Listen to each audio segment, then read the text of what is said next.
Pinas, malakas, Pilipinas, malakas, kahit anong lane, we become the monsters. Malakas, Pilipinas, malakas, face the golden sun and ribbon for the 3 stars. Look at us to the top, no ifs, no buts, winning any game, para to sa PINAS. Di mo matitinag aming boses sa new level. Nasa kalye man o mobile, you know I become a legend. Open fire, we unite, we winners. Built with pressure, like diamonds are made of. Switch in a lane na parang gera, HP racing, way reset. Built like a tank, buhat ni Hilda, full load SS parang Laila. Susundan ko ang iyong bakas, kasama patas, tagumpay natin to, dahil tayo'y malakas. Para sa Pinas, nasa amin ang alas, hindi tuwa atras, kinikilala sa taas kasi kami ang malakas. Para sa Pinas, nasa amin ang alas, hindi tuwa atras, kinikilala sa taas, ganito kami sa Pinas. Wow! Hold on. Yeah, wala ka sa Pinas. Laging every beat, no surrender, no retreat. Pag nagsama-sama, just imagine what we can achieve. Laging every beat, no surrender, no retreat. Giving 100 all my all, cause we just cannot be defeated. We are unstoppable, immune and invulnerable. Ready ang equipment, lahat frozen, malang crowd control. Pakita ko na jab like beast of the southeast. Taas sa watawa, proud and loud, cause every enemy we devour. susundan ko ang iyong bakas, kasama patas, tagumpay natin to, dahil tayo'y malakas. Para sa Pinas, nasa amin ang alas, hindi tuwa atras, kinikilala sa taas kasi kami ang malakas. Para sa Pinas, nasa amin ang alas, hindi tuwa atras, kinikilala sa taas, ganito kami sa Pinas. Wow!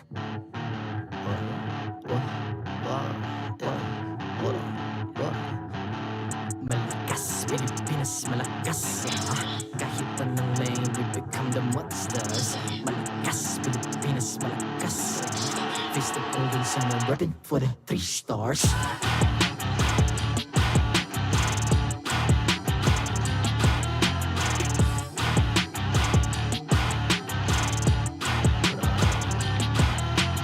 Ang lakas ng Pinas, we unite, be the stars. Ang lakas ng Pinas, we unite, be the stars. Ang lakas ng Pinas, we unite, be the stars. Ang lakas ng Pinas, we the stars. Ang lakas ng Pinas, we unite, we the stars. Ang lakas ng Pinas, we unite, we the stars. Ang lakas ng Pinas, we unite, we the stars. Ang lakas ng Pinas, we the stars. The 14th season of MPL Philippines is brought to you by the following sponsors. Smart, the official telco partner of MPL Philippines Season 14.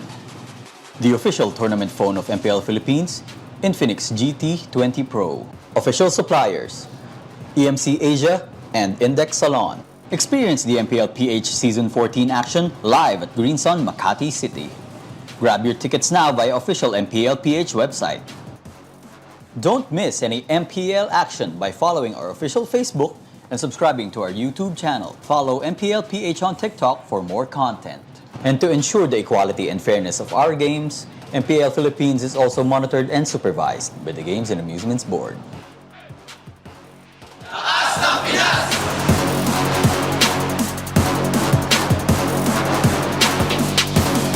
Lakas ng Pinas!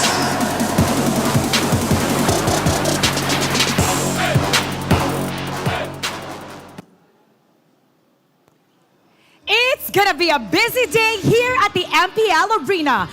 Brace yourselves for another non-stop thrilling moments as today's matches will definitely prove one's worth. Now today, two Titans also will work this very stage for another historic face-off. Saksihan ng mga maiinit na bakbakan. I'm Mara Aquino, and this is MPL Philippines Season 14. Casters. Pasok! And we are back for another action-packed day of MLBB. Welcome to the English Desk. My name is Ingan. Together with me is, of course, Leo, Mr. Grizzly Bear, here in the English Desk. And Leo, so far, we have an intense day number 1. Do you care to recap what happened yesterday? Why, it would be my pleasure to be at your service and tell you guys that yesterday we had a jam-packed back-to-back best of 3 bouts. It was Aurora versus Fnatic Onic Philippines. We're in almost. Aurora snapped that win streak in half, ended it right then and there, but Fnatic Onic walks away with it today. And we also ended with a one hell of a banger. RSGPH versus Falcons APBren always gets me 2-1. 2-1. Again, one of the highlights. Fnatic Falcon. But one of the highlights, of course, was indeed Fnatic Onyx performance, yet to be defeated by any of the teams. We also have Smart Omega leading right behind them, Falcons, APBren, Aurora, MLBB. And for the bottom teams, you have Team Liquid PH, RSG Philippines, Blacklist, TNC, Pro Team at the very bottom. Now, I've been asking Naisu, did you expect to see this at any point for MPLPH S14? I'll tell you now, it looks very Season 9, if you know what I'm saying. But also, the lower half, as mentioned, Team Liquid PH and RSG Philippines, I think this is just a result of how tight the scoring system is. Again, a single point for a win, and a 2-1 doesn't get you anything except for game win-loss ratios, which is a tiebreaker, the prime tiebreaker, which will come into play maybe in the later half. If it reaches a tie. But so far, we have a lot of ties here. 3-3-3 for Smart Omega, Falcons, APBren, and Aurora. And going back at what happened yesterday, who could forget one of the main highlights of Aurora versus Fnatic Onic, aside from Fnatic Onic beating Aurora, was Renegade with his Diggy. But unfortunately, it didn't work. The Eggman didn't work. It cracked. The egg cracked, Leo. And not just, it seems like the meta is evolving, and now we have to acknowledge the fact that there are deadly duos like the Lolita Hanabi out there. I think that's one of the things I remember that would really change the face of the competition. Who would have thought that the Bulletproof Marco would now be the anti-CC Marco for yesterday? But looking at the matches right now, we have Fnatic Onic, the only undefeated team, going up against Smart Omega. Then after that, right away, Blacklist International looking to get their very first series win up against RSG Philippines, and of course, our star match. The Clash of Titans. They fought all over the world, up north in Southeast Asia, around the Middle East, and now back on home soil. Falcons, APBren, and Team Liquid Philippines. For me, this should go to game number 3 because they've competed around the world, gave us best of 7 series. Now we're in the Philippines. They should give back to the fans. Give us a game number 3 for our match number 3. Likely, could happen. I do believe that both teams are ready. With the one above all facing off against the Young Goat, should be one hell of a match. And one hell of a match, and you can also feel the power with every tap on the Smart app. Effortlessly manage your prepaid and postpaid accounts, buy promos, pay bills, and redeem rewards all in one app.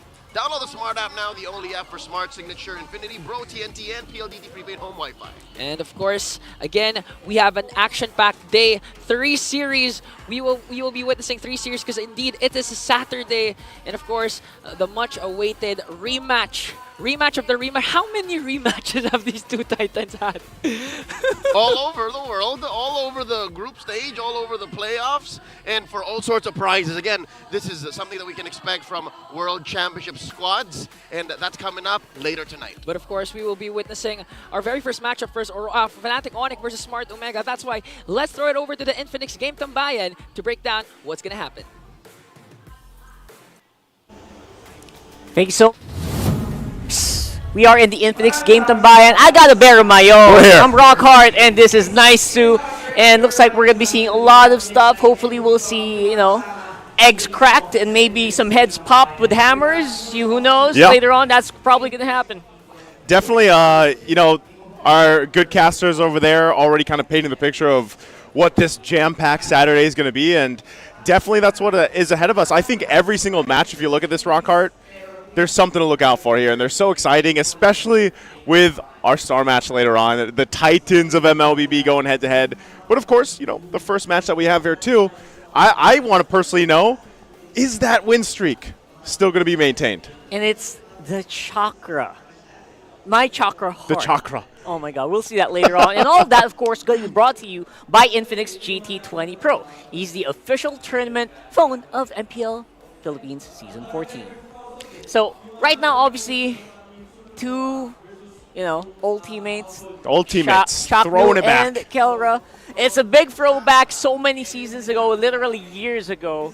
And it's going to be interesting to see these two guys battle it out, man. It is going to be interesting here in the Land of Dawn. There's, at this point, now that we're in Season 14 here, this tends to be a common story, I feel like, almost, where, you have, past teammates going head-to-head in different organizations now because, this is what we were talking about. To Ch4knu versus Kelra, and that's what's at stake here for both of them. Yeah, this is my chakra heart. I don't know if you guys have been fans of Ch4knu and Kelra for a while, but one of you are going to get broken. One of you going to get heartbroken because one of them coming out today with a win over the other. Together, they played 65 matches, 206 games, and they won the MSC 2021 championship. Second place as well in MPL Philippines Season 9, and third place in MSC 2022. It's a whole lot of history. At that point, I don't know how who your number one duo is out there in the Land of Dawn, but, with achievements like this between those two players alone, it's crazy to think how much history that actually is in the span of their careers and what they've been able to get to. And, it leaves you wondering, again, my question earlier on, as you can see that the highlight for this matchup is, can Fnatic Onic Philippines remain undefeated? And based off, I was casting the game yesterday. I was really impressed with the way that they played. I'm sure a lot of people were also impressed by some of the picks that we saw yesterday. For sure. Hanabi, Lolita coming to play. I'm not sure exactly what that will warrant now, today. If those are also going to be warranting some bans possibly to come out, or if they just leave it on the table and they're like, hey, if it's there, pick it up. The funny thing is, it won yesterday. Exactly. In the hands of Falcons APBren. Super Marco made it look so easy. But you know what, guys? We need you guys to show your support. MPL fans, who do you think is going to win this match? Fnatic Onic PH or Smart Omega? We got a poll going on for you guys so we can know what you think. And of course, these are going to be real, guys. These are going to be real prediction points that we will keep track of all season long. So we're going to have a scoreboard. We call this the bias points. The bias points. Your bias. Our bias. Your bias. Everyone's bias. All right, who's your bias? It's going to be easy. It's going to be easy. My boy Edward's going to take this for sure. My boy Edward's going to take this whole season. Whole season? Just kidding. But, it's something like that. It's something like that. We want you guys to do that. And we want you guys to vote in the poll. And what about you? Obviously, Gord's your bias. Everyone knows that, but who else? By the way, just got his recent skin out there. I think it's called Cyber Hacker. So I don't know. I'm still biased for the legendary skin, but at least for this matchup, I'm gonna have to say because of the fact that you still have this streak going for Fnatic Onic. I love Fnatic as an org. Yeah. I love this Onic lineup, but still, my middle name, I always say this, is Omega. And I'm still going to go in bias for Omega here. That's what I'm going for. Yeah, and today, if you guys didn't know, his middle name is... Now you know. There you go.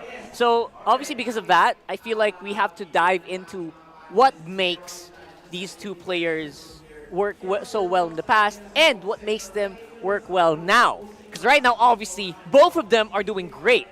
In forced game side selection, we got Fnatic Onic picking up blue side.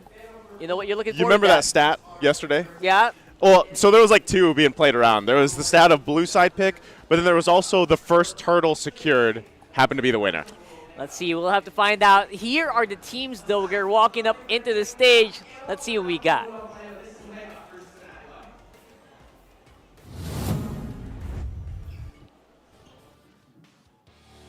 Let's get this match started. Kilalanin natin ang mga marshals at your service, JJ, Chico, Pat, and Wilbert.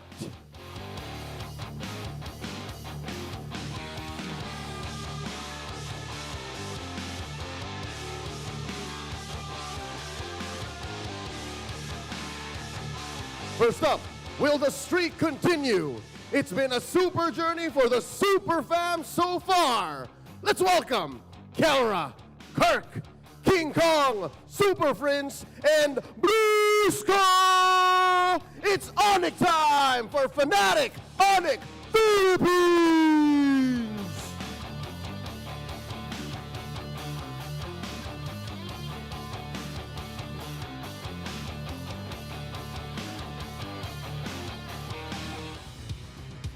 And their opponents and their Venoms stop the streak. Ito ang bagong barangay. Ch4knu, Bukir, Ryota, Andoryu, and Big J. Let's welcome on stage Smart Omega.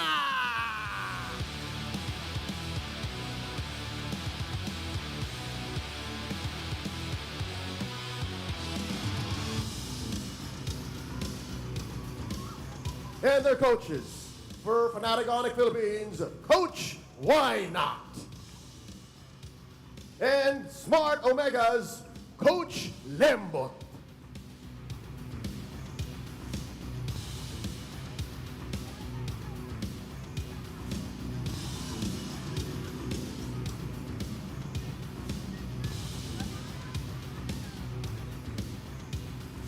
It's time for the face-off.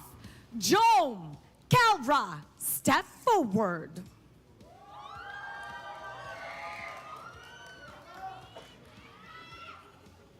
Kelra, ano ang palag mo kay Jome? Mas magaling akong tumutok ng sniper sa'yo.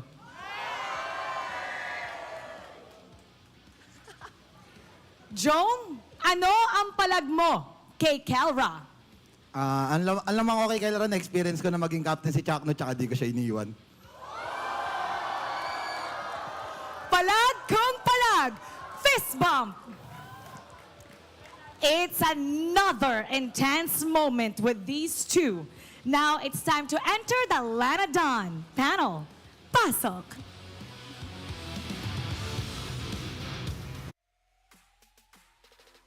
Okay. Kelra says, you know what? I'm a better sniper. And Jome says, all right, I got Ch4knu here by my side. And then leave him. He's my captain. Beat that. That's something. Jome's huge, by the way. Like, in comparison to Kelra, like, he's towering over Kelra. We'll see if he can do that in the lane, of course. Here's the lineup once again for Fnatic Onic. We've seen them time and time again. No changes here from especially the fact that what we saw, how they're maintaining that win streak. I have to say it's everybody on this lineup making things work. I think part of it, too, is just they all play their strengths. We had a phrase coined for them before, the super family. Yeah. And I think they've unlocked that, especially this season, Season 14. They've been playing out of their minds. They really trust each other, and they move around the map like a super family. That's same. And I wonder if they could do that against a team like Smart Omega, who in normal games, you can't really tell what they're trying to do. And I guess that's the fun part about Smart Omega. And what catches a lot of teams off guard by this one is you never know where they're coming from. And that's very apparent with Ch4knu, especially with the picks he has right now. Still has probably one of the most diverse hero pools so far in the roam role. Definitely. For the whole of the league. And I think that they're trying to leverage that into making Smart Omega a team that you just can't beat in the draft. Yeah, and you remember, like, if you guys recall what we saw last week. Was it? Yeah, it was last week when we saw that amazing play on that defense from Smart Omega. That was a combination of Ch4knu and Jome. And so I think, you know, going back to this whole point of, you know, Ch4knu and Kelra being teammates before, I think already that shows the strength of Ch4knu as a captain, that he brings that effect to any of the gold laners that he works with or the team in general.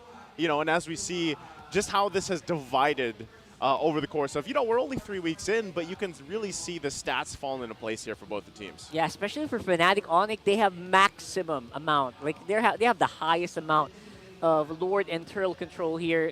And obviously, Omega, they're not going to give away anything. Yeah. They're not going to give away kill participation and first blood rate. Obviously, some of the most fiercest competitors we have so far in the league. And it also shows on their stats. And now for the Infinix keys to victory, though, this is interesting. You've known Ch4knu well. don't be on the receiving end of his initiations. I think that's very smart, to be honest. Yeah, don't let Ch4knu do what he's known for doing. Basically, you know, at that point, for Omega, of course, you've known KyleTzy challenge the gold standards, efficiency. That's going to be crucial too, because we've been highlighting the gold lane a lot for a lot of the teams here, but especially for a player like KyleTzy. And then, of course, for both, it's Onic time or is it Omega time?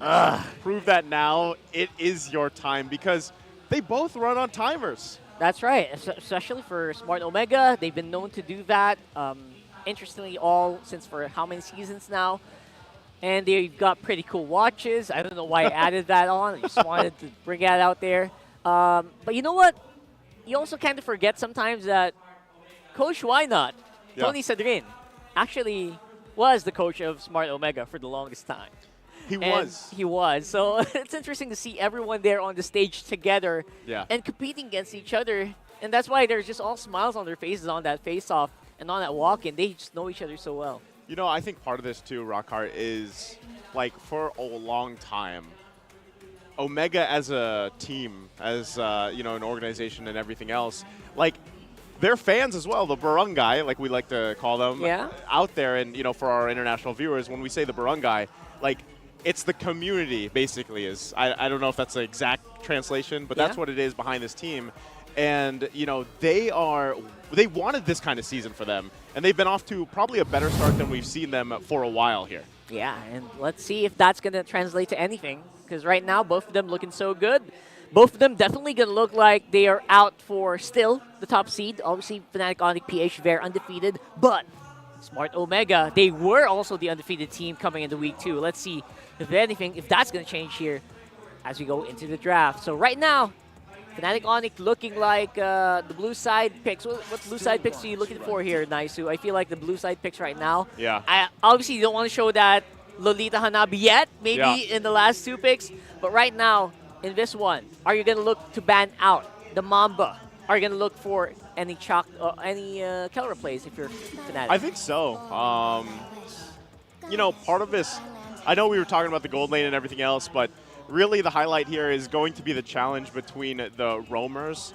Anytime you're facing against Ch4knu, that's going to be the thing. So it's up to Brusko to go ahead and step up. And I think he has. Like, so far, really, Brusko has done a rather good job. He's an integral part of why Fnatic has found themselves in this position of being undefeated. I'm just wondering, like I said, if they can maintain that. Because sometimes we've seen teams build up on these, you know, the synergy that they have. This even happened with FCAP, for example. You know, like everybody knows they have insane synergy with each other, but sometimes teams start to find these little weak points in the lineups or that synergy. And part of that is, has Smart Omega done that? Are they capable of doing that against a team like Fnatic Onic? And I think this is the team. They are the team before that was known as the Lassen, the Poison. You know, the team that just will surprise you in a lot of these cases and turn things around here. So that could be the big part of possibly ending the streak, I would say, of Fnatic Onic. And I'm going to have to go ahead and look behind me. I'm wondering if, okay, we do have a glimpse. Because I know, you know, we don't have the graphic up there, but we're hearing him. We're hearing it, so I'm just going to shout it out to our viewers out there, let you guys know. You can imagine with me. Well, now they're gone behind me, too. All right, they're gone behind you. I hear the Edith, though. I wonder if that's going to go through. Okay. There's the Roger. That's a powerful first pick there for either KyleTzy or King Kong, who has actually favored quite a bit of Assassins. So I'm actually a bit convinced that might actually be a KyleTzy pick. Let me ask you this, Rockhart, while these picks come through, because there's the Tigreal. Big Tigreal. How do you feel about the Phoveus now? Like, are you happy that he's in this meta that we're seeing? Actually, the Phoveus, I think, complements so many of the compositions that have so much vitality. I don't know if you think durability about it. Or like durability, like the tankiness. If you have a really tanky front line like Halos, and you have a Phoveus on the side, man, it's a fun time. It feels like, and add the Faramis to that. Yep. Right, and maybe assassins like the Ling who can kind of scale up late game, and maybe just maybe add that Roger in there as well. Yeah, I'm glad, like, you know, Phoveus has kind of fit into that role for being to that point. But Edith is that too. You know, Edith is crazy valuable right now. And you can actually really work around this too, the fact that you have that durability lineup to work with. So already covering their bases, they're going to pick up Moskov. I'm personally hoping that we get to a point where it's not always Moskov, Harith, and Roger popping up. Like, I'm always, I get the meta. I know the strong picks. Agree. But I would love to see some flavor pop up in the gold lane again. I think that's one of the reasons why people were so hyped about the Hanabi yesterday. Exactly. Right? I feel like people have, finally a different gold laner that's not a Harith or a Roger or Moskov, man. So, yeah, everyone's so hyped about that. I don't know if the other gold laners can catch up. Obviously, the mobility is some issue, which is, again, not a problem for Roger, not a problem for Moskov. Pro players love that mobility. And that's something we're going to have to look at later on. Obviously, the Arlot could get banned out. And I think we might see another XP ban here for Omega, just because I feel like they know this Ruby can still kind of just go gold lane. Yeah, working around it too. XP is still the option. I mean, even with that, knowing that you already have a Tigreal to work against, you have a Ruby, you have plenty of CC, you have a lot of that vitality or durability that we talked about. And so, working around this, it's like, what do we complement this with? Mid lane especially, I mean, we've seen a lot of Faramis lately. We've seen, of course, the Vexanas pop up. Jushin has been mostly banned out, but even so, I think with this lineup, at least for Fnatic Onic, they could even, like we've seen them specifically play the Lilia, they ban it out. Yeah, mid lane mages are probably going to make another disappearance here later on. As obviously, if you are watching against, if you're playing against Omega, you gotta look out. You gotta look out for. Oh, there! Look at those people. Look who's in the crowd. Look who it is. We're being raised by champions here today in the MPL arena. You got Smart Omega Empress, our recent Congratulations, World champs. Let's go. All right. Hopefully, we get a chance to talk with them a little bit. Even Yeah, here on that the would be English great. panel. That would be great because. Yeah, we already got to see what they did, of course, on their trip to Riyadh, or what is that? I was going to say last year. It's like last month. Just last month, man. They just came back fresh. So many tournaments happening, of course. So many competitions, and, of course, great to see them out here. There you go. Supporting Smart Omega, of course. And look at it's that. a full house here, too. It's packed. It's actually surprising because usually the first games, people take some time. They're kind of late to this time. They get in a little bit later, like in the middle of the game sometimes. You see people streaming in. But now everyone's so early. I'm super surprised. At the same time, I'm very happy. You know who's and happy? again, you know who's happy. You know who's happy? I know who's happy. I'm looking at you, too, That because he's Bane on pick. desk right now, and he is probably smiling. It's popping off. At that Bane pick. So All Bane right. locked in. Great choice here, too, to already kind of get them a good damage profile, even for that jungler. And to work around the fact that, lastly, it's like, what do they want to throw? What do they need here? They need that mid lane pick still, and then, of course, they need their own jungler, unless the Roger is going to be flexed. That's a thing. I'm not sure. I mean, Ruby can even be flexed on jungle. I've seen it happen. Technically. But, obviously, there's so much flexibility on the last two picks here for Fnatic Onic. I wonder if that's like, if they really meant for it to happen. But right now, for the mid. Okay. Oh, look at that guy. I haven't seen. You haven't seen CC CC in a while? Yeah. CC's there. You got Aurora now. Good choices because I'm actually surprised because Fnatic was the ones that banned out the heroes I was thinking they would go for, the Vexana and the Lilia. Yeah. They go the Aurora instead, and that could also just kind of help them in slowing down, obviously, no pun intended, by freezing the lineup here of Smart Omega and trying to, again, we're talking about the timers for both these teams. And for Fnatic Onic, they know that traditionally they want to be able to end games faster, at this point, especially against a team like Smart Omega. But with this last pick, what is this going to be for Smart Omega, knowing that, they're down to, is it going to be the mid lane option? There the it Faramis. is. Okay. Yeah. This is crazy, man. Like, you were talking about vitality, durability, whatever we want to call it. Smart Omega has it. Yeah, they got it for sure, especially with the Faramis. You're right. Actually, was surprised they banned out the Hylos. Hylos would have gone great with this Faramis. Midnight was going on and on about it in the talent room earlier. Like, this guy's insane with the Elegant Gem. But now we have a full lineup. And honestly, I don't think Fnatic Onic lost out a lot. Even though they did pick up a few heroes that we don't always see, they do have a lot of heroes that work well with the players that have them. And looks like, yeah, we're loading into this with a pretty stacked lineup for both, I would say. What do you think? Who do you like more? Honestly, I really like Omega's lineup. It has a great mix of vitality. I love it. I'm just going to keep using that. They have a lot of vitality, they have a lot of attack, and they've got a lot of grit. But at the same time, again, I don't think anyone went out on top here. Let's go over the casters. Welcome to Mobile Legends. Oh, game number 1. Smart Omega versus the undefeated Kings. So far, coming into week number 3, Fnatic Onic Philippines. And I've seen you, Leo. You're already celebrating. Care to explain why? If y'all know, you know. I have a romance with Bane! Ukir gets her on first blood.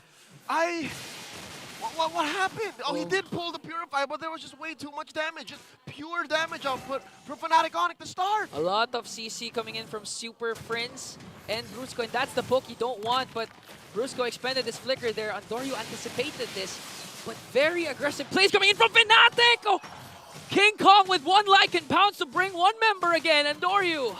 And he gets another. Really not much in terms of mobility, not yet here early on for Smart Omega. And now Fnatic Onic Philippines up by about 2,000. One more time in mid! What's going on? Talk about first blood kills.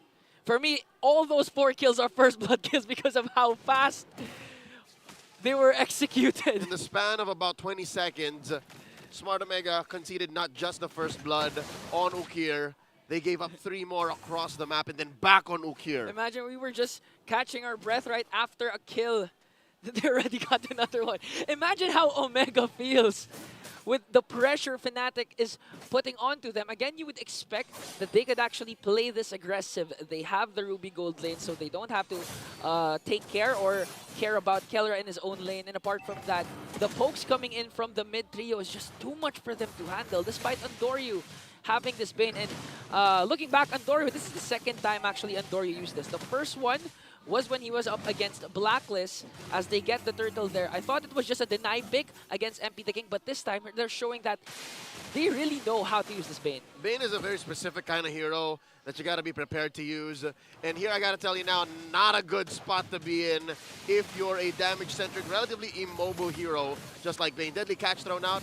Not going to be enough to secure the orange buff here. King Kong gets the steal. So, as a Bane user, when would you say that Andoryu can actually reach his power spike? It's going to be on the mid game or the late game, or is it supposed to be early game? No. At this point, he's going to have to wait till about the 8-9 minute mark when he's got like 2 solid items. That's it. And that's only if Smart Omega can protect themselves.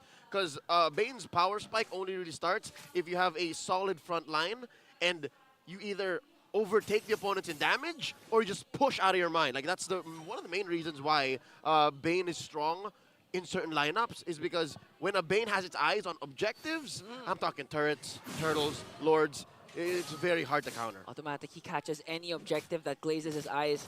And again, looking back, Fnatic Onic has been winning their games very fast, 13 minutes, 14 minutes in. And for Omega, they prefer the late game.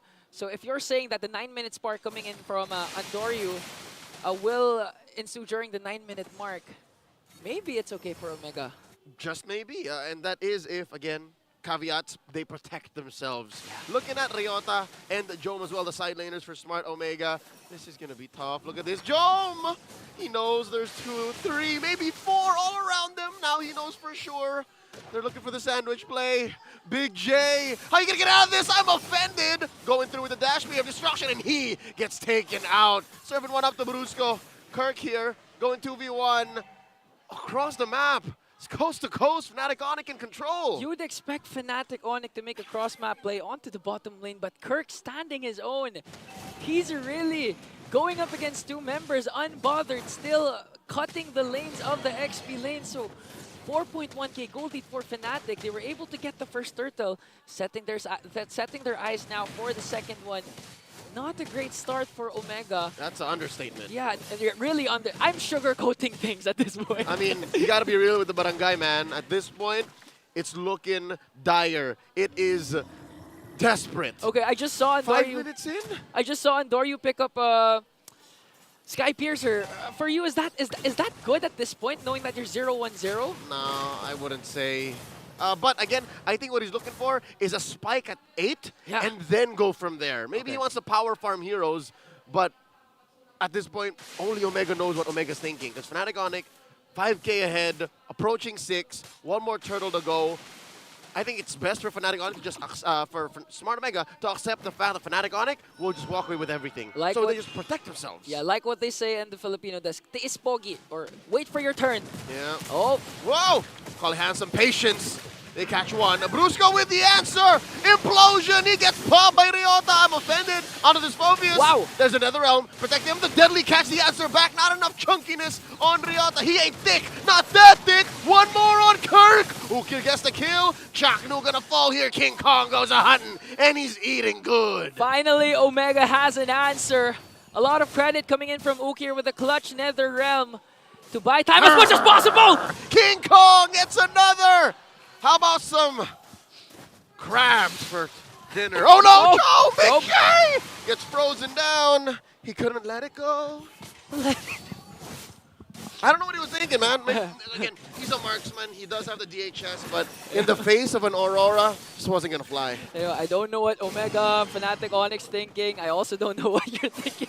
Why'd you let it go? You don't have to know! Ukir pops the Purify. Walks away. All right, so signs of life from Omega. They're still showing Fnatic Onic that you can't walk away with everything, that we will fight back when we're up against the corner. Ch4knu? Oh, here we go. Spear Destruction in. Jome catches the angle. Kelra in trouble. Frigid Breath spent up already. There's a Sacred Hammer looking for an implosion. Can they find it? Down goes Brusko. Kirk pops the Vengeance. Can he walk away? Infernal Pursuit looking for a dash. I dare you to press it. Netherrealm wrapping up. And there is an I'm offended. There's the jump. Looking for the pop. Ryota goes down. King Kong eats him up. One more target. Jome down to a fifth of his health. Super Prince standing guard. Asserts dominance. Checks the bush. Let's go. 8.1k gold lead for Fnatic after a 1-for-1 exchange. And after all that action, it's just the third turtle. Props to Brusko though. When Ch4knu casted that conceal, he's not afraid to cast the implosion just to delay the momentum of Omega. Bought enough time for King Kong coming in from the bottom lane as he take down the bottom lane turret to go in with the Lycan Pounce. Kill onto Ryota. So right now, everything's falling into place for Fnatic. This is why they're undefeated. They're unfazed. Even if you're going up against Smart Omega, you know that this team has a lot in their bag. Again, they've used Hanzo, a lot of different kinds of heroes. But even up against a Bane that you'd expect they had to have a hard time dealing with, up until this point, it's not bothering Fnatic Onic. Not at all. Fnatic Onic Philippines. Oh. Going for the steal here. Whoa. Catches Jome! Collateral damage! They just wanted the orange! You had to give the gold! Wow. I mean, at this point, if you're Omega, it's like you have, what do you call that? You can't go outside your house. Quarantine. The barangay is quarantined right now. They're trapped in, man. They're trapped in. This is Attack on Titan Season 1 where all 3 walls are still up. This is dire. 10,000, 11,000 now, popping these holy shields up top. Fnatic Onic, they're applying the oomp. The oomp. Unmatched aggression. Unmatched. What? No, it's Okay. Unmatched aggression for Fnatic. Right now, 30 seconds before the Lord spawns here. And this is what the panel was saying a while ago, that when it comes to the 9-minute mark of any game, it's always Fnatic Onyx game. Apart from the map control that they've established, statistics-wise, their gold lead is unmatched, is unparalleled. And looking at the gold lead right now, as we approach the 9-minute mark, 10.8k. A while ago, it was 11k.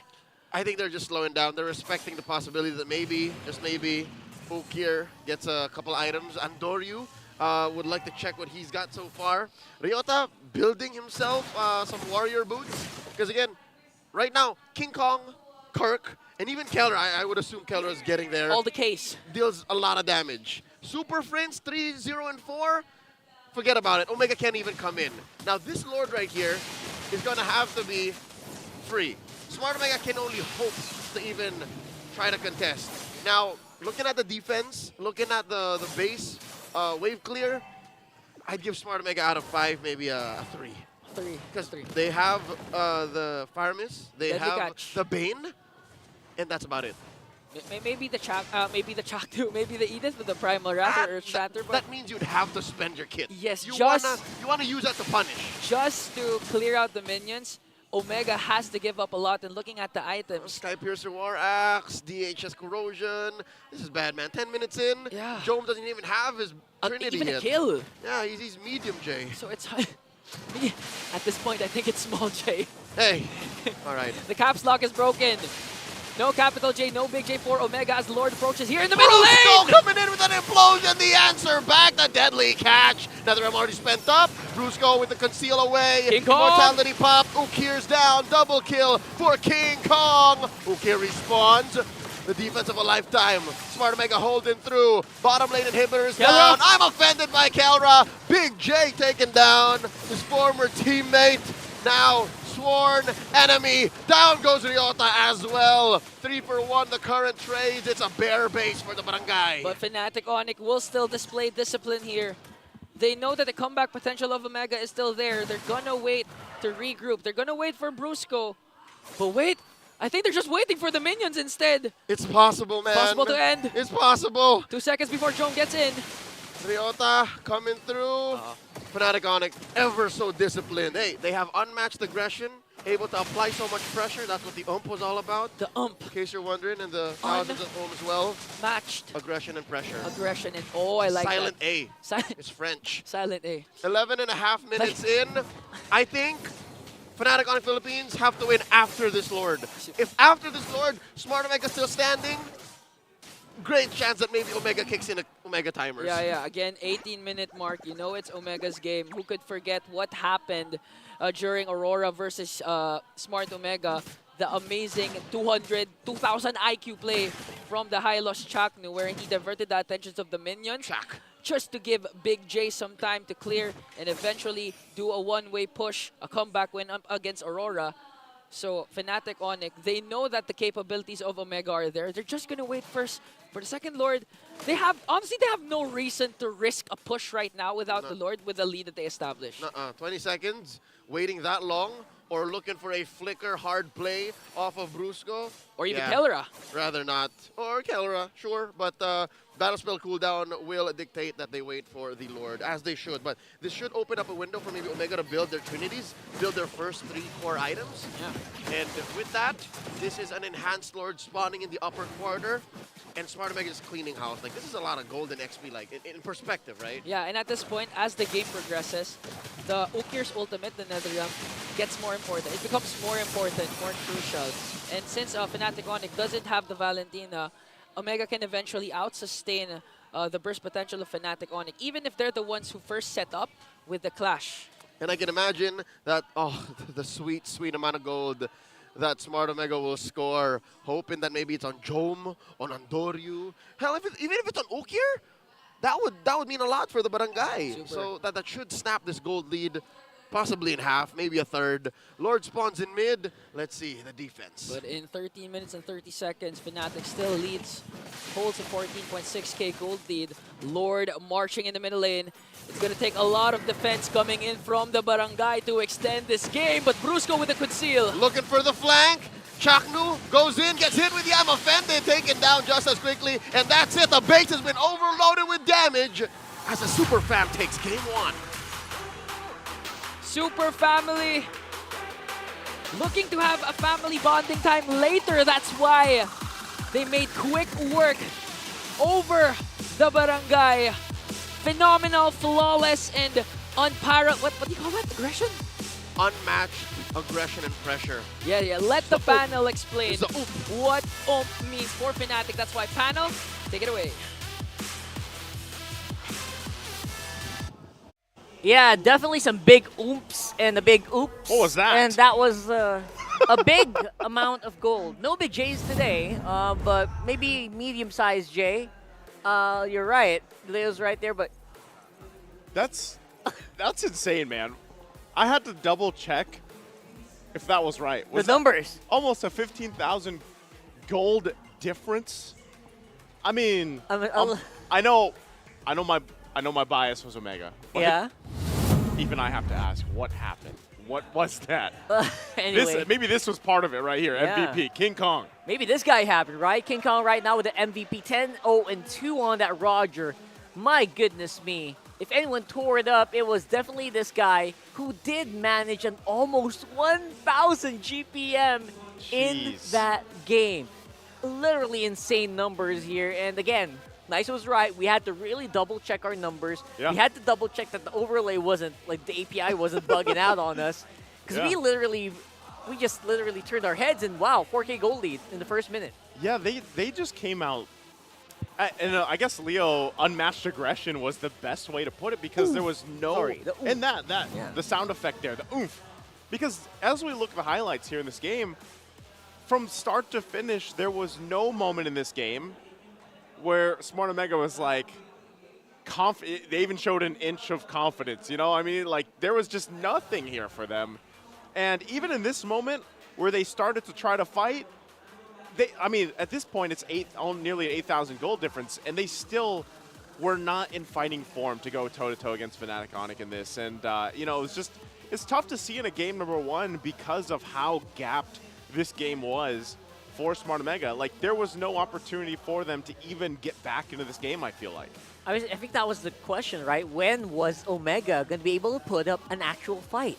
Because each and every turn of this game, you were wondering, where's the set going to come from? They don't really have that much of a set. They don't have that moment. They don't have the opportunity or even the heroes to surprise Fnatic Onic, and it shows, right? The stats, man, 16-4. They were at 4K gold lead at 3 minutes. Yeah, it was insane. It was insane. It was, if we talk about like snowball potential for games, this was it. Like this turned into a huge snowball rolling down a hill. And at this point, when you're looking at the lineup that Smart Omega brought to the table here, when you're breaking it down at least from face value, it was an okay lineup. I don't want to like discredit the Bane or anything, but in this essence, going against what King Kong just did, the Bane most likely is not going to be able to keep up, as we saw in this game.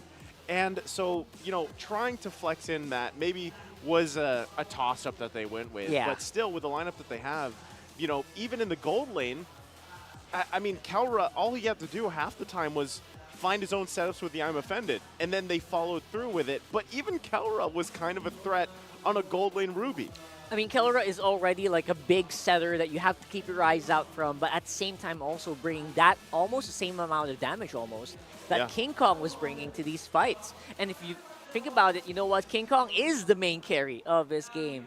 And one of the few moments where he was the actual core of that team. And not Kelra specifically. Yeah, it definitely so. And I mean, you can see it from the stats here too. And like I said as well, it's just unfortunate because you know what Ch4knu is capable of. Oh, yeah. He's one of the most decorated and experienced players in the league.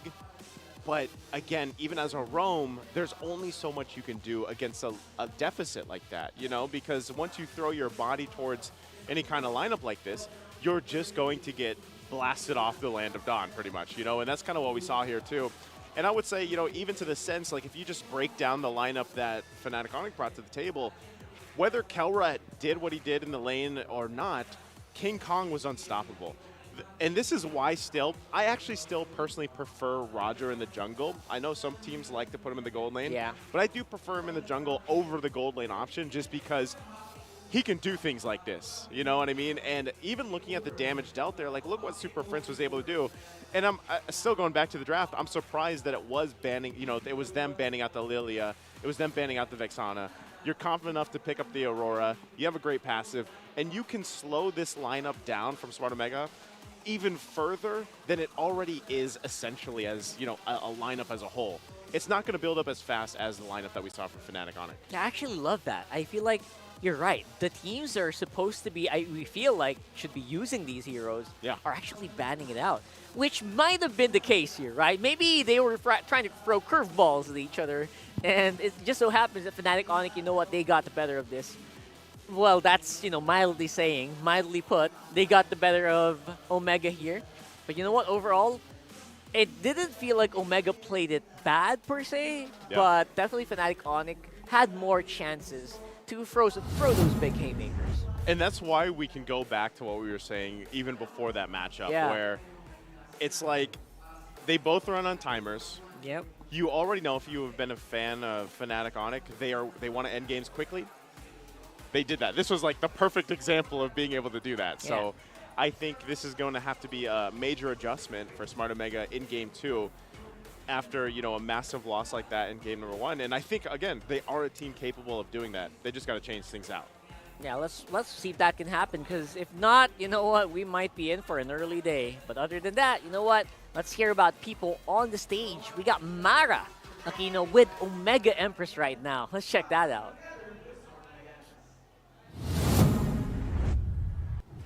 We have special guests for today. Ladies, introduce yourselves. Hi everyone, we are Smart Omega Empress. I'm Shinoa, the gold laner. I'm Keishi, the jungler. I'm Amor, the mid laner. I'm Lexa, the mid laner. I'm not Ayanami, the explainer. I'm Mirai, the roamer of the team. I'm so proud of you, ladies. I mean, nakasama ko kayo right before, nag-fly kayo sa Riyadh. And now, makakasama ko kayo ulit. How did it feel to be the champion sa MWI at nakikita nyo yung team nyo nandun sa Monolith?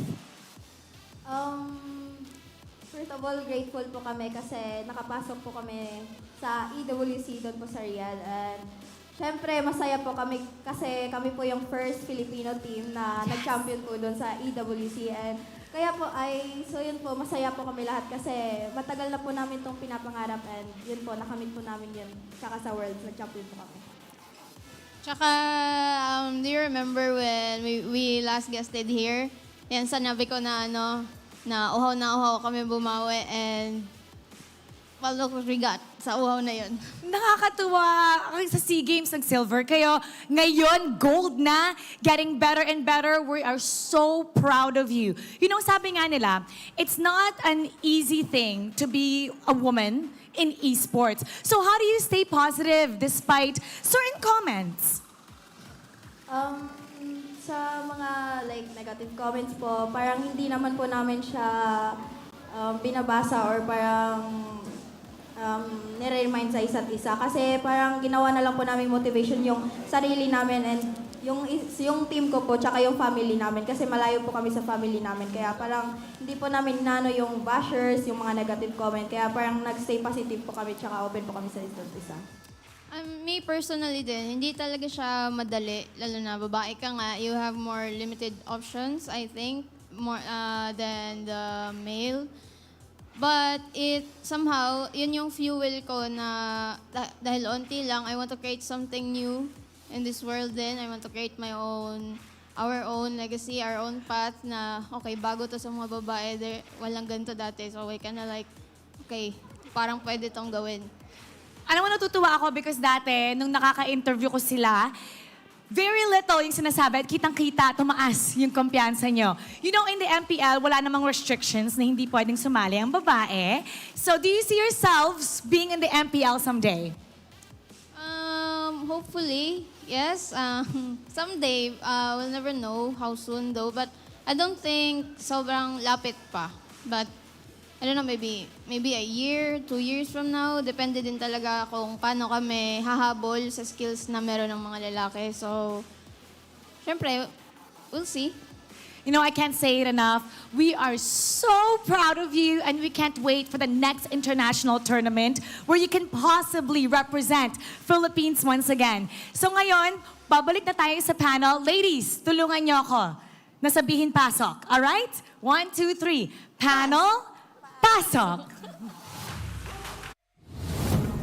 All right. Thank you so much. That is Smart Omega Empress. And I'm very happy to see that, you know what, the ladies are having fun. They're enjoying their victory. They have their names on the monolith. And I think they're the only Filipino team that has it, right? They are, yeah. So I like how that interview was a mix of English and Filipino as well, you know, because it's great to see, and hopefully, like I said, we get to go ahead and talk with one of them later on. But Hopefully. we do have this, once again, blue side, this time around, going for Smart Omega. Yeah, that's right. So this time around, Omega on the blue side. Maybe they can leverage that in a more powerful pick. Maybe. Maybe a high loss there. Ch4knu, give us something. Anyway, for now, though, let's throw it over to MPL Arena. Give us your freshest look. We're looking for the next Index Salon beauties. And Index Salon. is there even any question?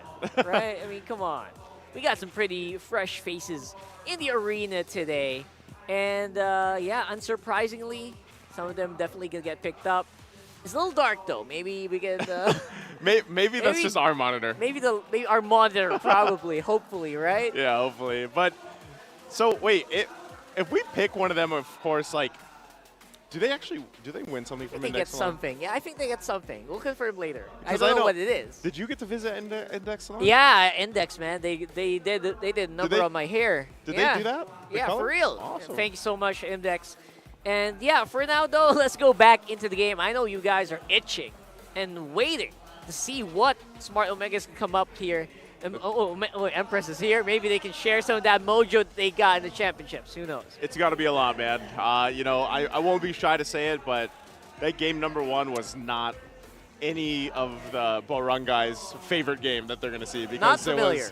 It was as one-sided as it could be, and I would say too for all the fans out there of Fnatic Onic, man, like this is the best they've looked from all the seasons since we saw this first iteration. I know there's also, at least a little bit of new additions to this lineup as well that we've seen before. And like I said, I think Brusko is fitting in fantastically into this lineup. And I think part of it, too, is just the confidence that they have in each other now, that they've built it up, from season to season to where they just showcased what that synergy is in Game 1. Yeah, I think you guys would agree as well that, Fnatic Onic, this is as good as they have been. Yeah. In years. I think I can say that, right? In years. Yeah. So let's go into the draft here for game number 2. And I'm not going to be surprised, again, to see just some really sturdy picks. Yeah, vital picks, sturdy picks. We're gonna keep using What do we say? Vitality picks? We got a lot of vitality in these picks, you know? Omega Empress is here. Speaking of vitality, no, that's a different story altogether. But yes, for now, though, we're looking for picks that maybe Ch4knu can shine on. Because right now, in terms of settings, the Edith didn't look like it was as effective as he thought it would be. Yeah, and that's kind of weird, right? That it ended up not working out the way they wanted it to be. I almost would have, at the same time, I feel like Edith, generally as a hero, is always good. But for Ch4knu, I feel like same sentiments. Like, even if you have this hero that statistically does really well, even if you get a good setup, what are you going to do when you're that far behind, So, and you mentioned this, Rockhart. You're like, first few minutes of the game, you already had like thousands of gold to work against, you know what I mean? So they definitely need to go back to checking those early game boxes and making sure they have the foundation locked in.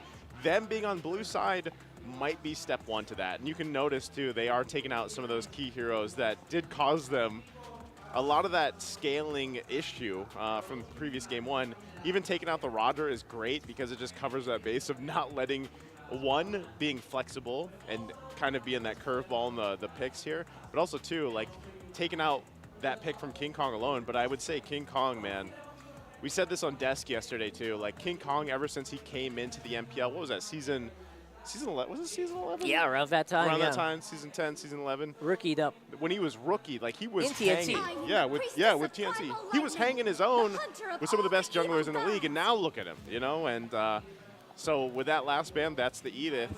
We'll see what Smart Omega plans to do first pick up here. That was a TNC that was losing, right? When King Kong came in, that was a TNC that was still losing, but King Kong was shining on his own. Which is so interesting because remember that was a time too when we were saying like they need to stick to their textbook and like maybe go to a new page. But then King Kong came in towards the end of that season, and then all of us on the desk were like, dude, where did this guy come from? Yeah, man. And look at him now, So it's great to see.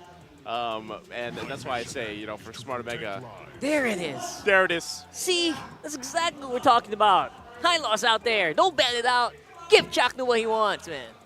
And Flashbacks of the play last week. Yeah.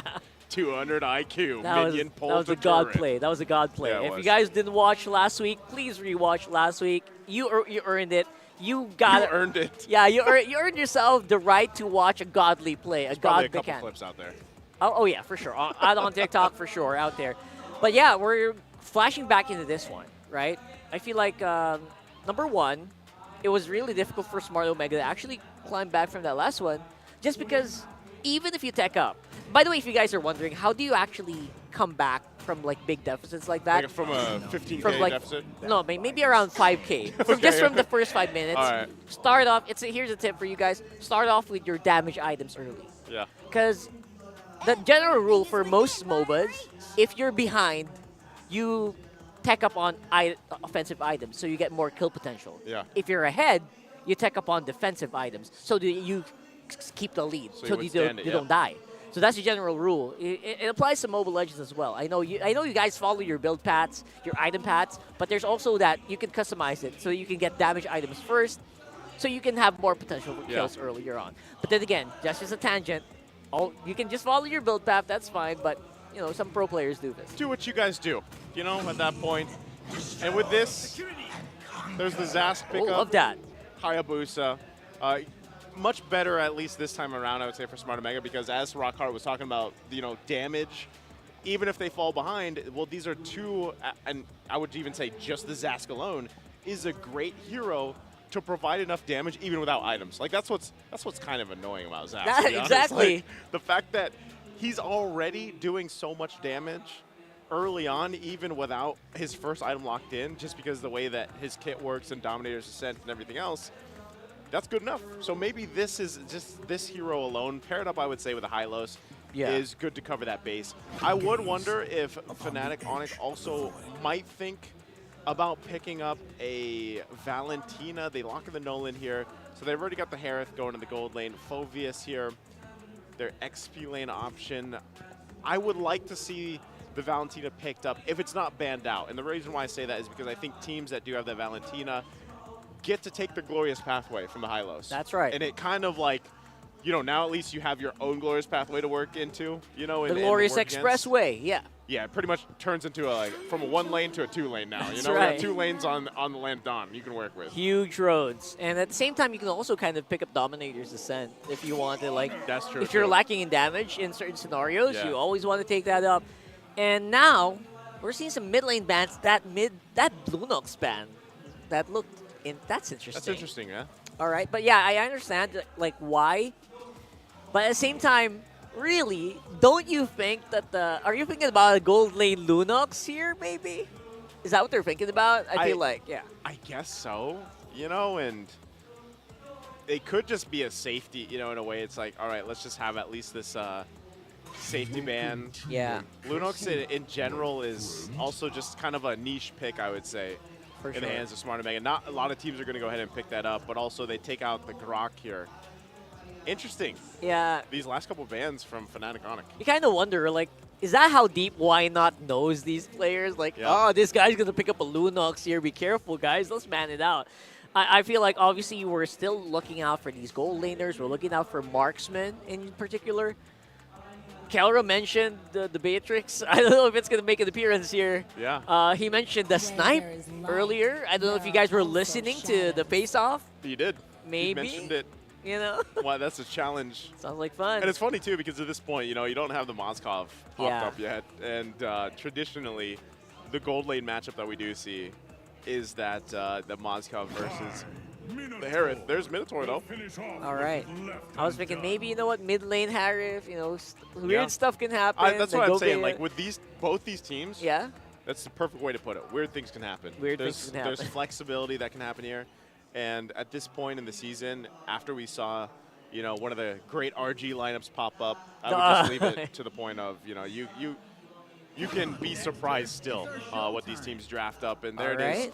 Claude, a hero that has been has disappeared a little bit, at least for the season here. But at least it is a known Jome specialty. It's a comfort hero for Jome here. Well, it's what worked well with Ch4knu last week. Exactly, the combo with the Hylos. They're trying to maybe recreate a little bit of that flavor. Recreate the magic.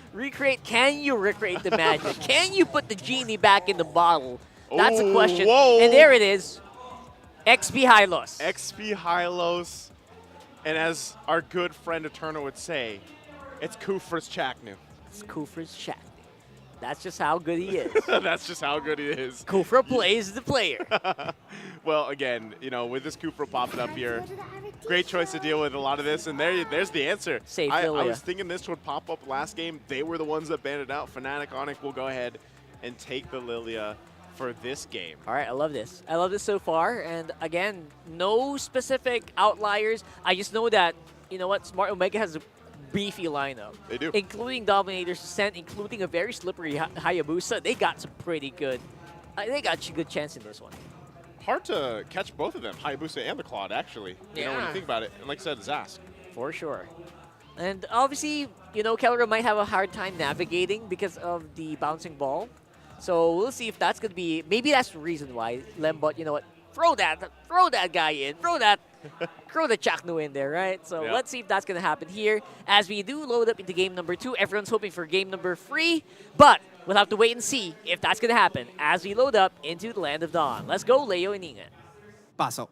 When all else fails, let's just go back to our roots. Ch4knu bringing back once again his signature Kufra for game number 2, hoping to extend the series to game number 3. Welcome to the English Desk. My name is Ian. Beside me is, of course, Leo. Leo, what do you think so far of the lineup?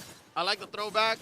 I like how deep as well Fnatic Onic PH's responses are, because they're not afraid to pick some old these but goodies for Brusko, that Minotaur, and of course embrace some of the new flavors in Kirk's Phoveus. Now the gold lane matchup, this is something that was alluded to by our analysts. Yeah.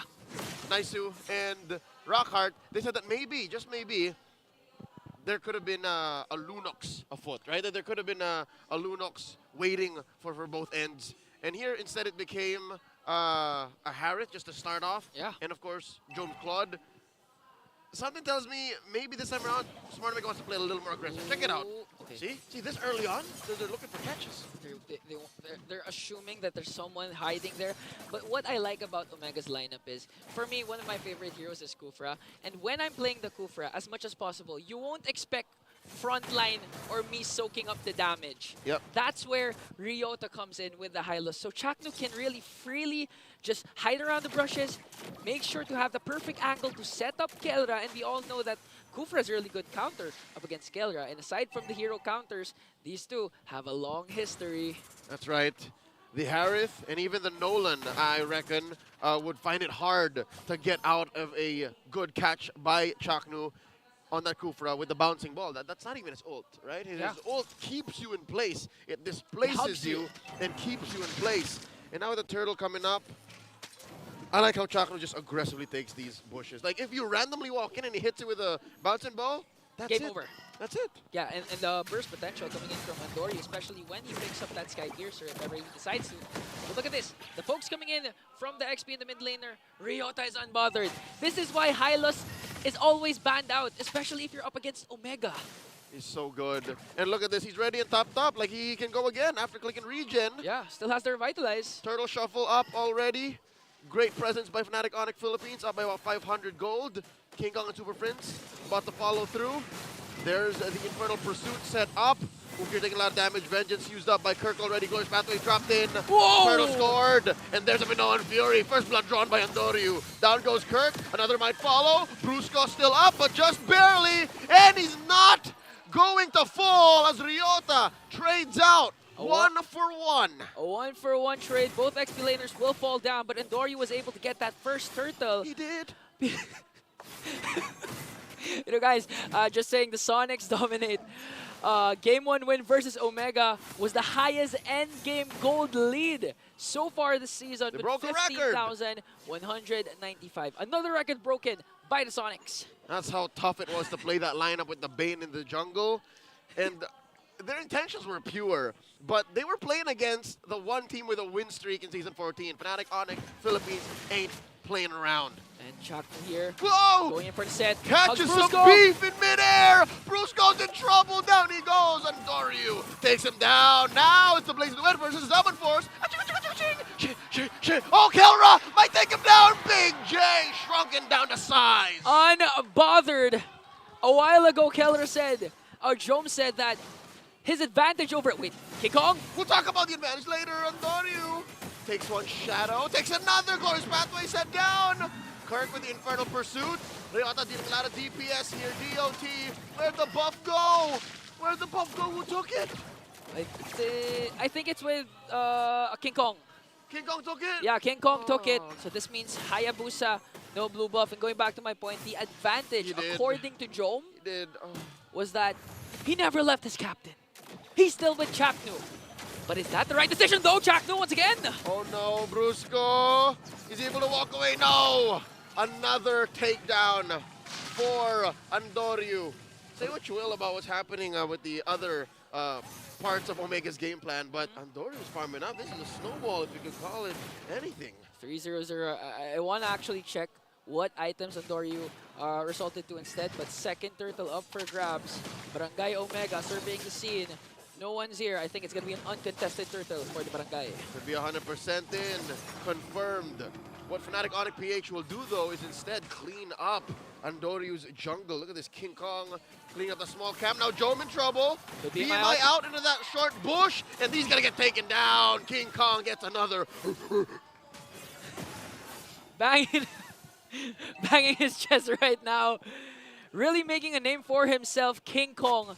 One of the best junglers so far. A lot of people have ranked KyleTzy, KarlTzy, and even Irad as the top 3. But this time, I believe King Kong belongs in the top 3. Yeah, you could argue the point. Now Andoryu going 1v1 against Kirk. Whoa. And takes that final shadow. Fancy moves. Ch4knu charging in. Catches one, make it 2. Brusko the answer with the Winnow and Fury. Ch4knu's looking to get shrunk here. Glorious Pathway, the retreat. Kelra pushes down in mid, drops the Salmon Force for good measure. And another isolation of the purple. But wait, did Andoryu take it this time?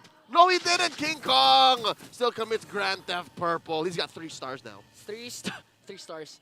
Well, the choppers aren't there yet. The tanks aren't there yet. Nope, but the SWAT's there. But the SWAT's there. If you know, you know. And it looks like the SWAT so far for Fnatic Onic is Kelra, Super Friends.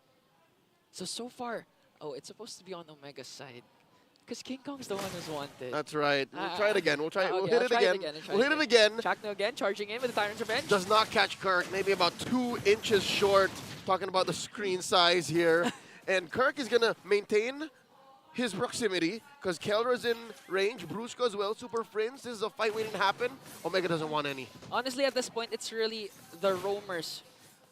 This is the name of the game is the roamers because they both counter each other out. Again, if Ch4knu casts his Tyrant's Revenge, one first skill coming in from the Minotaur from Brusko is all he needs to delay that Tyrant's Revenge combination. And on the other hand, we all know that Minotaur, even if he's attacked, he's not that tanky because he resorts to Dominance Ice and Flask of the Oasis first 2 items. So naturally, you can easily burst him out. That's why Ch4knu's been jumping on Brusko all throughout. Yep, and then serving up the kill to Andoryu. Another possible response from Brusko would be just straight up. Hit me with the ult, hit me with the combo, Ch4knu. Amino and Fury, and now last turtle up for grabs. Ryota backing off just a bit, pulling Kirk out, and for once, Fnatic Onic Philippines taking a turtle here. I do believe that's their second this time around, no? No, first. Interesting. Yeah, second. Well, we'll call it second, sure. Second. Omega got the first one, but the last 2 got Fnatic Onic the turtle. That's right. So right now, you'd expect Omega to be aggressive, especially in the 8-minute, 9-minute mark, especially with the Hylos. But this time, the pokes coming in from Fnatic Onic is really too much because even Ryota, the last 2 glorious pathways that he used, wasn't charging forward. This was charging backwards. Nope. They were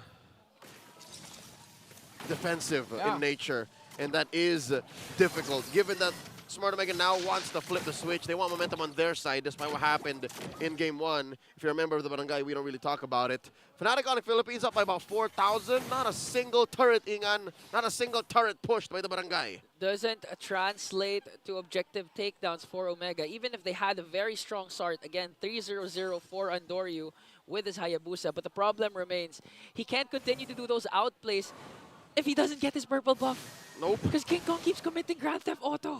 Nope. It's Grand Theft Purple. Purple. Yes. No cars in MLBB unless you're Johnson. Unless you're Johnson, yeah. That's right. But by the way, do you know how to use Johnson? I've been having a hard time driving. That's season 9 last time we saw Johnson wreak havoc in MPL. Maybe we could see Johnson Lunok's combination. At this point, you know what? The metagame is pretty wide open. Why not? Andoryu just barely gets away. Imagine if King Kong threw a rift in there. Imagine Dragons for Fnatic Onic here. Still, they're really controlling the lead, forcing Omega to group up most of the time, but this is where the problem persists for Omega. Ideally, you want Jome to do those split pushes. This is a Claude. In terms of mobility, he has more mobility compared to Kelra, but ch4knu here charging once again. Ch4knu finds one, but it's Kirk with Brusko by his side. There's not much you can expect. Again, Phoveus is pretty chunky for a fighter, still rocking the Brave Smite, and then you have a motivation roar. Dude, he can do anything. He can do it. That's why he's the Kirkatek. He can create anything from scratch. And now Omega needs to create something here. America play maybe from ch4knu. He has the flicker. He's not going to commit it though. Bush to bush. Just gaining upper ground here. And this is where Lilia comes into play. The brush checking coming in from Super Friends hinders ch4knu from getting to those angles where he can set up. It's so free. It's so free. Fnatic Onic Philippines, what's fueling their aggression, and I'd like to say their efficient trading, is just their map control. Yeah. Anything and everywhere that Omega wants to get to is free for Fnatic Onic Philippines. King Kong is keeping tabs on Jome. I wonder, what's the play here? Oh, I think the moment he sees an opportunity, he's not going to let it pass. I think Jome is hiding too, look. Jome is hiding indeed. You know, there are a lot of instances wherein the gold laners keep hiding to the opposing lane of the Lord. A lot of times. We've seen it with Kelra, we've seen it with a couple of other gold laners. This might be a crucial play for Omega here, but Fnatic Onic knows that Jome is missing. That's why they're forcing the Lord here right now. Yep, I think the trade, the call is give the Lord, will take the lane. Glorious Pathway set in by Ryota. They're just buying time. That's one very low. The middle Fury popping Brusko before that final pulse. And now the answer back. Jome pushes off camera. Ryota gets taken down by King Kong. Andoryu? And now Andoryu, can he survive? Shadow kill. Has to double kill. Taking down Kirk. One more. Couldn't get it. Andoryu goes down by the hands of the gold standard. He brought down two with him, but ch4knu! Ch4knu finds his former teammate. Beloved friends. Catches one and the punish by King Kong. Thou shalt not touch Dwayne. ch4knu, remembering the habits, remembering the antics of his former teammate. He also saw where Kelra was hiding. He smelled the cologne. He smelled the cologne. Smelled the cologne, folks. And that may have just been Smart Omega's best play yet in 12 minutes. 6-6. An amazing push, a trade by Jome down bottom, and that should have been enough time for him to catch up. Let's see. You're talking about 8,000 gold to 8,400. Yes. Yes, Big J is back online. He's got the Trinity, Egan. He's got the Trinity. Who'd have thunk? But the problem is 400 gold lead for Kelra.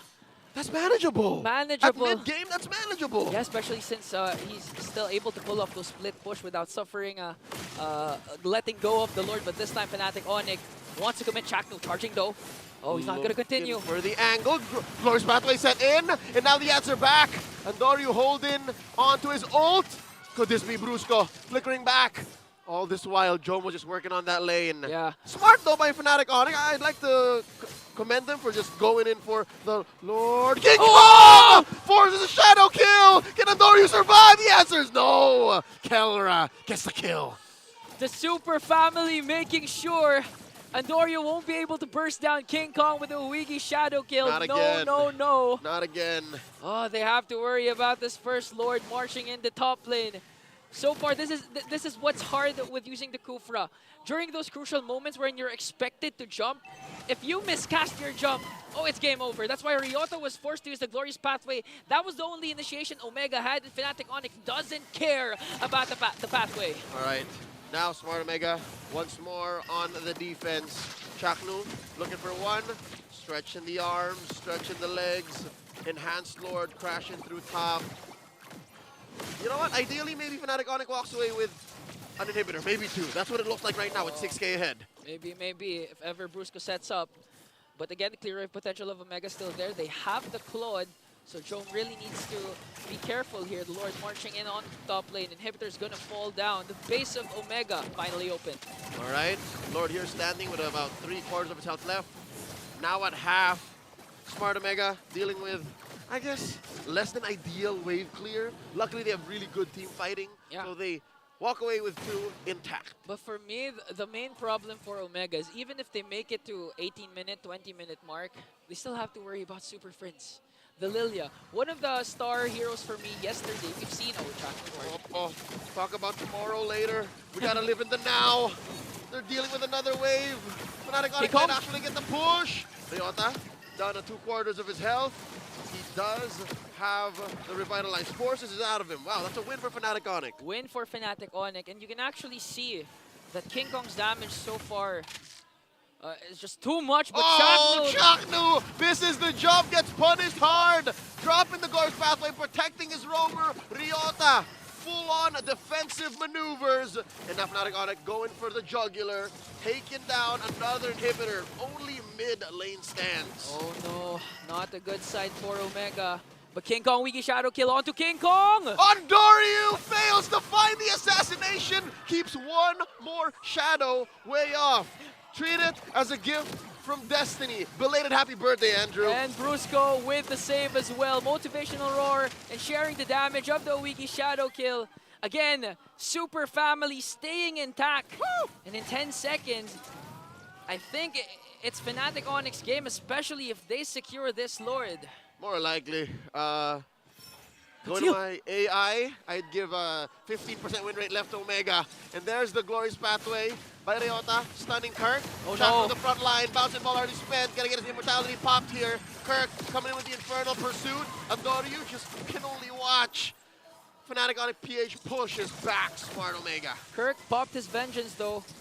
This may be an opportunity for Omega. Again, Ondoryu still has his ultimate. Oh, Half looking for HP. the rope-a-dope. Gets a shadow kill in. Kirk still alive. Sharing the damage. King Kong scores the Lord. Oh. And now is this a fight? Ondoryu gets taken down. They found the shadow. And that's a free pickoff for the Super Fam. No trade for Omega. Now they have to deal with a level 2 Lord. Gonna march in the top lane here. Omega, they have to rely on to Ch4knu or Ryota to have a beautiful setup. Because so far, Kelra, unbothered, not even popping his Purify, even Super Friends. They gotta rely on both of them, man. And it hurts. It hurts to see that even Ondoryu's not here yet. Luckily, he will be in come the Lord time. Zaman4 spent in here, looking for a potential punish inside the base. All the battle spells online for Fnatic Onic Philippines. Now they might go for the GG push, looking for the angle. Brusko! Here comes Brusko, the flick of Minoan Fury. Another one, Zaman4's dropped in. Lord, just in time, blazing to win by Big J. Looking to fix what happened in game 1, looking to go to game 3. Down goes Jome. Super Rinse finds it, they jump into the back line. The Lord, the minions, walking in. Down goes Kirk, looking for the base, and they find the sweep. Fnatic Onic Philippines continue the streak. After 5 series, Fnatic Onic demolished everyone in their way. Wonderful performance from the former teammate of Captain Ch4knu. Kelra, unfazed, unbothered, unbeaten. Alongside his super family, Fnatic Onic picks up a win. This actually goes way deeper than just the players. Even Coach Tony was once a member of the barangay, and here his superior communications, constantly checking in on his players, making sure that they are on top of their game, paid back in dividends. Look at this. Oh, Kelra missed Ch4knu. For sure. Ryota, hey, Ryota. All right, it's a hug. It's a hug. It's a hug. I was supposed to give him 2 stars, 3 stars. No. Assault? No. It's love. Brotherly love, of course, from former teammates. At the end of the day, we all share the same passion and love for MLBB. But of course, like in every other competition, only one victor will prevail. And this time, after numerous series. 5 to count. 5-0. Man, they even beat Undertaker because Undertaker's been beaten twice. Fnatic Onic still undefeated, but props again for Omega. If we can recall week number 1, week number 2, no one expected them to be this strong. Still on top, part of the top of the standings. Leading the barangay is, of course, the newly newly promoted captain Ch4knu. And I think we should hear what the Super Family has to say. That's why Mara Aquino, alongside the victors, Fnatic, Onic Philippines. Man, oh, it's also fitting that Mara's wearing yellow. Coincidence? I think not. She just looks great in yellow, can I just say? Yeah, super again. Very vibrant. Super Mara with the Super Family. I think you should take this away.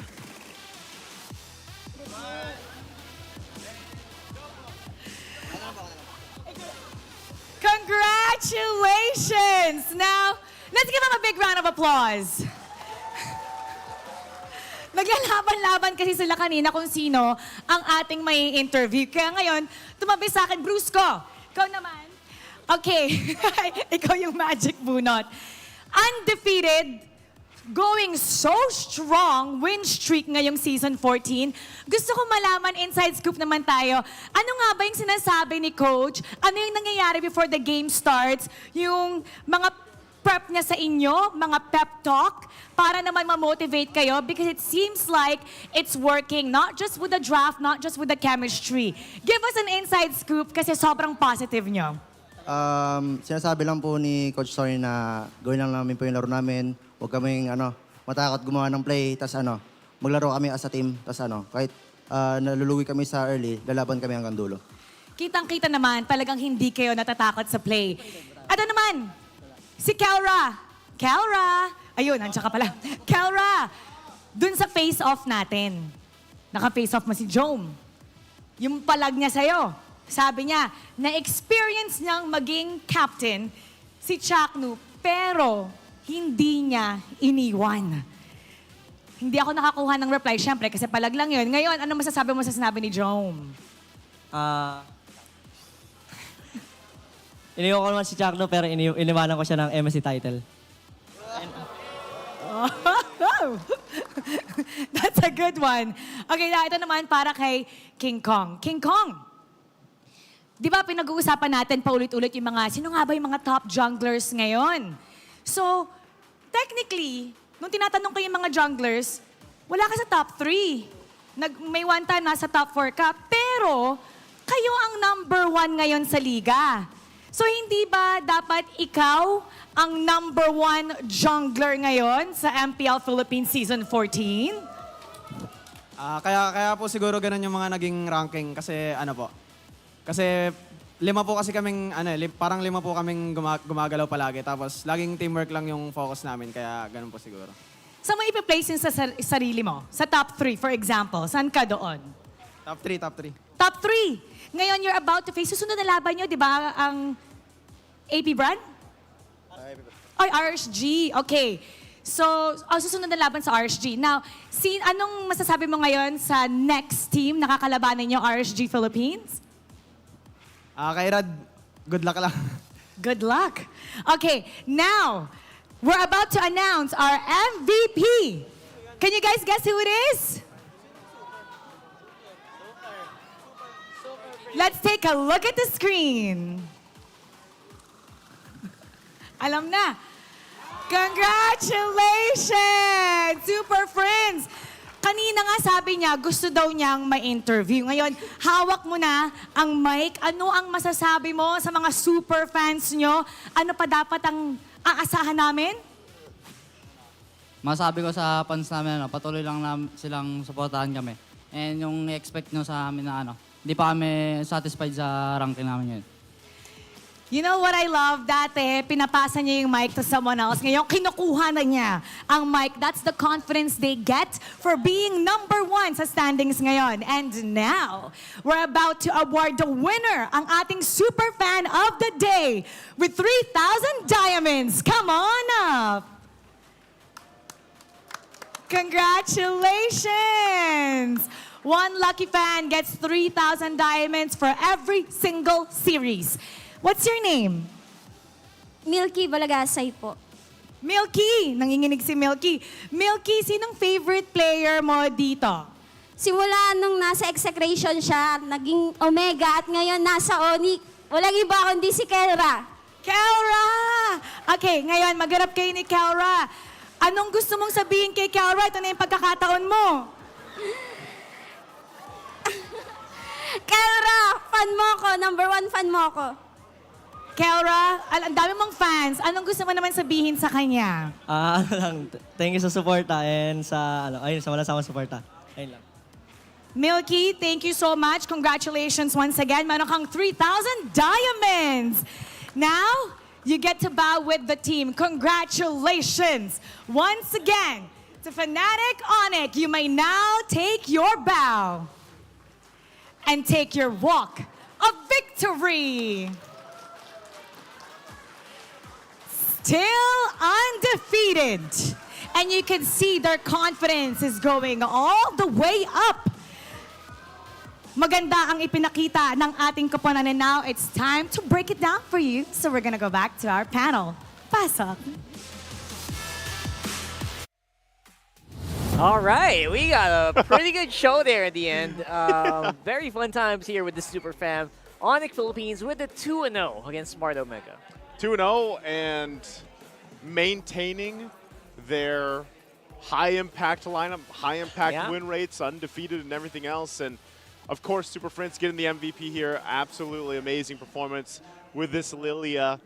And he's been very consistent, honestly, you know, throughout their matches. Honestly, consistency is something that is very key here for Super Prince. He doesn't need to be loud about it. Yeah. I barely hear this guy talk. But when he does go into the Land of Dawn, his skills do the talking for him. And I think that's very apparent. Obviously, when you have teammates like Kelra, you have teammates like, you know, King Kong, it's very hard to stand out, but somehow, some way, he does find a way to do it. Yeah, some way, somehow. And I think that's the case for all the roles here, of course.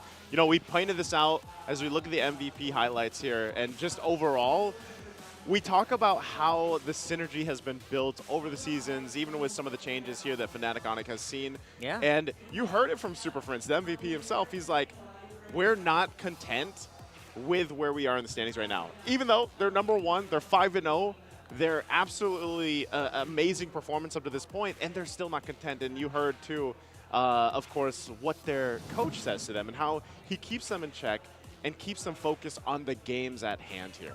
Yeah, and honestly, focus is somewhat hard to come by sometimes, right? Especially if you're up against very familiar opponents. Yeah.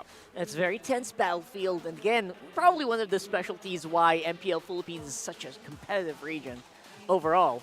I would say that, you know what, we are focused and we are determined and we are not content with top 1. That is the Philippines way.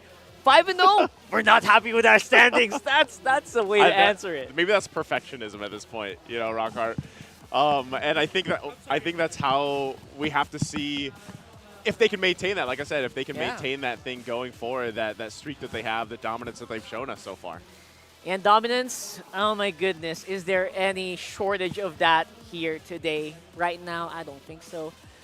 Right now, obviously, that Game 1 performance was through the roof. Game 2 was a little bit closer, but you know what? It's just as close as Fnatic Onic allowed it to be. Yeah, for the most part, I feel like the Lilia curveball there was just great control for the Zask, where a lot of teams have struggles dealing with it. That was a big thing. Not only that, but I would say, obviously, and I already gave my thoughts to Game 1's draft from Smart Omega. This time around, it was better. Like, I would say their draft was obviously better here. And they showed that they could answer some of the pressure put on by King Kong. I mean, Andoryu with the Hayabusa, and they tried to set things up. There was even, you know, it was great to see Ch4knu even play the Kufra, but still, I think it's the same thing here. Fnatic Onic, whatever lineup that they brought to the table, whether it was Game 1, very dominant, Game 2 here, same thing. You know, eventually they still had a massive lead. They just play every role to a T, and they make it work. The execution in every role, every lane is there. Yeah, it doesn't need to be flashy, doesn't need to be, you know, overwhelming. Yep. Just needs to be just right to get to the right amount of, you know, stats that you need. Even King Kong earlier was like, you know, he was playing back around the Lord area, wasn't really doing as much, and then goes in for the perfect timing. And again, it does show in the kills. It doesn't need to be like, you know, 20-0, right? It just needs to be the ones that you need, the objectives that you need at a specific time. Yeah, so what that says is basically it's like a preview of the discipline that they have too. Yeah. You know, I think that's a apparent thing is every time when you see these teams at the top, I know we talked about Titans that we're going to see play later. Fnatic Onic is on that trajectory as well. Like, they are at the top of the standings, and you know, they show how aggressive they can be, like Leo said on the desk, unmatched aggression. But then at the same time, they can be cool and disciplined too. And I think that's where you see this evolution and this growth from these players from Fnatic Onic. Well, speaking of growth, I wonder how this guy actually grew these players, right? Because if you guys are not aware, we got a pretty. There you go. We got a familiar voice, Coach. Why not here from Fnatic Onic? Coach, what a game, man! I gotta say. Out of all your games, obviously Smart Omega coming into the week was one of the, definitely looked like a team to beat. How do you guys deal with that? How do you prepare for that? Like obviously Super Fam, right? The Super Fam overall is you treat it as a family, but how do you also make it a team? I think basically it's just the word self-respect. First of all, respect within the team, and definitely respect with the opponents that we have, the teams that we go up against. I mean, Smart Omega was actually outstanding going into the end of last season. It was just that it was too late. So we actually expected for them to, pick up the pace this season. So it was more of us understanding that anyone, particularly Smart Omega, can definitely beat us. So it's just, studying and helping each other out throughout the weeks. Yeah, I love that. And Coach, why not? Your English is amazing, so we're happy to have you, of course. I just got to throw it out there because, as the English panel, this is a new edition, and we're happy that, we actually get to have some guests on here as well, so thank you for joining us. My question, though, is going to be a little more iffy on this because I want to know what you think, Coach, why not? Because for our viewers, our international viewers out there, Coach, why not? You used to work and coach with Smart Omega before in the past. And so I'm going to ask you right now in Season 14, what is what is maybe something you see that might be the weak point or the problem, the struggle that Smart Omega has specifically right now in this season?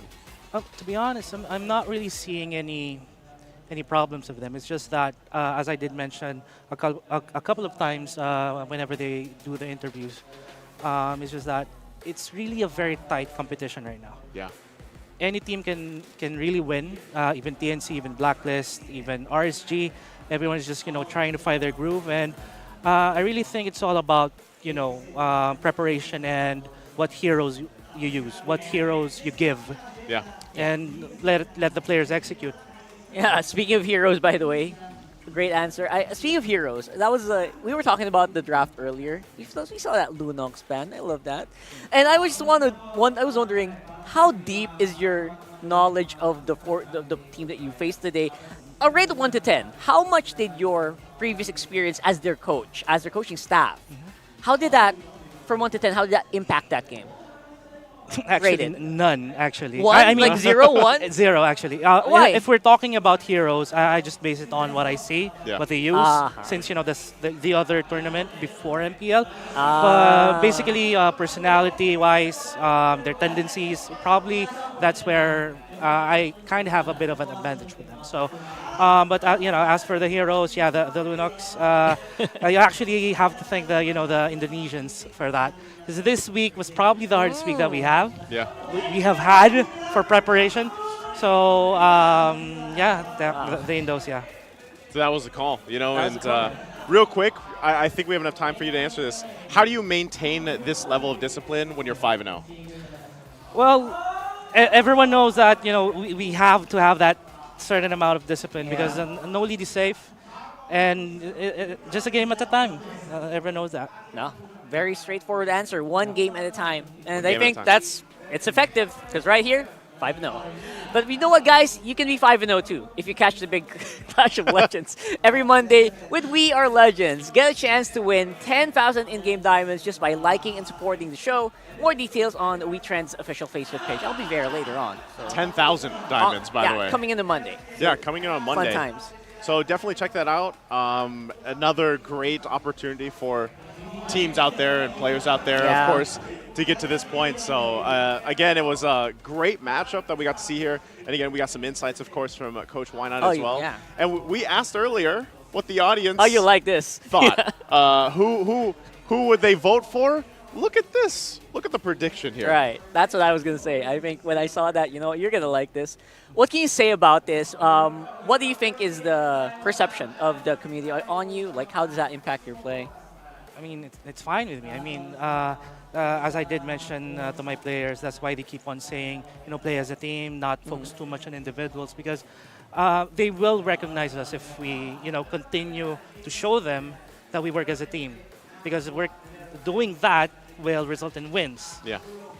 Right? Yeah. So, so it's kind of background noise, fine, yeah. almost at that point. I mean, it's normal. You choose your side. I mean, even if I was a fan, I'd probably choose Omega as well. Yeah, I used to work for them. You've been there. Sorry, Coach, right? I chose Omega. Yeah, It's fine. It's fine. we did. We chose Omega. I have evidence with Luis. Because really, to be honest, I'm still pretty much a big fan of Ch4knu. Yeah. I think Definitely. Yeah.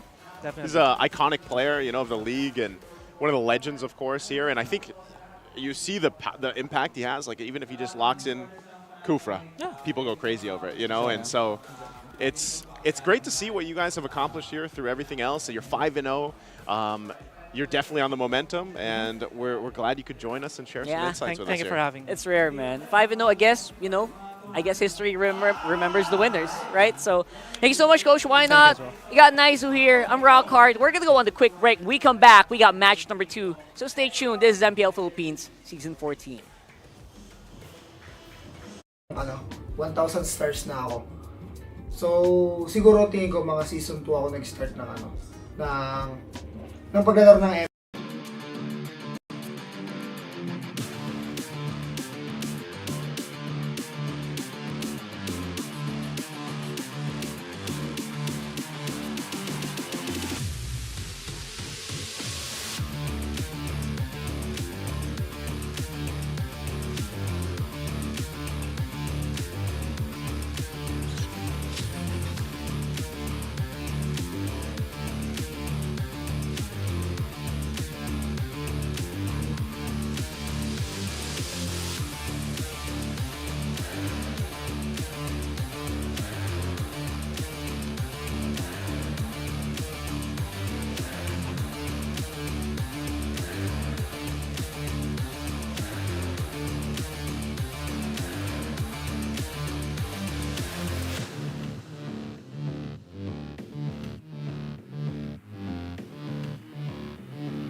Malakas, Pilipinas, malakas Kahit anong lane, we become the monsters Malakas, Pilipinas, malakas Face the golden sun and ribbon for the 3 stars Look at us to the top, no ifs, no buts Winning any game, para to sa PINAS Di mo matikin ang aming boses on your level Nasa kalye man o mobile, you know I become a legend Open fire, we unite, we winners Built with pressure, like diamonds are made of Switch in a lane na parang gera HP Racing may reseta Built agad ang buhat ni Hilda Full load SS parang Lyra Susundan ko ang iyong bakas Kasama patas Tagumpay na dito Dahil tayo'y malakas Para sa Pinas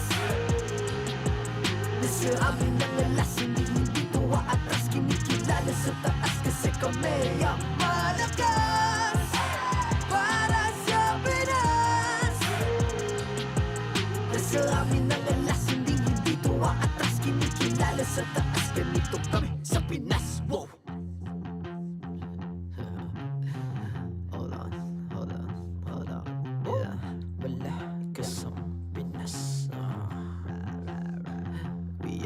Laging every beat, no surrender, no retreat Pag nagsama-sama, just imagine what we can achieve Laging every beat, no surrender, no retreat Giving 100 all my all, cause we just cannot be defeated We are unstoppable, immune and invulnerable Ready ang equipment, lahat frozen, malang crowd control Pakita ko na jab like, east to the southeast Taas sa watawat, proud and loud Cause every enemy we devour Susundan ko ang iyong bakas Kasama patas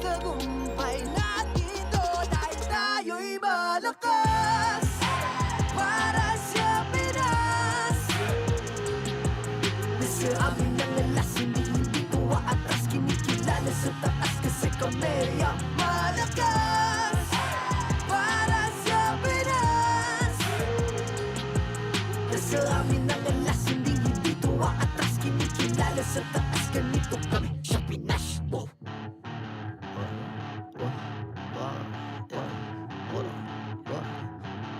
Malakas, Pilipinas, malakas. Kahit anong lane, we become the monsters. Malakas, Pilipinas, malakas. Face the golden sun, we're running for the 3 stars.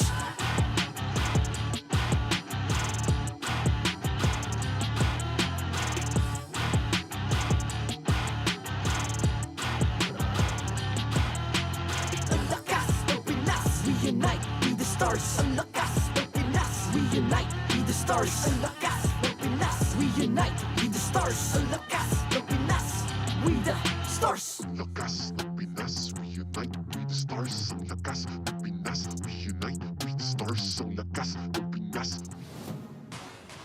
The 14th season of MPL Philippines is brought to you by the following sponsors. Smart, the official telco partner of MPL Philippines Season 14. The official tournament phone of MPL Philippines, Infinix GT20 Pro. Official suppliers, EMC Asia and Index Salon. Experience the MPLPH Season 14 action live at Green Sun, Makati City. Grab your tickets now via official MPLPH website. Don't miss any MPL action by following our official Facebook and subscribing to our YouTube channel. Follow MPLPH on TikTok for more content. And to ensure the equality and fairness of our games, MPL Philippines is also monitored and supervised by the Games and Amusements Board.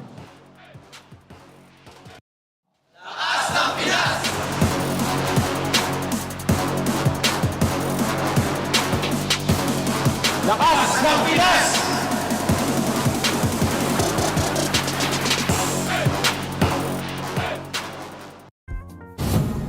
Welcome back for week number 3, day number 2 for MPL Philippines Season 14. Once again, we are at the English desk. My name is Inga, and together with me is Leo. And Leo, so far, we've witnessed a very fast first series between Fnatic, Onic, and Smart Omega. A sweep by the Super Fam, resulting in both matches going just 15 minutes, leaving Smart Omega still winless after their bout against Aurora. This makes me wonder how far Fnatic Onic PH can go. 5-0 currently so far. I feel like they still have a lot in their tank, but one of the highlights of that match wasn't actually in the game, but the statement of KyleTzy saying that although KyleTzy left Ch4knu, he left Ch4knu with an MSC title compared to Joe. Hey, we can't just say that that's all Jome can give the Mamba, all right? Because Big J has definitely a lot of potential, and this is just week 3, so let's not worry about what else either gold laner can give, and let's see what the league is looking like right now. And what it looks like, it's still Fnatic Onic on top with 5 points currently, 5-0, still undefeated, followed by, of course, one of the Titans, Falcons, APBren, Aurora, MLBB, newly formed super team, of course, the Barangays, Smart, Omega, and for the bottom 4, we have TLPH, RSG Philippines, and Blacklist International, which is the next matchup for today, and of course, TNC Pro Team, who has yet to win a series. Or a game. Or a game. Oh, yeah. Or Blacks International has 1 game. So, with that said, I think it's interesting and essential for us to mention what the format is like right now. A point per series win, but the games matter when it comes down to tiebreaker. So that's why I'm mentioning how Blacklist has won, TNC has won. But yeah, that aside, I don't think it should matter. So basically, as we progress throughout the week, don't think about the game win-loss. It's all going to boil down when we reach week 8, approaching the playoffs, because again, we have yet to see how the playoffs will look like, how the brackets will look like. But one thing for sure is Fnatic, Onic, and Falcons APBren still looking good so far at the top of the standings. But right now, it's going to be RSG Philippines versus Blacklist International. And we all know that if you're feeling bored with the usual ranked matches, spice things up with Snapdragon Pro Series MLBB Season 6. Imagine that. It's time to step up and get your game on and face off against the best. Sign-ups are open for all qualifiers. Just head on to esl.gg/SPSMLBB. So, you know how every year there's a couple of Snapdragon Pro Series? A couple? A couple, yeah. This season, specifically, we want you to join. Who knows? Maybe, yeah. Who Maybe knows? you're the next big thing. Who knows? You might have to prepare your passport, get ready to compete overseas. That's what this could bring. This is the future for you. Yeah, and compete, of course, against the best of the best. We just witnessed Season 5 of Snapdragon Pro Series. But now, of course, we will be witnessing RC Philippines again going up against Blacklist International. One of the highlights, of course, is the jungle matchup. I mean, excited because it's MP versus Irad. So I think we will let the panel just introduce what's going to happen for the next series. Panel, take it away.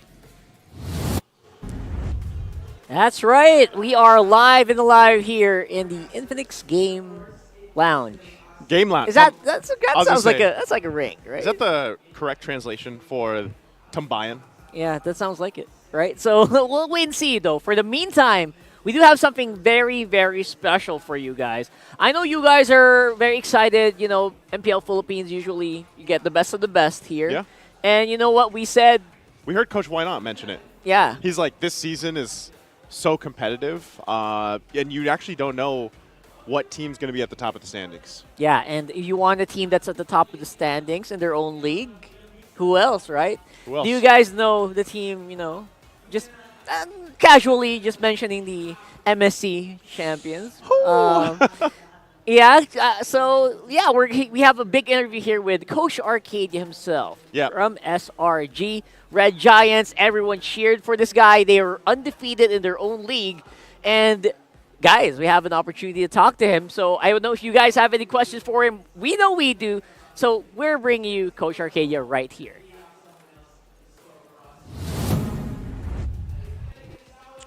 For us to talk to Coach Arcadia together with our English Infinix Game Tambayan. You have Naisu and Rockhart there. Coach Arcadia, vibe check lang tayo. Can you hear us loud and clear?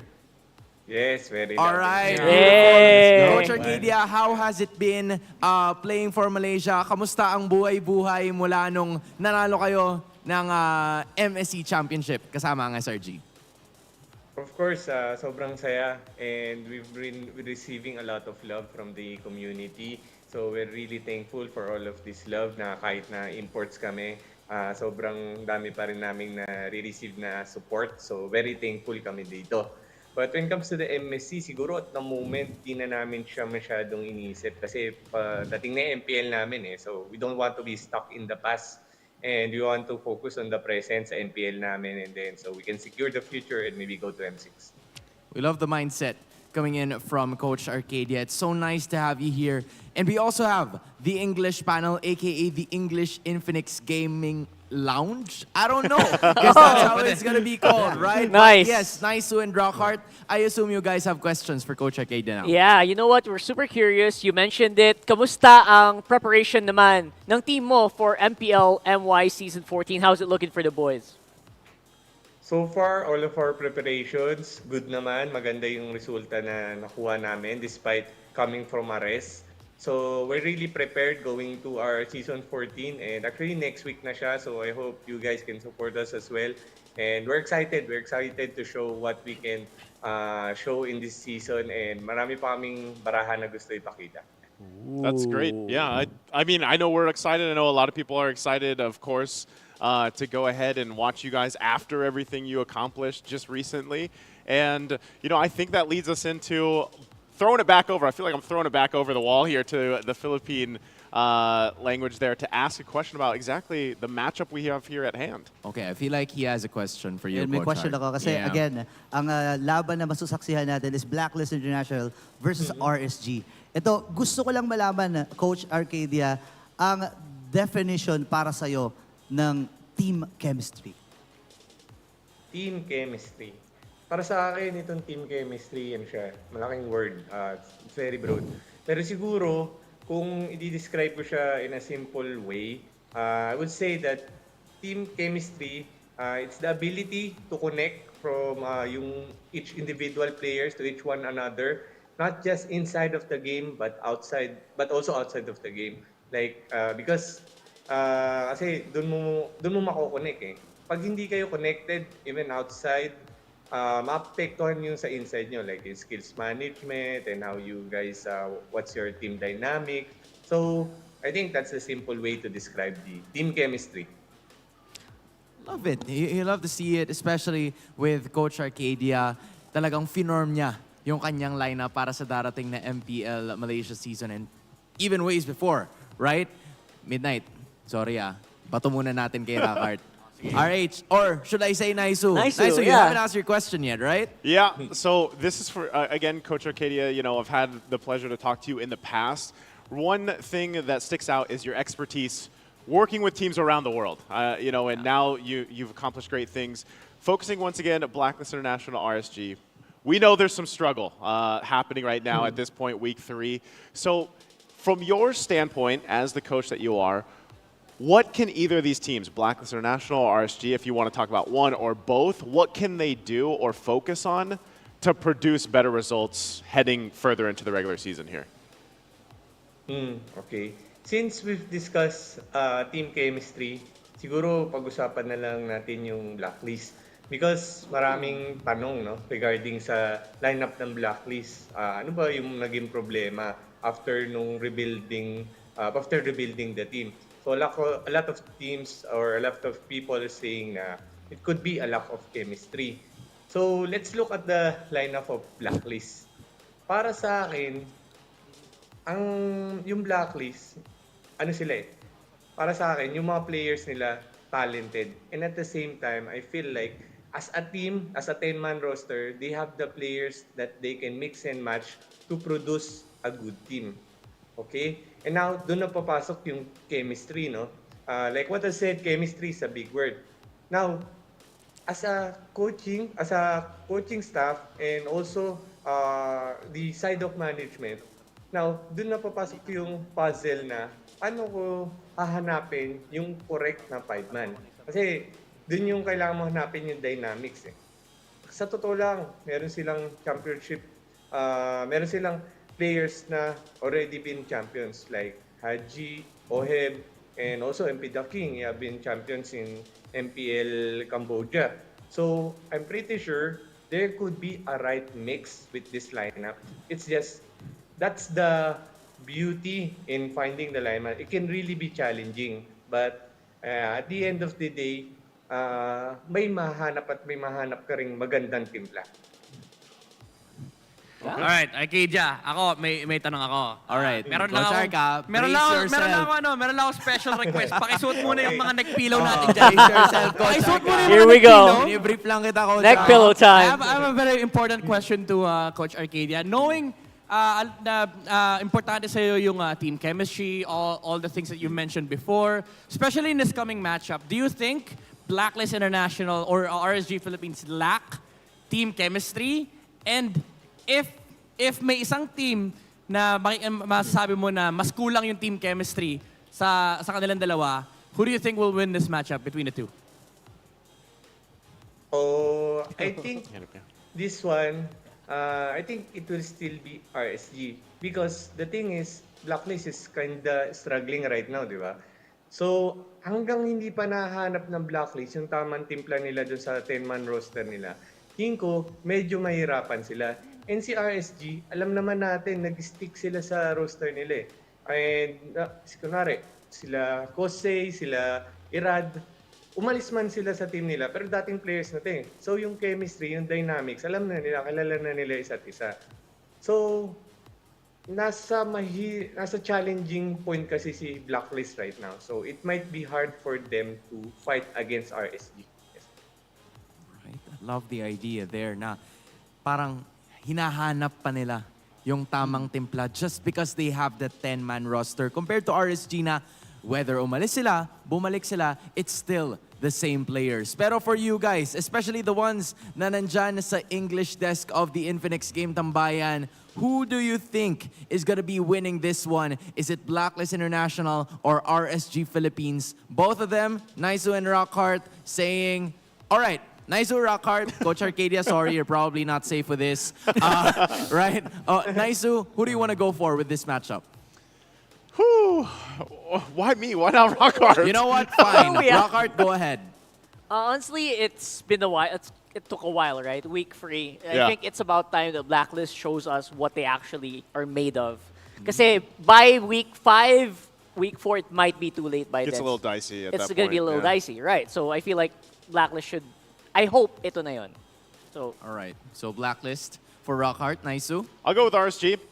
You know, and I know for a lot of the times, like I've been supporting RSG, and they're obviously in a growth phase, and I think that's also what Coach Arcadia is talking about for Blacklist International. But I think RSG has found a little bit more of their footing, I would say, with the lineup. Yeah. So I'm gonna, at least for this matchup against Blacklist International, I give it to RSG for this one. Okay. So this leaves you, Coach Arcadia.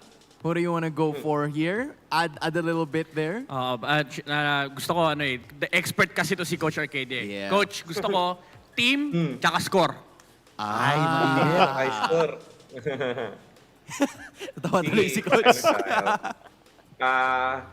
2-1 RSG. Kasi yun itong Blacklist, may mga palaban na players talaga. Siguro, kasi si MP, medyo very competitive yan na player. So, hindi yan basta-basta magpapatalo. And alam ko, ganun rin ata si OM. Di ko masyado nakakausap pa personally si OM before. Pero si MP kasi, alam ko yung personality niyan. Competitive niyan. Ayaw niya talaga magpatalo. So, yeah. I love to see it. Fighting spirit ang posible nating makita from Blacklist International. But it is RSG that he is somewhat expecting because of the chemistry that they have already built. Coach Arcadia, thank you so much for giving us your time. So much, and guys. we wish you the best of luck para sa darating na MPL Malaysia season. And to Naisu and Rockhart over there, we miss you guys. I know that you are miles away. Miles. And I hope that you're doing okay there. All right, we'll see you very, very soon. And thank you so much once again, Coach Arc. Any final message, of course, to everybody who's been supporting you and sa lahat ng susuporta pa lang sa'yo para sa darating na MPL Malaysia season? Okay, just want to thank also sa lahat ng nanonood dyan sa MPLPH. I know we're currently imports here in MPLMY, but nakakatanggap pa rin kami ng mga messages and supports from all of our Filipino fans. So we're really thankful for that. And we really appreciate that support. And I hope na magkita-kita ulit lahat tayo sa M6. I hope we make it again and we make a good World Championship on December. Yeah. Thank you, guys. All right, there we finally have it. Coach Arcadia again, thank you so much. This has been it for the Game Tambayan featuring Coach Arcadia, Naisu and Rockhart. Coach Arcadia, we'll see you very soon. Paalam. Paalam. That was a fun segment, That was wasn't cool. it? That was pretty cool. Yeah, I'm glad we got to do that. And hopefully we get to have more of that in the future. It's always interesting trying to make the two languages like cooperate with each other and It's work. hard, So, but hey, yeah. W-Prod. For sure. You know what? We're very excited about the upcoming matchup. That was a very fun interview. Hoping for more, maybe another person here, maybe, you never know. But right now, obviously, the focus is on this matchup. It is Blacklist International versus RSG Philippines. I'm excited to see who's playing today. I know you are. So let's go right into the team intros.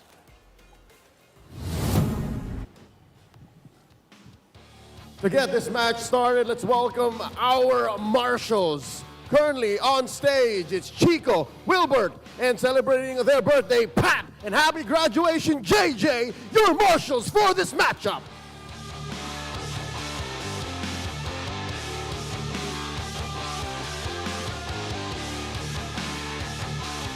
First up on stage, the soldiers may change, but the mission stays the same.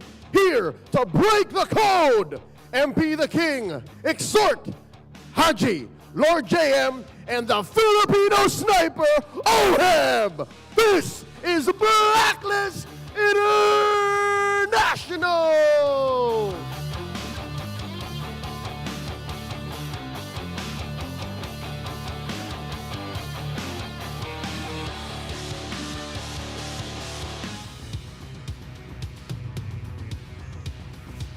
And their opponents, coming back strong after last night's uphill bout. It's time to rise and slay! Raiders, make noise for Light, Irad, Aqua, Kusey, and Nibor! This is RSG Philippines!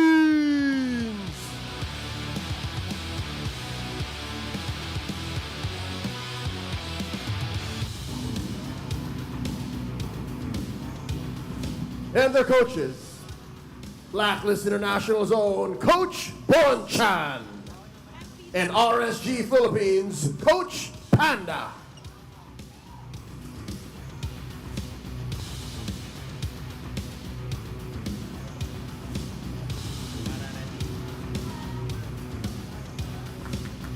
It's time for the face-off.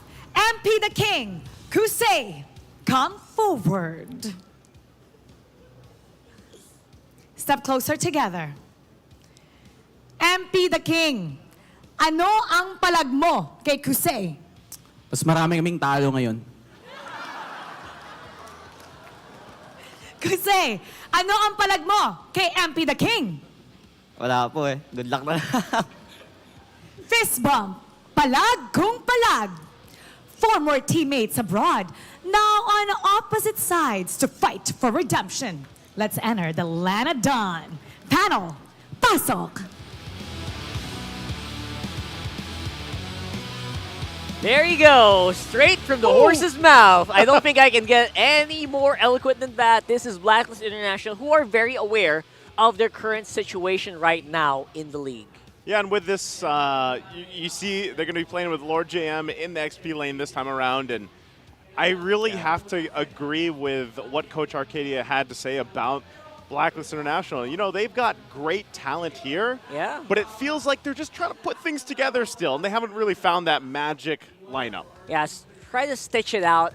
At the other end, though, it is going to be an RSG who, despite being in a pretty good spot, you know, synergy-wise, chemistry-wise, it does feel like they are just on their way back up right now, right? Yeah, like they're trying to, in a sense, like trying to raid back up on the top of the standings because they're struggling. I mean, I don't think people came into Season 14 thinking about maybe Blacklist International RSG being where they are in current standings. Again, it's only week 3. It's okay.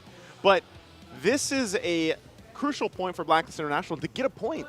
They're sitting on 0 points, and it's tough, right, when you really look at what's kind of across from them and ahead of them, because even when you look at the stats here, the team head-to-head, you know, both the teams have gone through struggles up to this point, but right now RSG feeling a little bit better, I would say, with the lineup that they've brought to us as we look to the keys to victory. That's why I was saying earlier in the interview, man, it's now or never.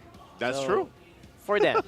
But Neighbor is on the other side, but in Infinix Keys to Victory thinks otherwise. Aid Haji in initiating and or counter initiating, because we still don't know like what kind of heroes, what kind of playstyle Haji is going to opt for today. Yeah, and I think next up too for RSG, this is a great point because continue introducing yourself, Nibor, and when he plays the Edith, I would say that is a time that he shines. He's also shined on the Phoveus. He had one of the more noticeable plays on Phoveus, diving in between turrets, tanky enough. So I think that's the thing. Keep showing yourself here and showing what you can do.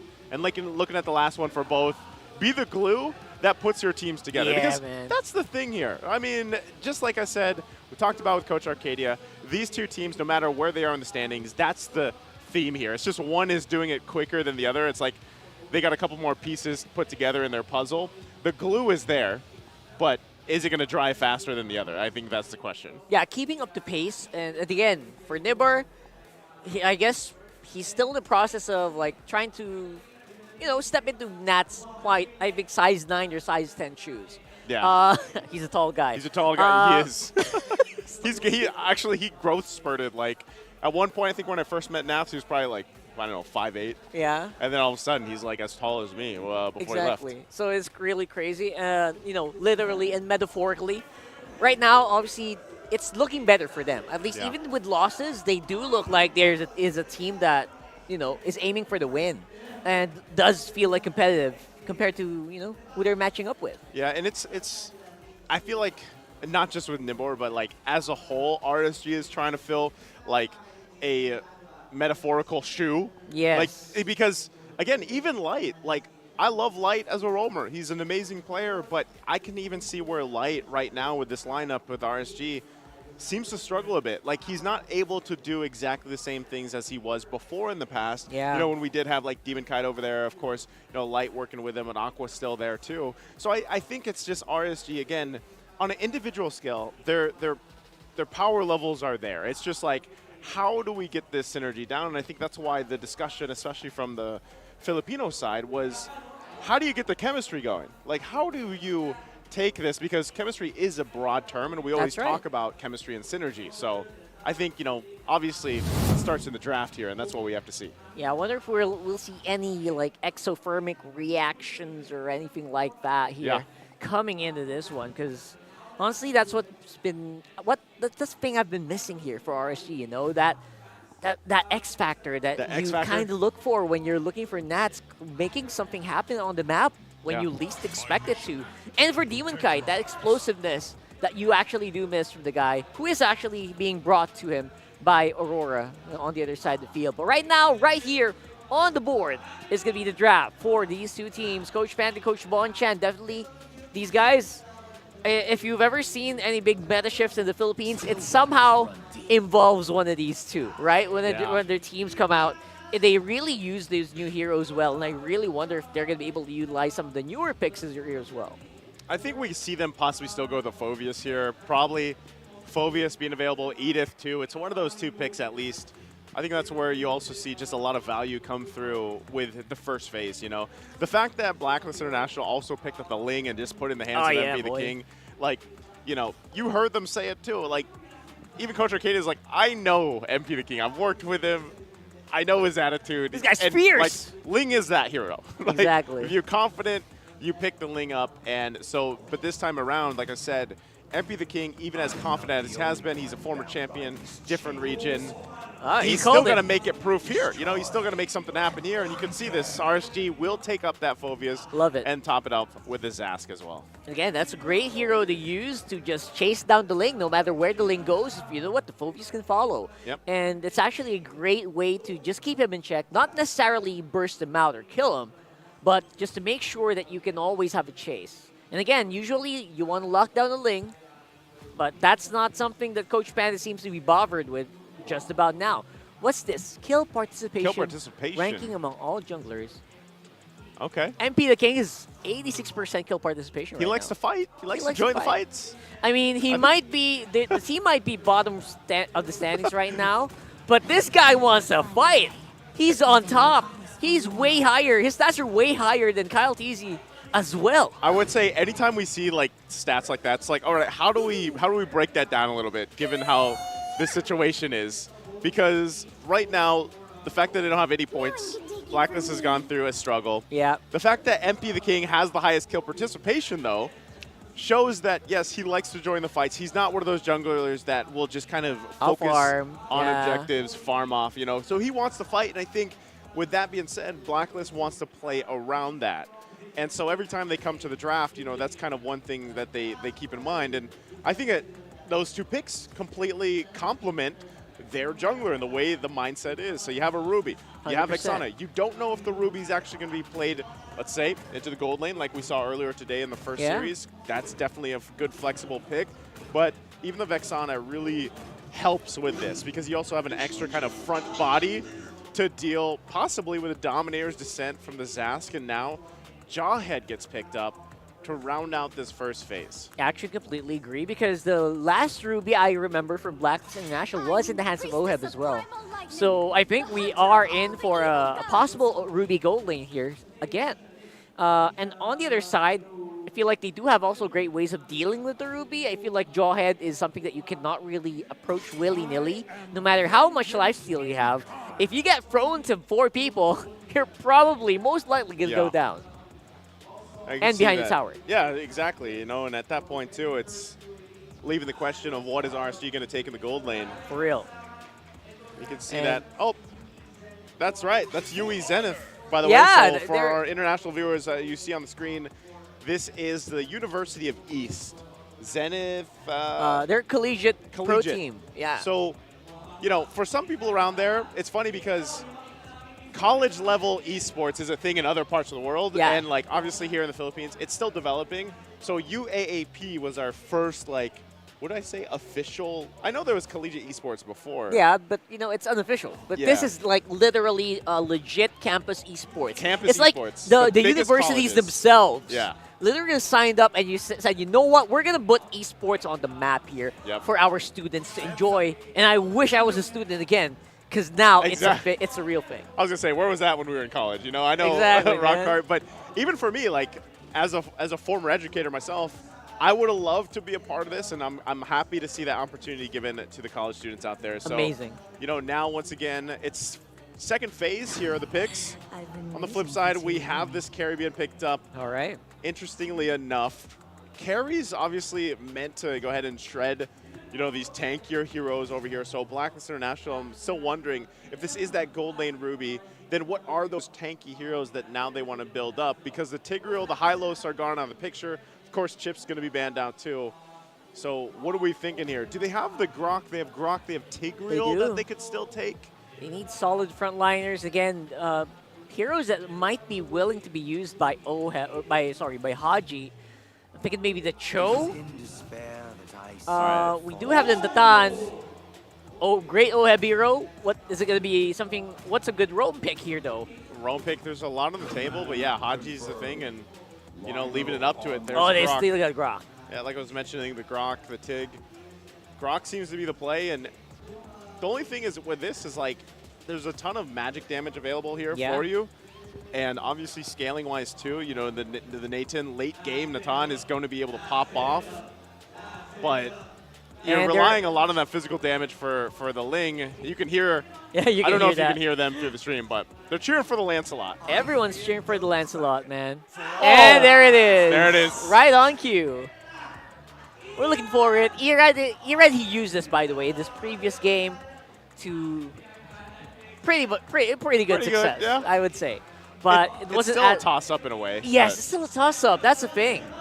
So I wonder if this is going to be what RSG is looking for here. Maybe just put Erad on Lancelot every game and maybe get some wins. I don't know, man. But right, one thing's for sure. Everyone's very excited about this. I can barely contain myself. And I know you guys are very excited to see this as well. He's probably the only Lancelot player right now in the league, and we're seeing it here. I just wonder, how well is that going to mesh with this lineup? How well. You guys can see the lineups here. Let us know who you think is going to end up taking game number 1 in this best of 3. Let's throw it over Blacklist International RSG. Game number 1. Throw it over to our casters. Bop. The mechanic, Erad, with his signature Lancelot, going head-to-head with the new king of Blacklist International. This is MP the King. Assassin versus Assassin. Hyped matchup. What are your thoughts, Leo? It's an anime sword fight in the jungle here. I'm excited because, again, it was just about 2 years ago in the playoffs of MPL Philippines Season 11 where Erad stepped up to the young goat and said, my Lancelot has better mechanics than you. Yeah, he was just spewing the truth at the time, and it takes a lot of guts to do that. And now look at this, here and now. 2 years later, after he spent some time in Indonesia, back on home soil, people are still looking for the world-famous Lancelot. Yeah, I actually remember Erad's journey, even in MDL Season 1 when he was playing for RSG. He was actually one of the notable heroes with the Assassins, with the Lancelot. Even if the meta was the Fredrins, the Barats, he refused to play the utility jungle. Even in a lineup that he shared with Demon Kite, of the two, he would be the one that people preferred to play these Assassins. Yeah, and now, as we can see, MP the King also is one of those junglers who prioritizes or prefers the Assassins. If we can recall, this was one of the heroes MP used in one of the most recent international tournaments wherein they had a major upset up against one of the Titans in the international scene. Real quick, if you guys need a little bit of a translator, paraphrasing, the screen that's now currently faded on screen says, son, Daddy's going to watch MPL. I'll be back. I just got to watch MPL. Sweet. At least there's reassurance that he'll be back. Communication is key. Communication is key. But as you can see, Saturday night, a lot of people are here watching. If you have the chance to drop by Green Sun Hotel, of course, you can go here. And you can also see the inaugural champs. You were there. You were the host of the UAAP. Was I? Yes, I was. Once again, acknowledging the presence of UAAP Esports inaugural MLBB champions, UE Zenith Warriors. Real quick, I think Rockhart and Nice were trying to explain exactly what UAAP Esports was. The reason why it's such a big deal and why it's such a landmark in MLBB and esports history in the Philippines is because, yes, there have been multiple collegiate tournaments, collegiate programs that support esports, but here for the first time, it has been acknowledged by one of the major academic organizations that are actually governing these schools' athletics. It's not just sports. It's not just esports. It's all of these schools' athletics. That's what the UAAP is. And now finally, it's part of that long-running and prestigious tournament line of UAAP. Hence why we're welcoming UE Zenith Warriors with such warm embraces here in the arena. That just means that esports is here to stay, MLBB is here to stay, and of course it wouldn't all be possible without the support of the fans. And as you can see, a lot of people are here flexing their messages to our co-talents, players as well. Happy birthday to you, Boss Greg. Okay. Boss Greg. Special shout out to you. Boss Greg, hopefully you're smiling now that you know that your friends are greeting you happy birthday. Wipe off the frown. Yeah, you know what I appreciate with the fans? They actually know the proper brightness of the phone. So that the pictures that, see, we can all see the pictures that they're flexing. Oh, right. It takes skill, it takes a lot of experience, which makes me think that these fans are the ones that watched even previous seasons ago. That's what I was going to say. Yeah, it's not their first It's time not their first time. in the arena since, well, we've been here in the Green Sun Hotel for about a month now, give or take. Yeah. Yeah, you guys are welcome to come over. If ever you're in town, just get your tickets online and head on down to Green Sun Hotel in lovely Makati City. Yeah. A lot of public transportation along the way. There's parking is down that the block. Nibor? Is that Nibor? I think so. Kind of looks like a young wise with glasses. What is that? Is it safe to assume that these are Nibor's parents? Could be. I mean, this lovely lady to the left is wearing an old RSG jersey. Last season's jersey, just to be exact. Yeah. So, very loyal fans here, as we can see. And of course, going back to the XP laner of RSG Philippines, we've been highlighting this guy because he's only 16 years old, but with the previous performance, especially yesterday, it's like he's a veteran. It's like he's been playing in MPL for since. Oh. All right. Yeah. Welcome back. Y'all saw a little bit of a nice and rock hard, but you were saying it's like he's been playing for how long now? For how I have no idea. That long. That long. Not as long as Rockhart's been here, but since season 1. Yeah. That's Rockhart, but you know, I guess you were gonna say like since season 6, season 7, you know, like around the OHEB's. OHEB's time, yeah. OHEB's in maybe. But with that said, I think there's a lot that we can consider going into this matchup as we try to get things going on. Yeah, that's why we have, we'll be heading to a very short break. Stay tuned, grab some snacks, and we'll see you in a very, very short while. Marami rin siyang nabago sa buhay ko. Kumbaga, part din talaga siya ng buhay ko ngayon. Lakas ng Pinas!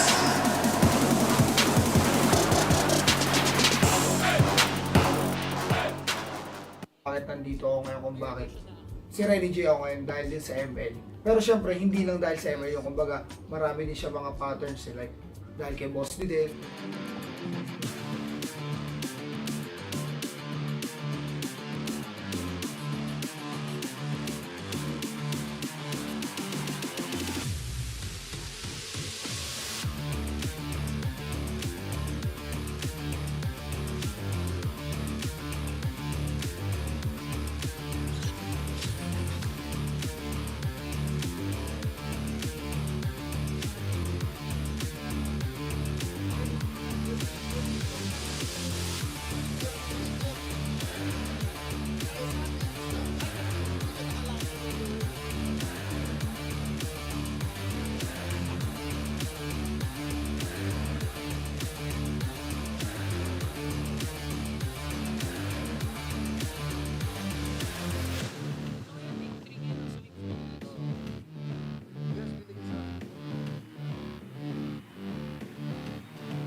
Lakas ng Pinas!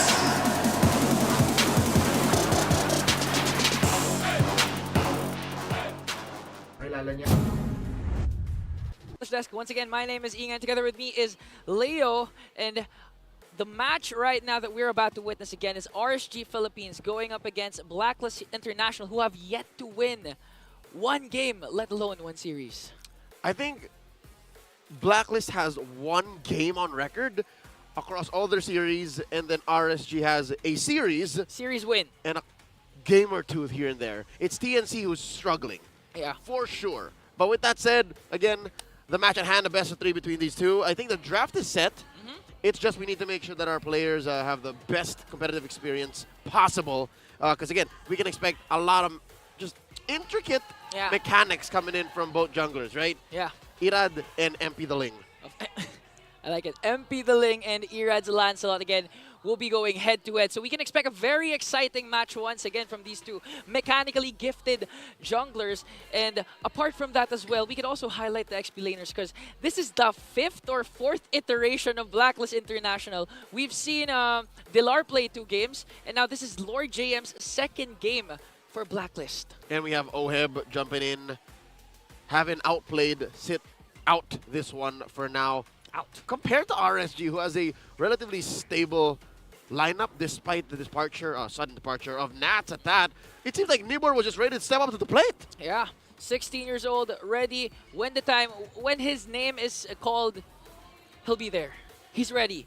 He shows up, and we've seen it a lot of times, even during previous international tournaments, especially with the Edith.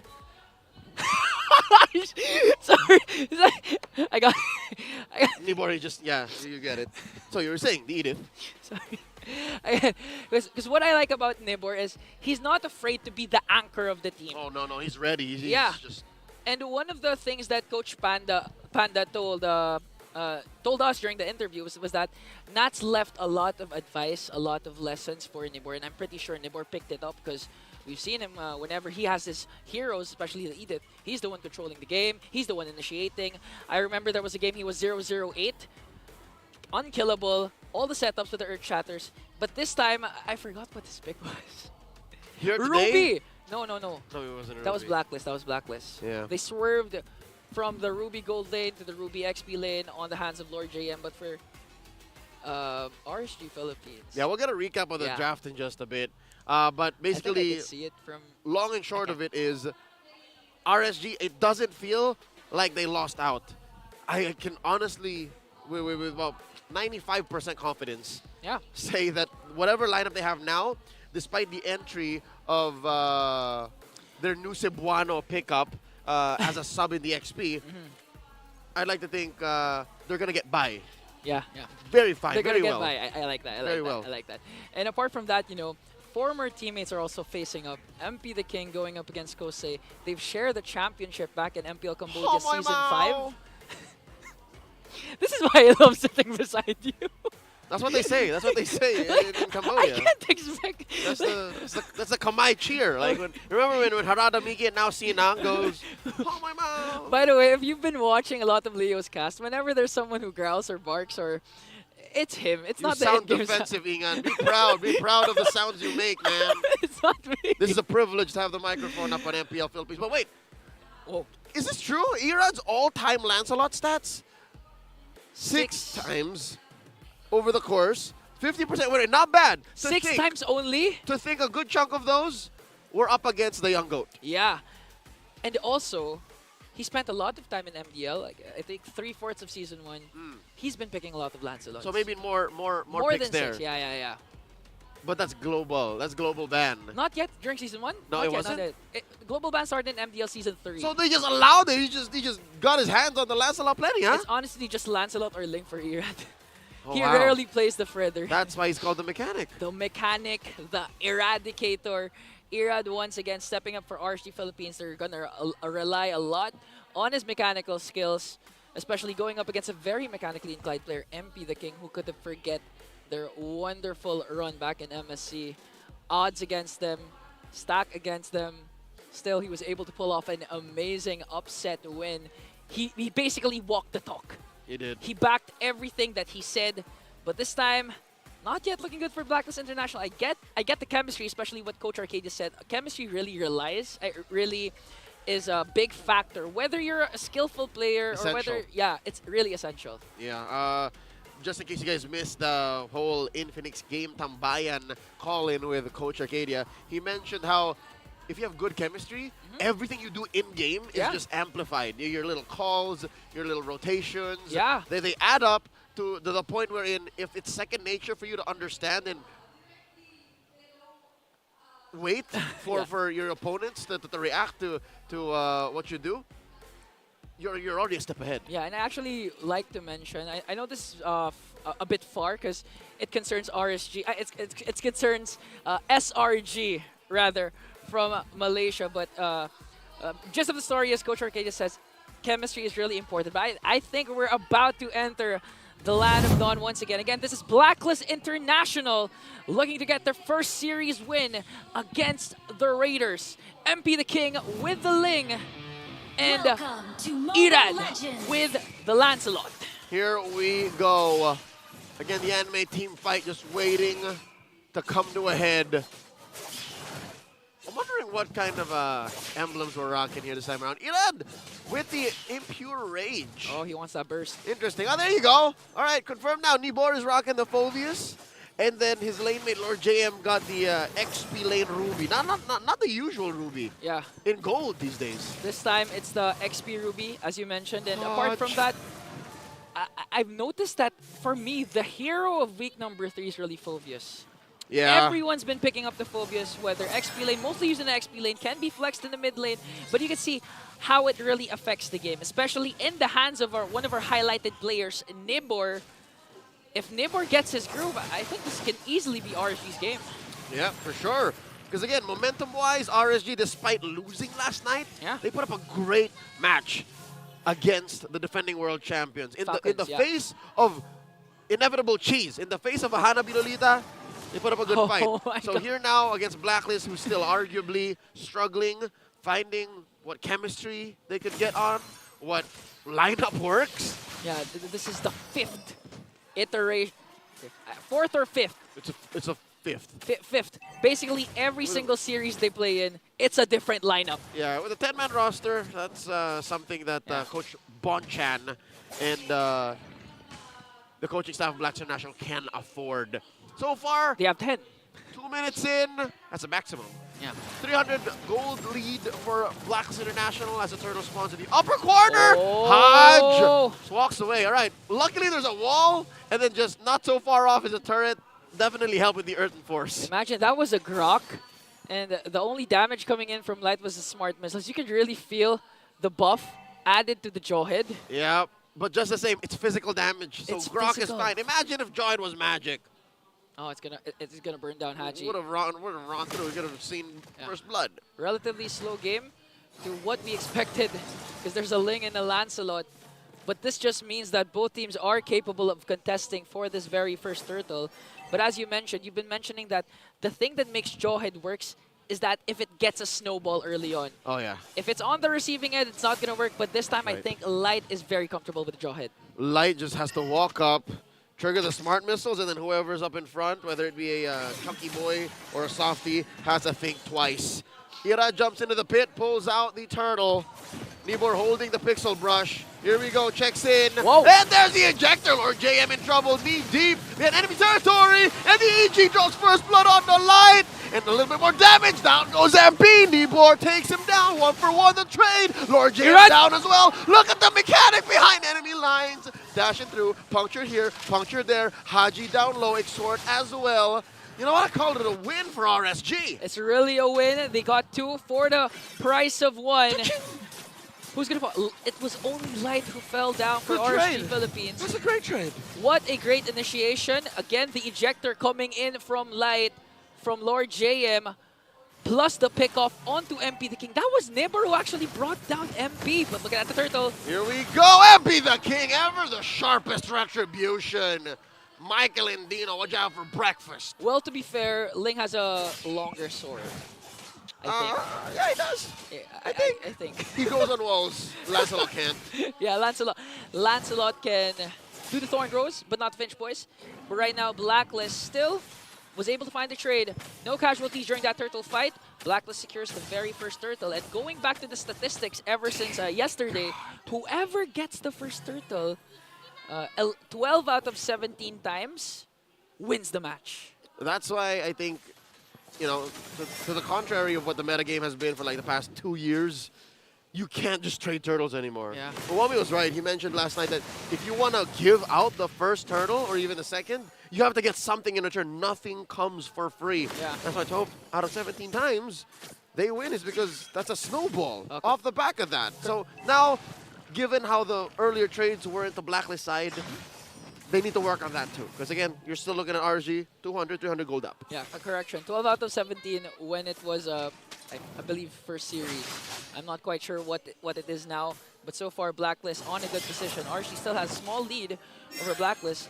And we can expect this to snowball if ever Light gets a good ejector pickup here coming in. And now this is why I hate playing against Zask. Why?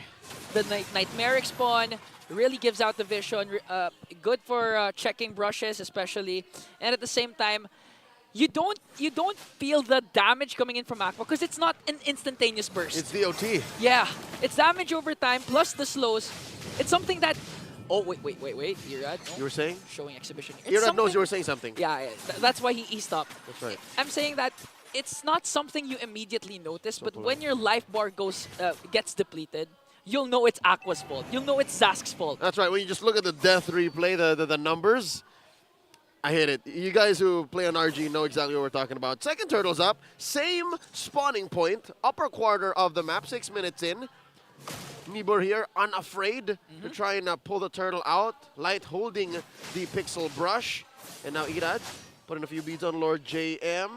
Amazing work again. The micro involved over the map, cross map, top to bottom. Yeah. RSG taking control here now. The turtle, 3/4 remaining. And there's a one Nightmaric spawn. And the EG drop. Turtle down to 1/10 of its health. Who's going to take it? Big shields and big damage up. And there's the Force Tempest of Blades. Looking for one dash and through, 4 blades through. Light goes down. Irad scores. MP the King down once more. Nibor gets a kill. Double kill for Exort. And now the flicker's spent. Can Irad find them? There's a Thorned Rose. They let go. Luckily, Blacklist was able to evade, but Irad is still here. The Eradicator making sure not to let the agents go home. Nightmaric spawn is there. Is he going to go for it? And there it is! Wow! The Phantom execution! Irad gets to the puncture on the way out. Lord JM falls. Irad, the Lancelot God, the Eradicator. And as we look at the replay, 99.9% of players would actually just let it pass, let it go, but not Irad. He ain't Elsa, he's Irad. He just won't let things go. That was calculated, that was cold. And it's not frozen quite yet, but amazing work. That puts RSG up by about 1,000 gold. Right now, Blacklist really needs OHEB to be activated right away, especially when it comes to the very first Lord. Again, we know Nathan is a late game hero. Really dominant. Same mechanics with the Moskov.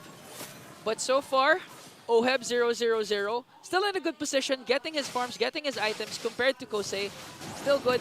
But if Irad continues to execute this amazing Lancelot plays, Blacklist is going to have a hard time trying to extend this match to the late game. Here's what's scary. Again, we were playing a lot of like short range, mid-range engagements in the early to mid-game. But consider this, Ian. Consider this. What? You have Light, you have Irad, and you have Nibor. All of these three heroes, Lancelot, Jawhead, and Phoveus, have a free go into the back line of Blacklist. Yeah. So you mentioned how OHEB needs to get farm up.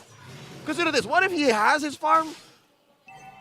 And what if Ari just gets to him first? Who's to protect him in the back line? Lord JM? Yeah, we've actually been seeing that happen to MP the King. So far, not yet OHEB because OHEB's not in skirmishes, but MP the King's having a hard time dealing with the unstoppable force, dealing with the infernal pursuit from Nibor.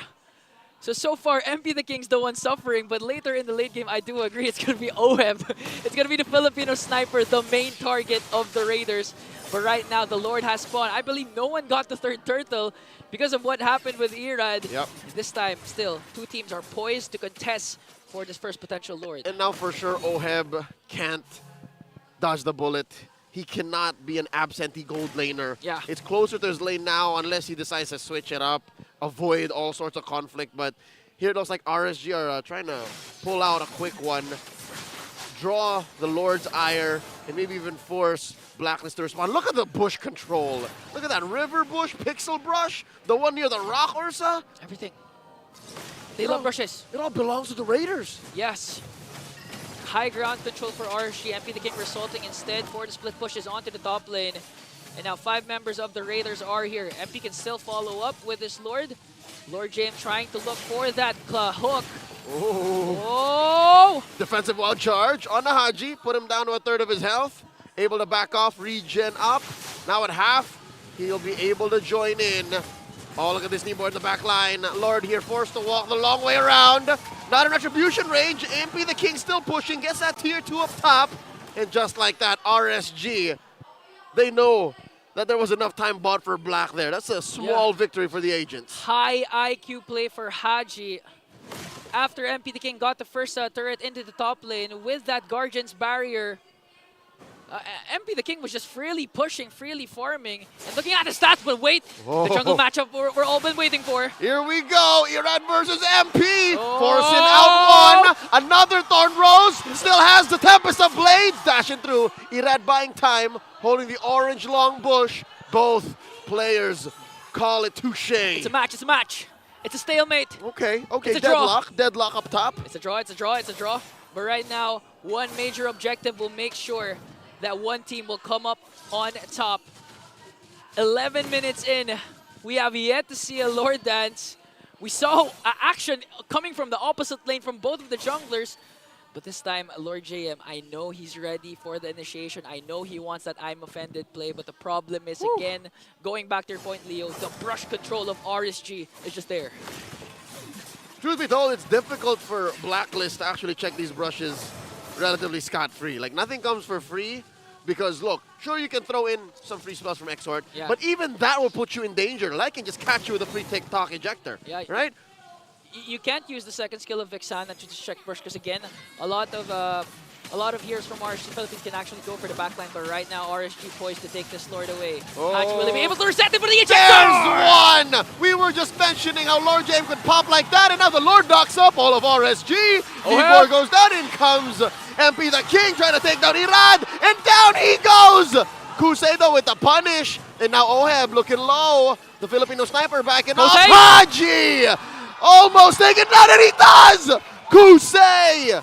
Taken down to Homoy Mao for RSG, and OHEB walking in with just 1 HP. The Raiders go straight for the Lord. What a clash from both of these teams! MP the King picks up the kill.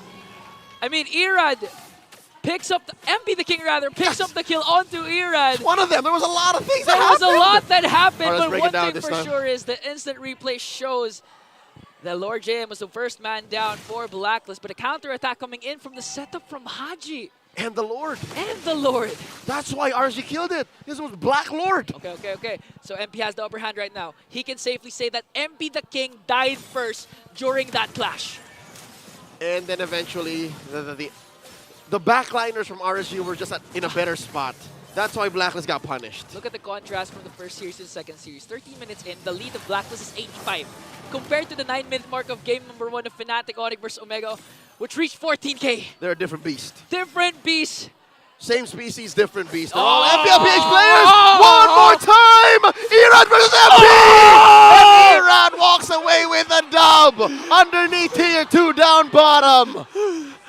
Are you not entertained?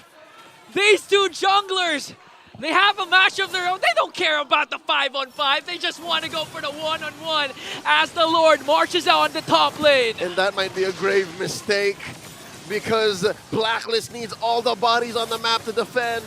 Irad pushes through one turret, works on another. Top lane gets taking down an inhibitor for Black. That's permanent damage for their base. Permanent damage that they continuously need to tend to. And they almost lost the tier 2 down bottom. And looking at the items, full build already for Kusey. Last picks up the Malefic Roar.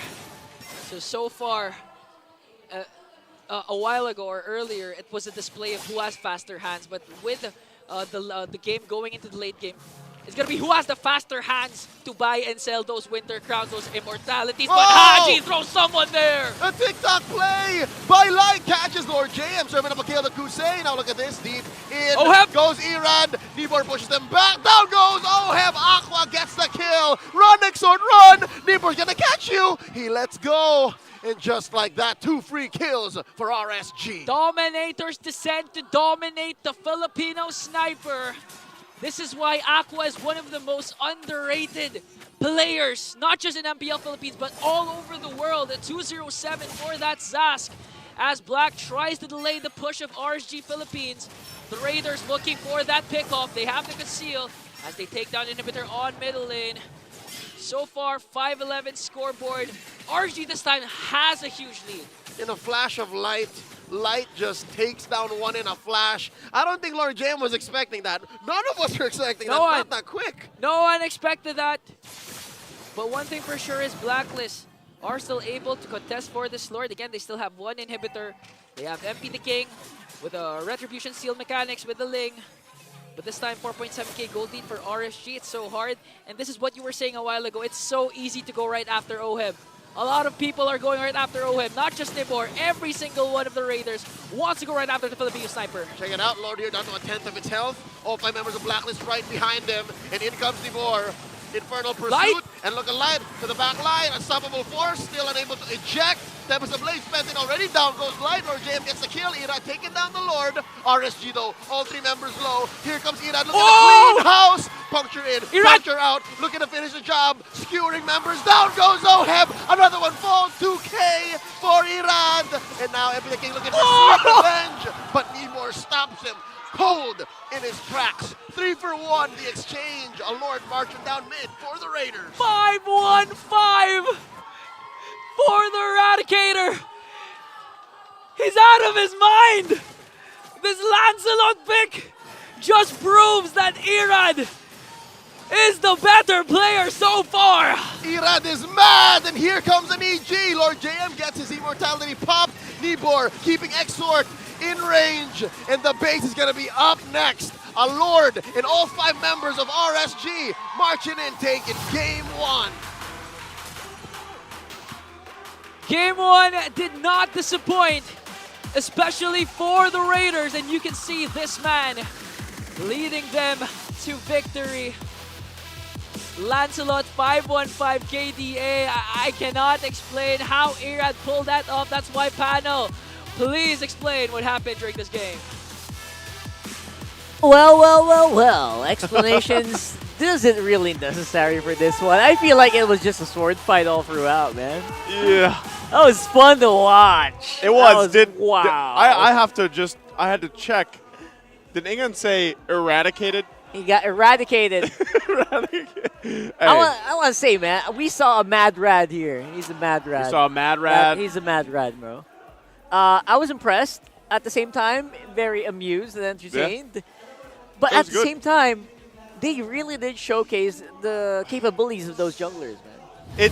I love the, okay, if we just talk about the jungle matchup, it was great. Yeah. MP the King, but he was up against Irad. And it was like, if you don't know them very well, again, Irad, very good. Obviously, I shouldn't even say good. Just amazing at the Lancelot. Like he just showcased here, put on a clinic for this. Very great performance. And when you put it up against 2 junglers who are known for these assassin picks in these specific eras too, you can get some pretty great fights, 1v1. But again, at the end of it all, MP the King is not going to be able to just carry the team through this because of, again, across from him, look what Irad does here even at this point of the game. He has highlights after highlights after highlights as we go through this. It was actually interesting because in this specific fight right here, there was already a Lord assist, like a 4-man Lord knockup. Like, that's the best case scenario you could ever ask for if you were Blacklist International, and they still got basically pushed back here by RSG. So, yeah, everyone's so busy with these junglers 1v1s. This feels bad. Oh my god! And this was a Ling initiation, right? This is the Ling initiation. So you gotta ask yourself, are these dives by MP the King necessary in some of these scenarios? I think it's a good point, Rockhart, because going back to what Coach Arcadia said, and he knows the attitude of MP the King, and I mean, going against this, like you can see MP the King was really trying to start some of these fights and get things going, and that might be what he has to do in some cases, but still, the team just wasn't able to pull through as a unit. You know what I mean? And like even with this happening here with Irad, that's the thing. Blacklist International, whatever iteration or combination we've seen from them, has not looked like one unit. Like it looks like individual players doing things. And that's the biggest thing that they have to adjust, and hopefully they can, because week 3 is almost done. Yeah, it's also painful to watch if you think about it, if you're MP the King, who literally tore up like a hole in space-time, I think, all the way up in Cambodia, using the exact hero that Irad was using against him. Love the call from Leo, too. Yeah. Little, from, what was that, MSC 2022, I think it was? Or yeah, no, 2023. Sorry, it was Cambodia 2023. Cambodia, right. And, oh, man. Yeah, I feel like it's crazy because, like, again, when you look at this, it's just, wow. A whole lot of Irad, too. Are you surprised, even? I mean, he definitely did. He's not the solo carry, right? He's not. That wasn't a solo carry performance. There were a lot of highlights. Obviously, with the capabilities of Lancelot, you have to do that dip and dive. But yeah, he actually did help out a lot as well in terms of keeping the carry in the momentum, keeping everyone in check, keeping basically stopping Lord JM to overthrow them, or Haji to smash him with crowd control in the whole of going crazy, going laser on people, right? So I feel like it was a very interesting performance from Irad. Obviously, he got most of the gold. It just so happens, but I feel like that wasn't exactly the goal here for Irad. His goal was to get as much attention as he can on him so the rest of the team can flourish. Yeah, definitely. And I mean, even looking at this, our casters pointed it out. This lineup that RSC brought to the table, Phoveus, Jawhead, and even to an extent, like just having a Zask there that is, you always have to think about Zask, not only the amount of damage that he can do, but the fact that you can actually bait out quite a bit of attention and then just pop the Dominator's Descent. You know what I mean? So it's like an extra health bar-ish in a way, and then it's another thing to go over. So there's just a lot of utility that RSG was able to play around with, and why this lineup worked so well. And then in the back corner, you've just got Irad, like, styling. You know what I mean? That's why it works so well. Also, very underrated as well, aside from that, is the amount of space that you can actually buy. Yeah, like, you put a Dominator's Descent there, no one's going there. Like 90% of the time, no one is going to attempt, or no one's going to try to stand in your way. So that's something that you can use to kind of buy space for the carry. This is a no-go zone around here, and then just get the win condition. It's funny because you mentioned that Dominator's Descent. Dude, I would say that even just dropping down the Nightmaric spawn, like just the little guy. The unpowered. Like that is enough to zone some people out already, Yeah. Good to see you, Ingan. Get back Good job, on this. Ingan. Get back to work. All right. Good job. Eradicated. You know what I mean? Eradicated.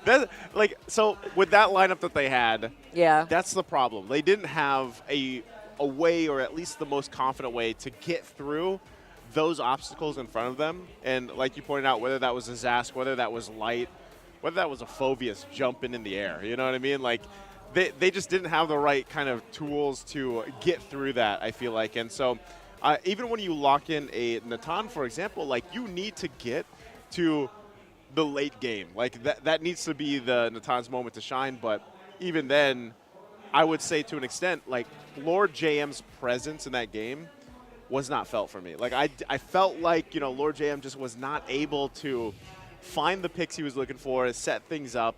And also, he just wasn't able to kind of be that front line to deal with, a lot of this, a lot of the pressure coming out from the Raiders here. Yeah, we'll see if that's going to be, something that we can talk about later on, as we do have, I think, an interview here later on. What And do we see a lot have? of people passing by. I love that, by the way. Yeah. I love that we're so on ground, right behind We're the in the midst of audiences, it. by the way. We have audiences right here behind us, and Leo just casually passing by, Ian passing by. I wonder what's the interview going to be like, because I wonder. who's going to be it? Maybe UAAP? UA. Sure. Oh, I want. There's to so see many that. guests here. Yeah, for sure. So whoever that is, we're gonna find out right now, and they are enjoying themselves right there on the audience area.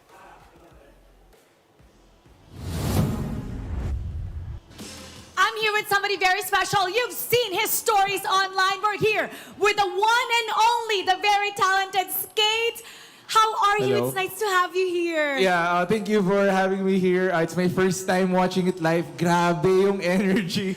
Whew, napapasigaw kami kanina pa. Finally, because I see your stories online. Lagi kang gumagawa ng art para sa MPL. Yeah. Thank you so much. And yeah, thank you. Yeah, man, your hosting was really dope. Like, Oh, thanks. Where does Skate come from? Skate stands for siya, sila, kayo, ako, ikaw, tayo. It's a story of my friends, everyone around me. Usually pang-asar ko sa friends ko, but yeah, it's relatable to So it's people. very inclusive. So it's basically Yeah. stories for everyone. I like that. That's so nice. So how long have you been an MPL fan? Like I started watching like around 2 to 3 years na ng mga competition, but I've been playing ML for a long time na talaga. So pag nanonood ka ng MPL, when do you decide na, gagawan ko to ng art? I have a vision for this. How do you come up with that? Oh, usually I find it fun when I see you host, and then you're this big extrovert person, and ang daming introvert sa gaming scene, and you're like, hey guys! Tapos yung mga introvert parang, yeah, and it's fun. And we really appreciate you kasi nag-post ka rin nung M5. Yeah, there was this one, the one you hosted na napuyat lahat. Yes. Kasi sobrang tagal ng Nag-extend. game. And parang lahat kayo puyat ni Tito Mikey.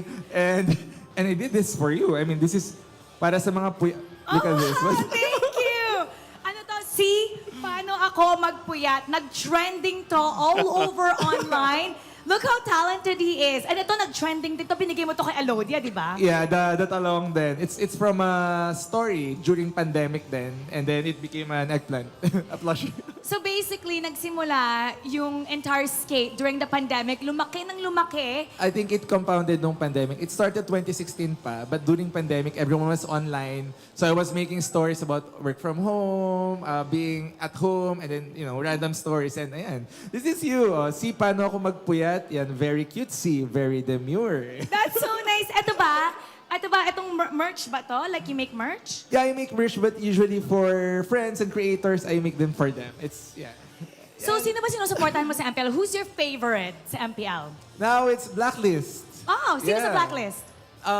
Now it's Oheb and Haji. Oh, Oheb and Haji, the Yeah, yeah, originals. of Now, how about you invite everybody to watch MPL? Let them know how much fun it is here.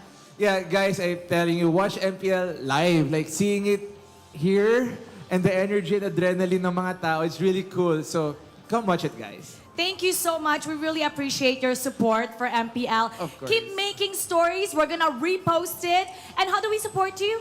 We are online at Skate, SSKIT. That's across all socials. And of course, we have merchandise as well. We have, the talong and comic books and have the plushies. talong. And Thank stuff. you. Now, let's do this together, okay? Okay. We're gonna throw it to the panel. You say pasok. 1, 2, 3. Panel. Pasok. Ay, sorry. Pasok. All right, yeah, you just He's gotta got a basically talong. just work on it a little bit, but the talong's great. I What's a love talong? It. Eggplant. Eggplant. It still bothers me sometimes. Like, why is it an eggplant? It's not shaped like an egg. You're asking the hard questions, Rockhard. I don't have answers to that, It's a great question. But though. yes, obviously, very, very talented content creator there. I love his comics. Obviously, he has a very special art style. Anyway, very fun. For now, though, we have another fun thing here for the MPL Arena. It's time for the smart gameplay pose. I wonder what What would our we're gonna do pose that. be? Hashtag Power Smart. Just follow the player pose. If you are on stage, it's on the screen. Oh. Pretty easy. And you can win an in-game code.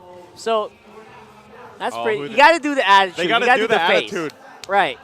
You got to be, as the kids say these days, you got to be nonchalant. Nonchalant? Nonchalant. Oh, no. That's not nonchalant. You gotta do Come it, on, man. do it with a face, man. We do Come it with a on. face.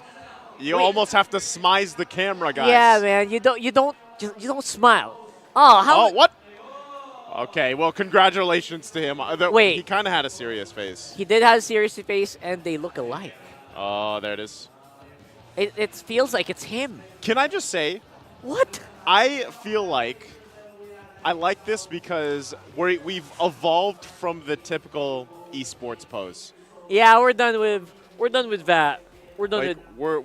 we're evolving here, Rockhart. Yeah, we're evolving, man. You know? Just like the kids these days. Just like us, the kids. We can still pass as kids, I think, at this point, you know? Yeah. But, you know, again, congratulations out there. Of course, we love to have all these things for our community out here. And Yeah. like you heard during the interview, you know, it was his first experience watching in person, watching him Amazing. live. And I think that's a lot of people's actually reaction when they finally get to see this all live for the first time. And it's packed in here. I cannot anticipate the match after this, our star match. Oh boy! How kind of crazy it's probably going to It's be. gonna get hot, For literally. the Titans probably. in here, you know. Yeah.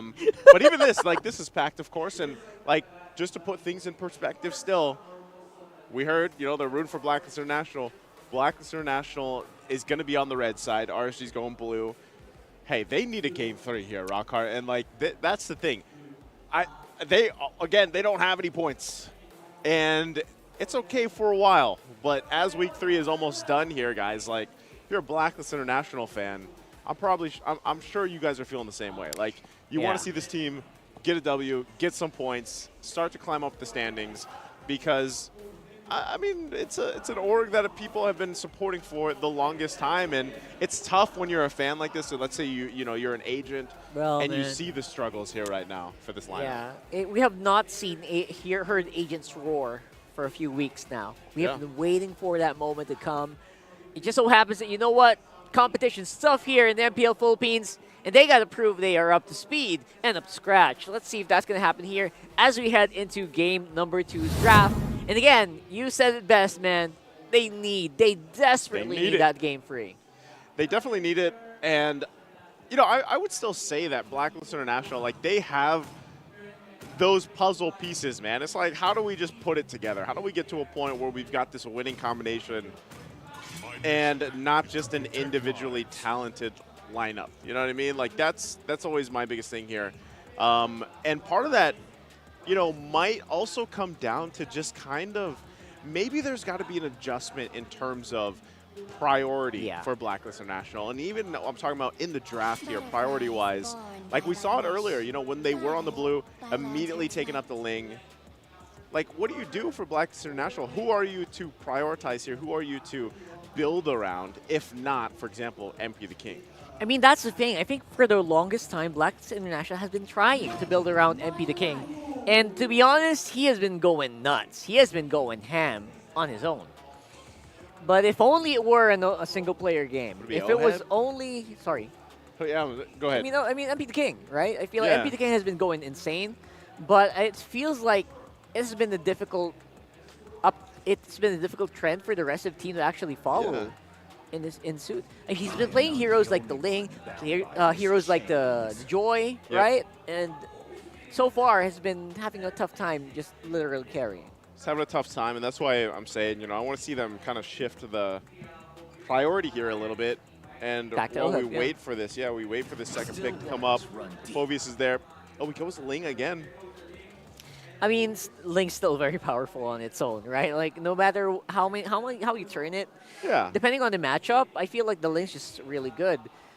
But then again, look at that. I feel like there is a way to deal with it, a way to chase it around the map as well. That Lancelot, so spicy from from Irad. From Irad, yeah. I think that, like, even with this, though, without nitpicking too much, like, Ling's still great. Valuable hero, whoever ends up drafting it. You know how much pressure it can put. But the fact that they got the Phoveus, too, I think is already a step in a better direction. Oh, yeah. because, like I was saying, when they had that Ruby previously, they weren't able to get much space to work around with, but still the obstacle is there, man. It's still a Zask in front of them and an Edith at that too. So just like I was saying, you know, Ling is a valuable hero. Edith statistically has done a lot of wonders for teams that bring it up and draft this hero. So the answer seems to be from Blacklist, well, we might as well go ahead and try to take some ultimates if we can, depending on what else is going to come up here from RSG. So they take up a Valentina. And for Exort, I feel like obviously it's becoming a comfort hero for this guy. Not to mention, it's great to answer the Zas, number one. Number two, if you want to go a little spicier, you can maybe go for the Edith. Yeah. Edith great with heroes that have high magic damage as well, right? So can capitalize on that. Valentina, very powerful Primal Wrath if you use it properly. But this time around, I feel like frontline might be the issue. Like, the Phobius really just isn't enough to keep it together. The Grok was kind of mild for some reason. I thought it would have played better. I feel like it could have been better. The Grok would have been like, it should have performed better, but it didn't. Definitely could have. Oh, good respect band too. Lancelot, man. And I think, you know, that's the question is like, what do you take in the Rome? Especially if you're Blacklist International for Haji. I don't know if the idea might be let's go with a pickoff-centric lineup. Yeah. Maybe they lock in the Cho if it's open. Oh my goodness, all right. That guy has had some better days. He might be tired.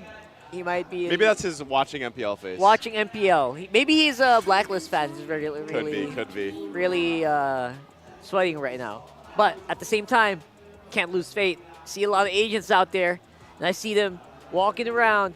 I see that Lunox as well. Banned out again. Did something happen over the weekend that we aren't aware of? A lot of these Lunoxes are. The other regions are picking it up. You know, not so much here, I would say, but other regions around the world and different MPLs are actually picking up. So people are Lunox. like preempting it, like, oh, you guys are gonna do something, you know, international. That's one thing I always like looking at other regions is like, what are they playing? You know, what kind of like we already have some interesting picks over here. What else is popping up over in other sides of the MPLs? But with that point, you're down to your last two picks for both teams. Is this going to be a Roam or is this the gold lane option? It looks like it's going to be the Jawhead. All right. That was left open. Jawhead Phobius. That's your front line. Like, you have that covered now for Blacklist. You know what? For Blacklist, that's actually easier to execute than a Grok. Oh, yeah. A lot easier. You know, single target right on the docket. Point click. He's diving. He's flying. You know what? For the longest time, I thought Wild Charge was Unstoppable Force. I mixed up the names. You mixed them up? And now, yeah. I thought Grok was the Unstoppable Force because he's a rock. Technically, it makes sense, right? Like, because how do you stop Grok? You know what I mean? Yeah, and I thought Jawhead was the guy charging in, so he thought that was Wild Charge. So, that's a good way to put it. Back in 2018, I messed those up. 2018? 2019, 2018. Was that was a long season 1 time or 2? ago. Season 2, free. Wow. That was the time where Jawhead was crazy. Oh. Hey, there's the Cho. I was actually thinking, you know what, maybe Haji could have picked it up, but no. Sorry, I'm distracted. Amara's walking around right now with the talong. The big with a eggplant. big eggplant walking around. Yeah, man. I mean, that's very distracting. It's almost half it's half her size, by the way. I was gonna say it's pretty large. Oh my God! All right, sorry guys. We just saw them on the corner of our eyes. Amazing stuff happening here. You just see people walking around. If you walk around here, you'll probably bump into us. So you watch if you have the time. Definitely come out. Waiting for this last pick. Gold lane. What is it going to be? Oh, we got a pretty... Oh, Bruno. All right, it's just Bruno. All right, it's not the easiest thing to play. And you know it's going to get hunted down here. You just need that Purify. But the Cho's going to look for you. The Edith's going to look for you. Yeah. And imagine a Nolan looking for you. I don't envy Oheb right now, but at the same time, I have high hopes because of the high crit rate. Maybe if they can squish down the front line quickly, maybe they can get something done. Maybe. Yeah. Again, just big maybe. I would say the best thing about Bruno is the fact that he's just a turret destroyer. Like, he can be, you know what I mean? Like, you can actually just leave him, do his thing, knock down these turrets, and then show up later on for those matches. You get one last look here of the lineups. You know, this is better off for Blacklist International, though, I'll say, for Game 2. Yeah, spicier, definitely easier to use, and I wonder if it's going to be enough for RSG to take down, though. Will he close it out, or will Blacklist push us to game free? Let's ask Leo and Ingan. Right after an ecstatic game number 1, Blacklist looking to even out the series.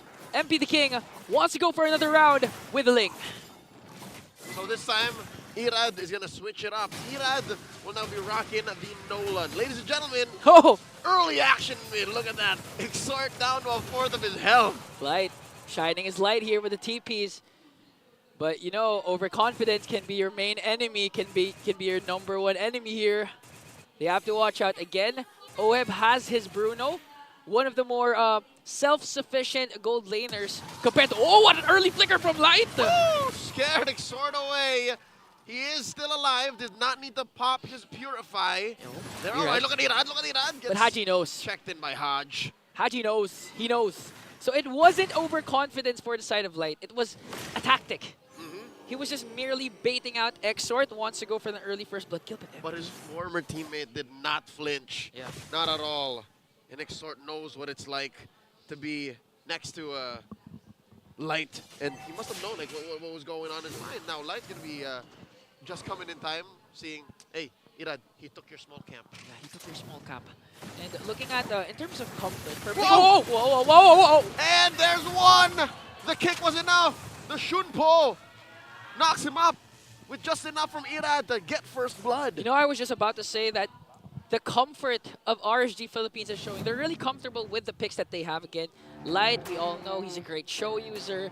And Nibor recently, one of the best Edith users, even prior to MLBB Season 14. And with those 2 picks, power picks rather, on their side, it looks like the Raiders are really confident in taking in game number 2. But again, we still can't deny the fact that MP the King still has his Ling, and Haji with one of the more aggressive roamers with the Jawhead. Oh wait, it is! This is Nibor's family. It says on screen. Oh! Look, see? Wait, I'm trying to read Proud it. the tita here. Ah! Nibor saying Nibor. Nibor, tita in English is aunt. Auntie. Nibor say Nibor, Nibor say die. Of course, the family of Nibor supporting him again. He's just 16 years old, so still needs parental guidance. Yeah. I think with that kind of support and that kind of raw talent, and of course the discipline and management of RSG, Nibor's gonna go far. Super. And I actually can read his body language even outside of the game. He's naturally a jolly person. He is. Like, he brings himself really properly, and at the same time, it's like he's unfazed. It's like there's no pressure when you see Nibor. Speaking of pressure, if that was my face, I'd be so pressured right now. Wait, is this the same dude? Waiting for Are the they putting memes. up pictures of the same dude? All right, I hope I get picked as a super fan or to be interviewed by Mara in the Infinix game Tambayan. Yeah, as much as possible, you really want to be picked as a super fan because Mara randomly gives out 3,000 pesos, not diamonds. Yeah. I'm pretty sure that's not English nor Filipino. Next. Next. Oh, look at this old school jersey. That's a king of the jungle. Literally. That's a Season 7 Blacklist jersey, folks. You know, I think I see one of our fellow co-talents, Brigida and Chantel, with one of our super fans actually. This is Woojin, his IGN. Nice to see some familiar faces in the crowd. Folks, bear with us. In just a few moments, we will be back into the matchup. Again, quick recap. First blood was drawn by Irad, and then the... yeah, first blood. Timely pause, again, just to make sure that we iron out some kinks. And honestly, for me, it's okay to wait, but look at this. The inaugural champs of the UAAP Season 1, because inaugural champs, UE Zenith Esports. UE Zenith Warriors is what they're called. Warriors, UE Zenith Warriors.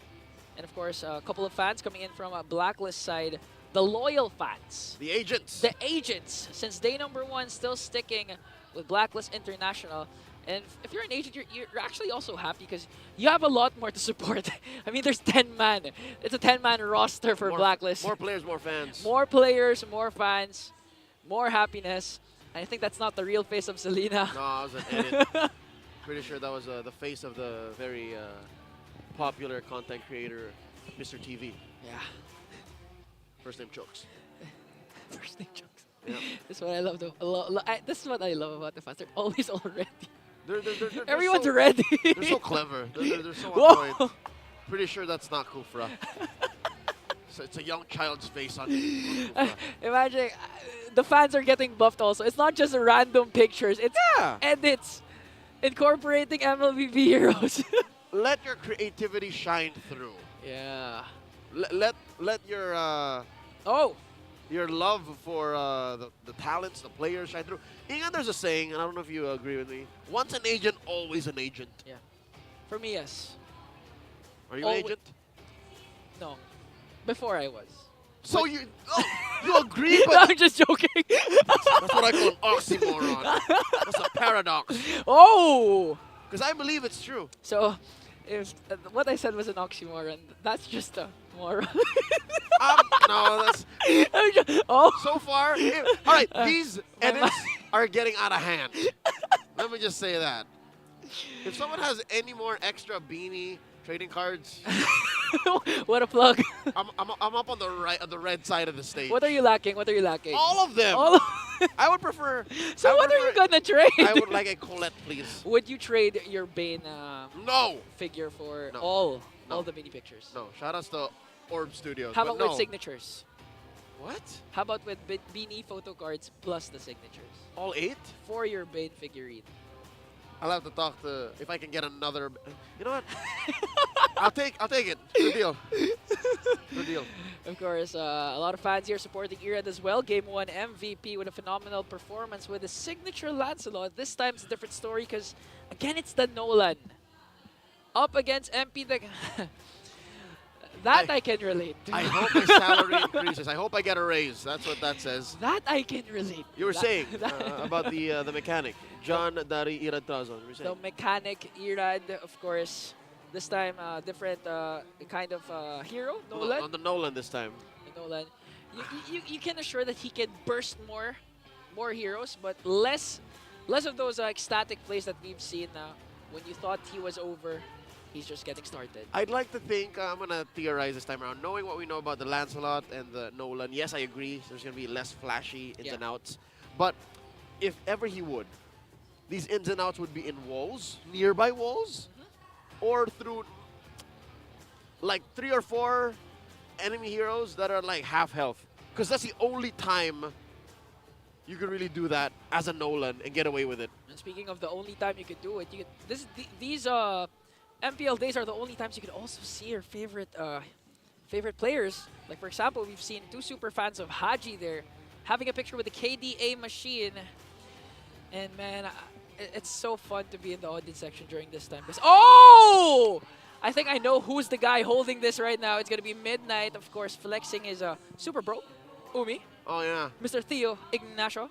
Coach of UST Tele-Tigers Esports Club, and of course, Season 13 Best Filipino Talent Award winner. Yeah, and one of the, not one of the most photogenic selfie man among all the talents here. For sure. But I believe I heard Director and I see Coach Ducky. That's Sant! Signaling! It's not Ducky, it's Sant. I thought it was Ducky.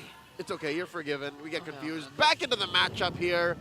Once more, 300, 400 gold up for RSG off of Irad's first blood kill onto Exort, his former teammate. Wow.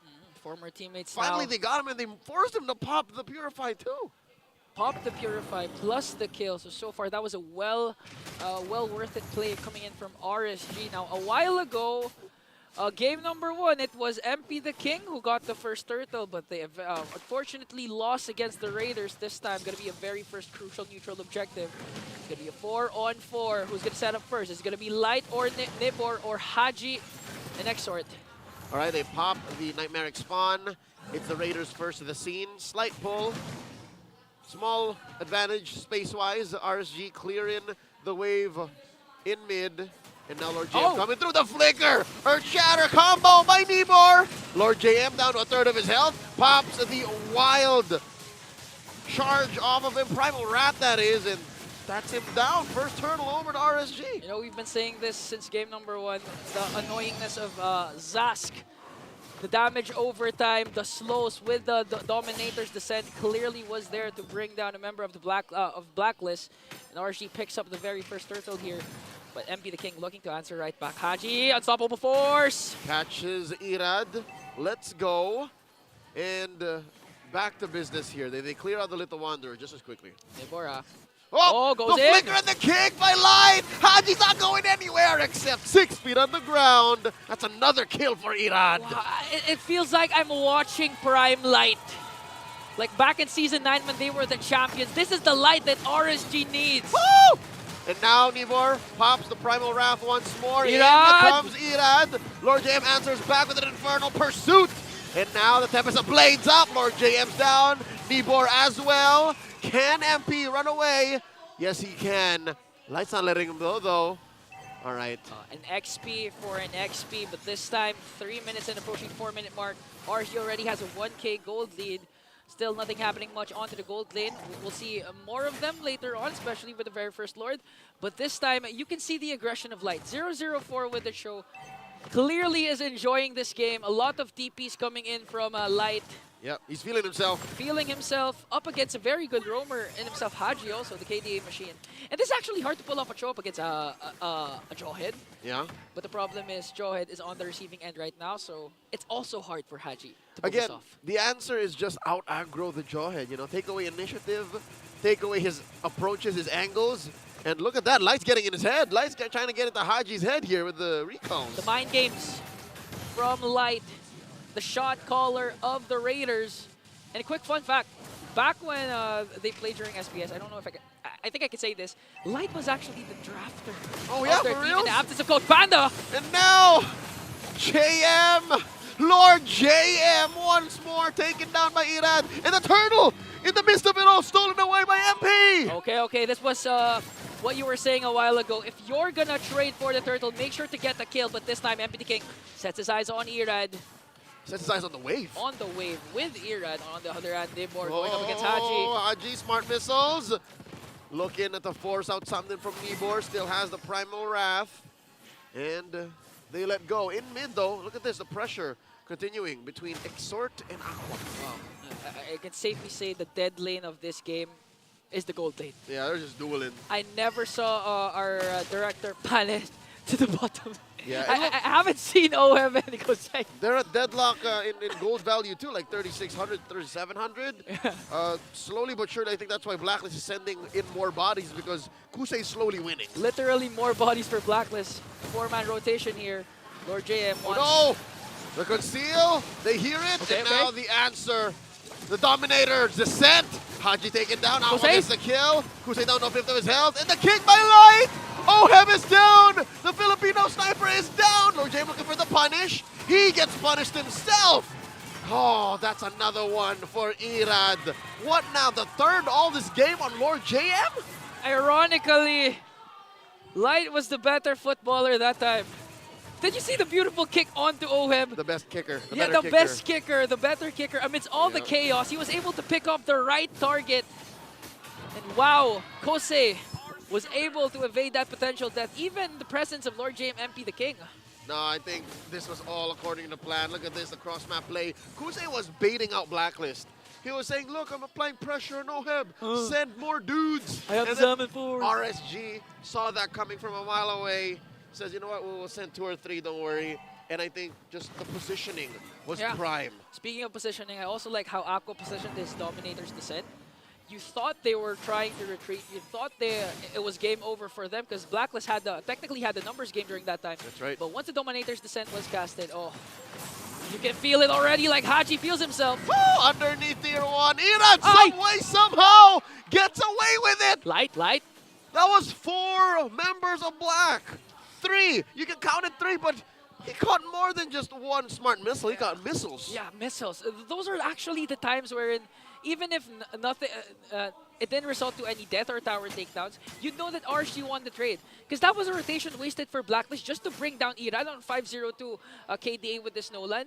But still, the Eradicator. Imagine the shutdown goal. Yeah. Imagine. Here we go. Light looking to defend. I think RSG will just have to concede this. Ohem and a few minions, just way too much. Now Light gets hit with the ejector. Taken down by Exhort. Oh! The answer back! Dexter Martinez! He's feeling it! Well, off camera, the Turtle scored by RSG, but man, you know there was a little something there. You know there was a little something. Plus, a kill is a kill, so... Oh! That was the Blades! Taking down Kusey deep behind enemy territory.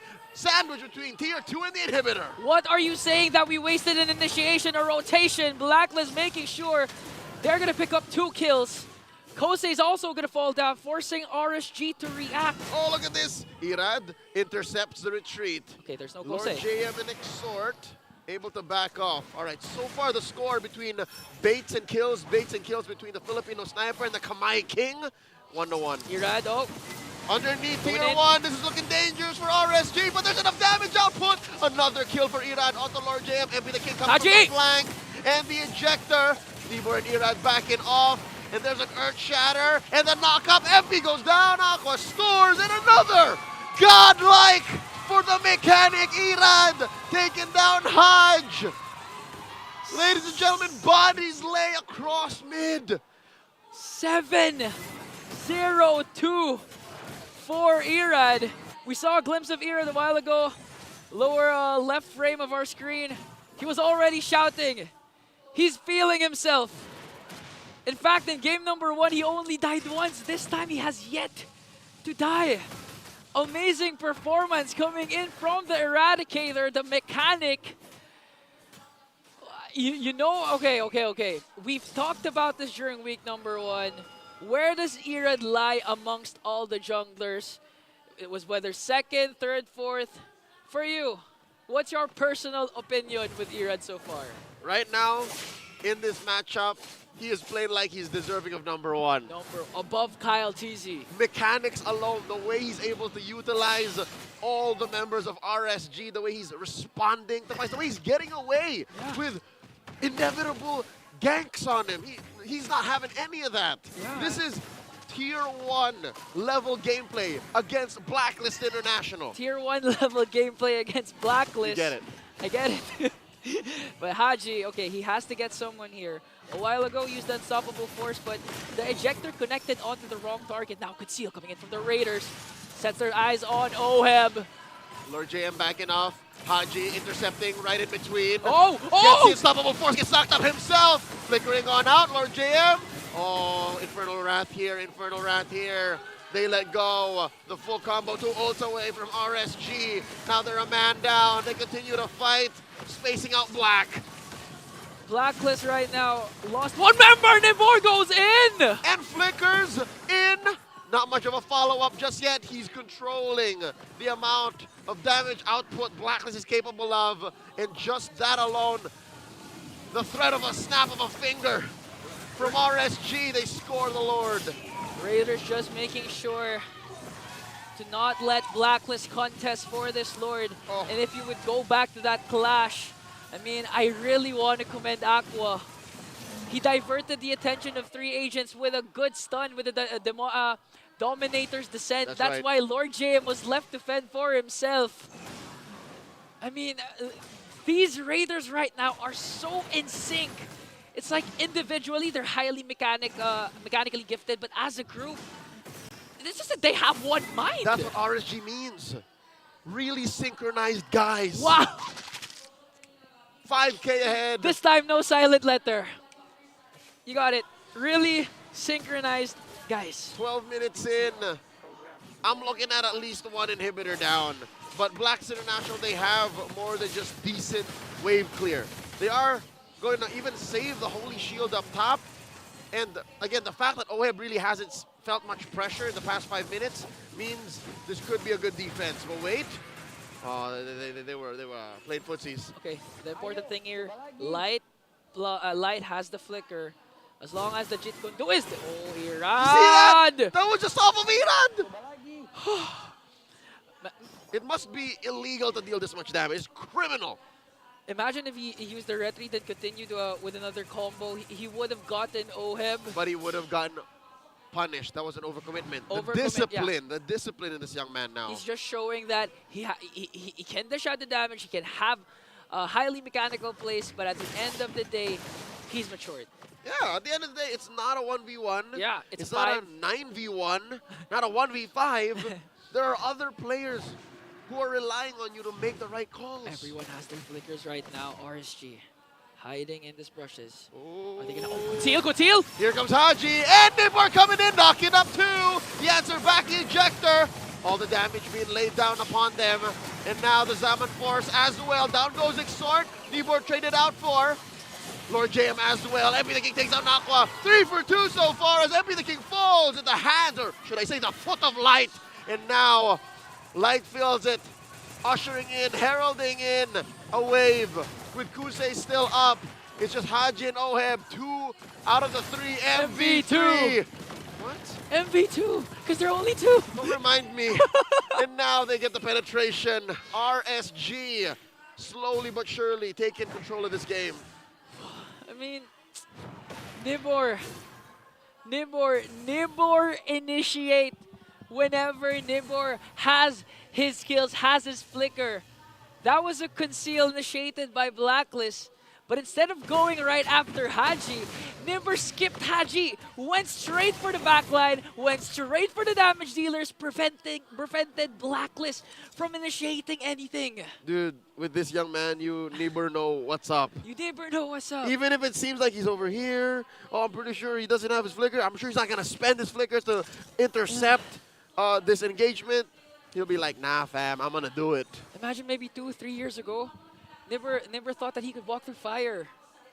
Never thought that he could do a lot of things. And now he's walking with Aqua. Walking with Aqua! Finds one! The kick on the Hodge! And the pickoff. Lord JM looking to answer back. Look at MP. The King forced to use the Tempest of Blades way too early. And he gets taken down. Doused with water. The vengeance onto Lord JM. But it is only going to delay the inevitable. Another kill on Irad as he gets closer to double-digit kills here. 15 minutes into game 2. Minions on the middle lane, approaching the base of Blacklist. Will this be it?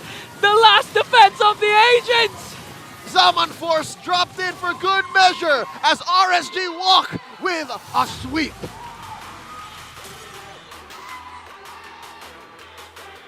And at last, Light sees himself, sees the light shine bright for the Raiders, picking up another series win in a dominant sweep. Even RSG wasn't ready for the game to end right then and there, but when you see a win, you take it. They're even shocked how it ended. Again, the Raiders showed composure, showed maturity, but most importantly, showed a very exciting match. Again, this was a heated matchup between two highly mechanical junglers in MP the King and Irad. But one of the standouts for me really is Aqua, showing that he is one of the most underrated players in the whole world. You know what they say, silent rivers run deep, and Aqua being such a low-key king, he lets his game speak for itself, but you know what was really loud? Who? The crowd whenever Irad would just come in and out. GG well played, the Blacks International. Besides the crowd, you know who else would know that Irad really did good? Who? These 5 young men here. These 5 young men. It's back to the drawing board for the agents. They witnessed why we call him the Eradicator. Why he's ranked among the top of the top junglers. But of course, the victors are here. The consistent 5-man team. After week number 2, RSG, we have to throw it over to Mara for the player interview. All right, everybody, GG! GG RSG, congratulations! So, syempre, Irad, ikaw yung i-highlight ko. Alam mo, sabi nga ni Midnight kanina, pag ikaw daw ay nakahawak ng Lancelot, MVP ka talaga, ikaw ang best player. So, sino nag-decide na mag-Lancelot ka? Ikaw ba or si Coach Panda? Parehas po kami. Kasi po, inubos po nila hero ko, so may natira pang Lancelot. And ayun, sinadjust ko, and paig naman sila. And how proud were you with your performance? Not only were you MVP, hinighlight ka din ng ating panel sa sobrang ganda ng mga plays na ginawa mo kanina. How proud were you? Nung una, hindi ako makapaniwalang kaya ko pa rin parang gawin yun. Kasi ano pa yun, since season 11 or 12 pa yata ako nag-Lancelot ng yung highlight ko talaga. And ayun, nagawa ko siya ulit. And ayun, masaya ako. And I hope after that performance, your confidence will boost all the way up kasi napaka-impressive nung ginawa mo. Ito naman para kay Kusey. Kusey, how is it like na yung dati mong teammate, naka-face off mo, kalaban mo ngayon? Okay lang po. Wala naman. Exciting din kasi nakatapat ko na siya sa MPLPH. Nakita rin kami sa MPLPH. Kaya, Did you guys talk bago kayo maglaban ngayong araw? hindi naman, ano lang. Pero alam naman namin sa isa't isa na kung may the best team win talaga. And it was nice because right after, nag-hug kayo. I saw that. Now, ano yung mga napulot mong mga lessons abroad na dinala mo ngayon sa RSG? Ano talaga, pakikisama sa camp and composure. Ayun lang. It's nice to have you back. It's really great to have you back. Ito naman kay Coach Panda. Coach, congratulations. All right, how would you rate your team's performance today, especially after yesterday? 8 out of 10. Pero yung Chuni Dilan, 10 out of 10 talaga. Nice. So if you can talk about the team's chemistry, how would you gauge it right now? Is this exactly the way you want it? Kulang pa. We are still sobrang kulang pa sa mga heroes tapos sa aggressiveness pa. So more grinding and practice. More grind and practice. And it's nice to see you guys winning once again. And now, it's time to announce our MVP. Who do you think it is? Okay. Let's take a look at the screen. Congratulations to Light. Light, talk about how happy you are with your team's improvement ngayong second day.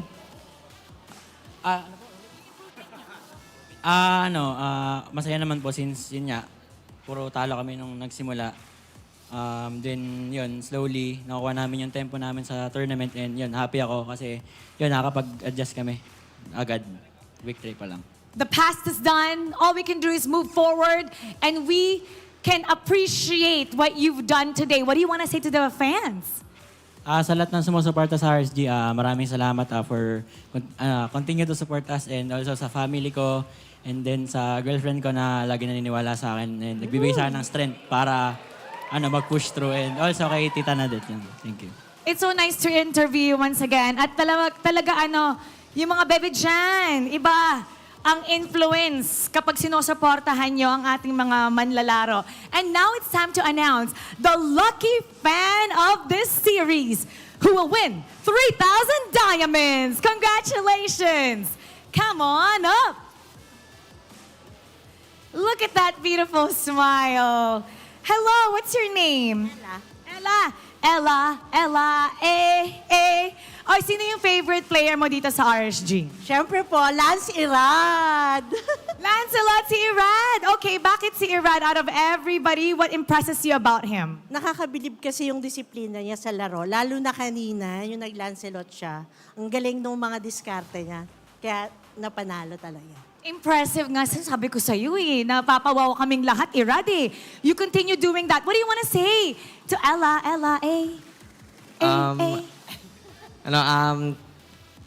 Paano ba? Thank you po, Madam Mela. Supportahan niyo po kami lagi and gagalingan po namin lagi para maging proud po kayo sa amin. Thank you so much, Ella. Congratulations. You've won 3,000 diamonds. Now you get to be beside Irad. RSG, congratulations. You may now take your bow and take your walk of victory. What an impressive series for RSG Philippines. And we hope this will give them momentum for the next days forward. We're going to break that down for you, so we're going to go back to our panel. Pasok. And there you go. There it we is. have our match winner. It is RSG 2-0. Very quick fashion, to be honest. And I could be proud of these guys. It's pretty good. Yeah. Again, I'm glad, that they get the victory here, especially after their hard-fought game yesterday, and you heard it from here. Game MVP. It's going to be light, and I don't know, man. How many recalls did he? We need a counter for that. That was insane amounts of recalls in a short amount of time. And again, the confidence that you need to get to do that in front of these. What? It's such a risky thing. It is a risky thing, guys. Imagine you just TP, recall, whatever you want to call it, and then you just get demolished. Stunned up, knocked out, knocked out of the park, and then you get blamed at the end of the day. So whatever happens here, obviously it worked out for the best here for RSG, where we did see a pretty promising start at the very least in this one, where Irad really showcased the amount of damage Nolan can do. Definitely did, and that's game back-to-back now that we got to see a showcase of Irad's skills and mechanical abilities. But I think it's mostly also just the fact that RSG this time around kind of brought everything together. And that was the story between the two teams was, like Coach Arcadia said, both teams have phenomenal players on an individual level. It's just how are they going to get that synergy and chemistry down and then showcase it within the game. And I think just like our Coach Arcadia did say, I completely agree with him, where I think RSG is doing that better, like faster, I should say. Right. Not necessarily better, but they're doing it faster. And so with them, as this is their last game for week 3, this is exactly what they needed here to get a sweep, and hopefully they can ride on that momentum into the week number 4 here. Yeah, definitely a big boost especially for players like Light, who has had a pretty lackluster week number 1, picked up slowly up to week 2, and now the week 3, man, 10 out of 10. You got to give it to him. And to Nibor, who does need that boost as well, being, it's the sophomore, one of the younger players, right? Was he 16? Yeah, like 16? around that. I will confirm later on for sure. But yeah, for Blacklist International, man, that must have given you at least some info on how you can probably proceed. Maybe they can review that and see how MP the King was playing around with the rest of the team. Maybe they can improve on that a little bit more as the show progresses. And your top 4 here for this game is obviously, Aqua, very silent down there, but does a lot of damage most of the time as well. Yeah, and again, we're going to have to see to get some more insight, of course, for this series. Yeah. We're going to be joined, of course, with a guest here in just a second, too. But as we take a look once again at the breakdown here, it was just a great showcase from RSG as a whole. I know that they had to work on things, like we said. We saw the first matchup they had for week number 3. It was apparent here that not only were they feeling more confident based off recalls, but also they just played better as a whole. And you even heard from Coach Panda earlier on stage that, he gives them an 8 out of 10. So there's still that room for improvement that we can see from them. Obviously, there's still going to be a lot more room for improvement, but you know what? The kids have definitely picked up the pace here, especially I think the XP laners have been working a lot better with rotating around the map with the team. So I feel like Nibor definitely has also picked up a lot. You see the damage taken. He did his fair share of tanking the damage as well, alongside Light, who has had just a phenomenal game. I remember very distinctly a Way of the Dragon that was saved at the very end of a fight. There was so much, discipline that he knew MP the King was a dive in. He saved it. He didn't use it to initiate. He used it maybe like 30 seconds after the fight started, 20 seconds. And it was what they needed. He picked the right target, the exact target that he needed. And I think that also just showcases not just discipline, but the veterancy and why Light is brought up so often in talks about roamers in the league. You know what I mean? So it's definitely apparent there. And like I said, across the board here is where everything just kind of fell into place. The team is working on that synergy and making it work. Well, we're talking about synergy. We're talking about chemistry. Who else better to talk about that with than Panda himself? Hello. What's up, Coach? How you feeling, Coach? Feeling good because we finally got a win because we're in the lower part of the standing. But I'm not worried at all. I was going to say, don't worry. You get to speak pure English here. Yeah, pure English here. Let's go. All right. Well, we were talking about Arcadia earlier. You heard? I don't know if you heard it. Yeah, I heard it. We heard a lot about chemistry. And in terms of chemistry, what do you think about the team so far? Because you're a chem major, right? Biomedical, but again. So regarding about chemistry, sorry about my Taglish. Okay. So regarding chemistry, what I can really say that it either takes a very long time to build Yeah. through bonding and making relationship, or you create the chemistry right away, even though you're not close, as long as you stay professional inside the game and that you really want to win. If you have 5 competitive players who are so desperate to win, Yeah. and then they grind so hard and focus really hard and they know how to explore, then they will build already trust, even though they don't have much friendship a lot, through winning and practicing together. It's like comrade in a battleship, in a battle. Yeah. So, like, to build up on that, Coach Panda, it's like, especially with obviously new players coming in, you know, saying goodbye to some of the mainstays that were there for RSG Philippines too. How do you do that? Like, how do you support that environment where, you know, you already have these OG players, for example, Light there is there, and then how do you introduce that culture to the new players? Yeah, like, how do you make that happen? That is the thing. Actually, I really blatantly was quite sad. Like every single season, we have to adjust to a new member. Yeah. Because if we had, I was always thinking, season 9 is our championship season. Yeah. If we had that season until now, then we could have gotten more tournament championship because we don't need to work on the chemistry.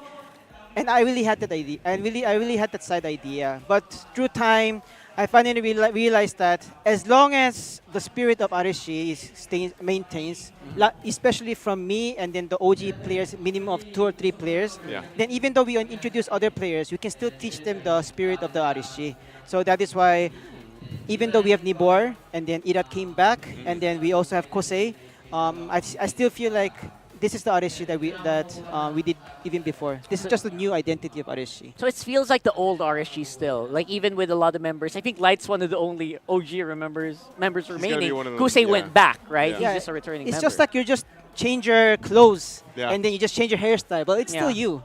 So, like that. I love it. And, I love the fact that you also mentioned there's more than one way to build chemistry, right? There's the best friend way. Best friend way. The best friend way. Homie And there's way. also the homie way, right? And there's also the way that you can just be professional. You can just be a good team player. Team players Yeah, focus on that. because yeah. I don't really think that all teams, like all the players, they like each other.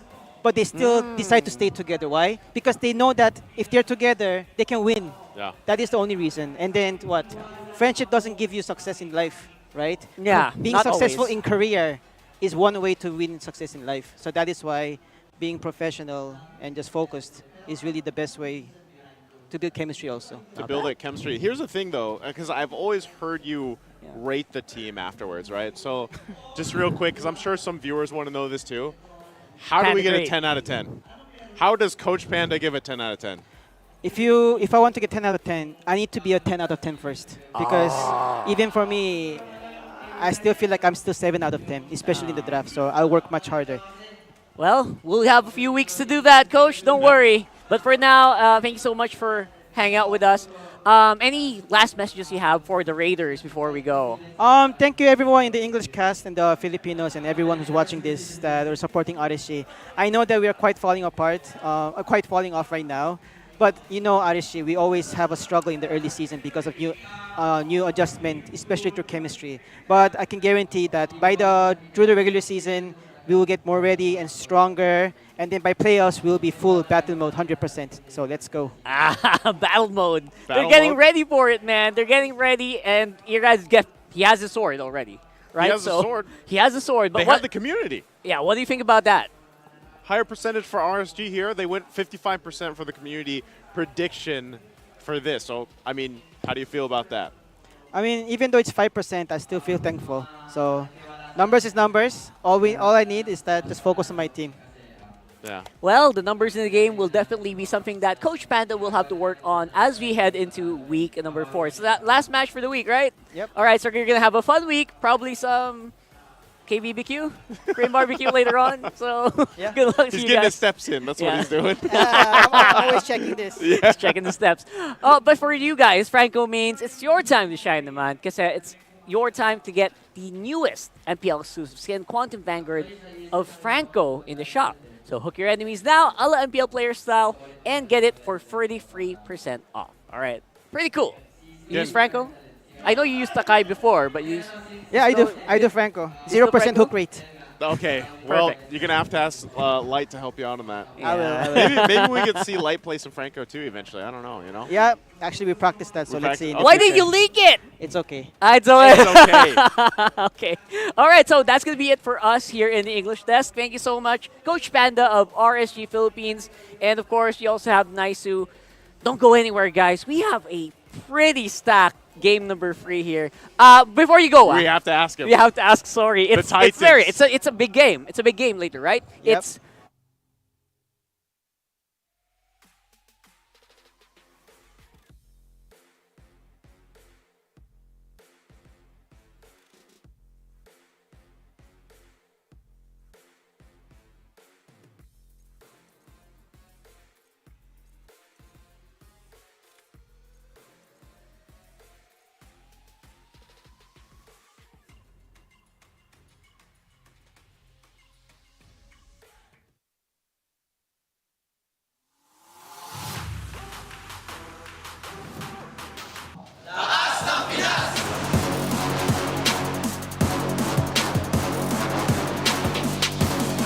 Lakas ng Pinas!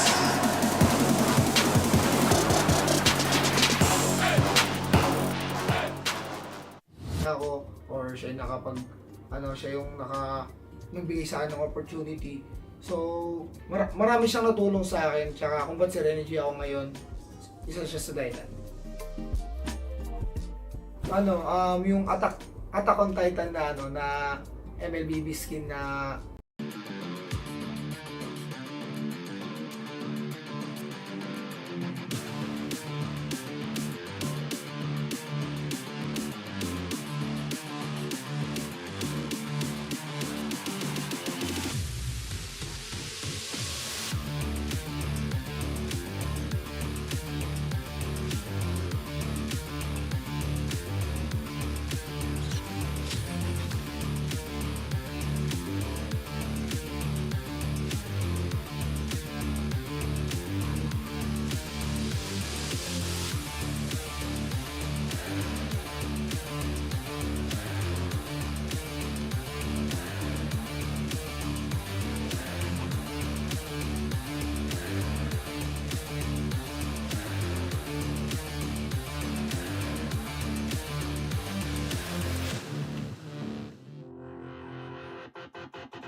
Malakas, Pilipinas, malakas Kahit anong lane, we become the monsters Malakas, Pilipinas, malakas Face the golden sun and ribbon for the 3 stars Look at us, to the top, no ifs, no buts Winning any game, para to sa PINAS Di mo matitinag aming boses sa new level Nasa kalye man o mobile window, I become a legend Open fire, we unite, we winners Built with pressure, like diamonds are made of Switch na lane na parang gera HP racing, may reset up Built agad ang buhat ni Hilda Full load SS parang Laila Susundan ko ang iyong bakas Kasama patas Tagumpay natin ito Dahil tayo'y malakas Para sa Pinas Nasa amin ang alas Hindi tuwa atras Kinikilala sa taas Kasi kami ang malakas Para sa Pinas Nasa amin ang alas Hindi tuwa atras Kinikilala sa taas Ganito kami sa Pinas Wow! Hold on Yeah, malakas ang Pinas We are lacking every beat No surrender, no retreat Pag nagsama-sama, just imagine what we can achieve Lacking every beat No surrender, no retreat Giving 100 all my all Cause we just cannot be defeated We are unstoppable Immune and invulnerable Ready ang equipment Lahat frozen, malak crowd control Pakita ko na jab like Beast of the southeast Taas sa watawat proud and loud Cause every enemy we devour Susundan ko ang iyong bakas Kasama patas Tagumpay natin ito Dahil tayo'y malakas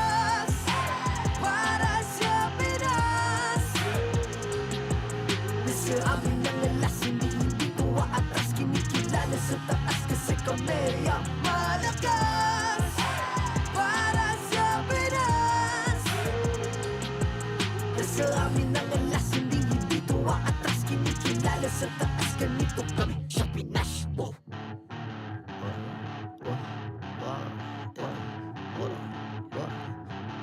Malakas, Pilipinas, malakas. Kahit anong lane, we become the monsters. Malakas, Pilipinas, malakas. Face the golden sun, I'm repping for the 3 stars.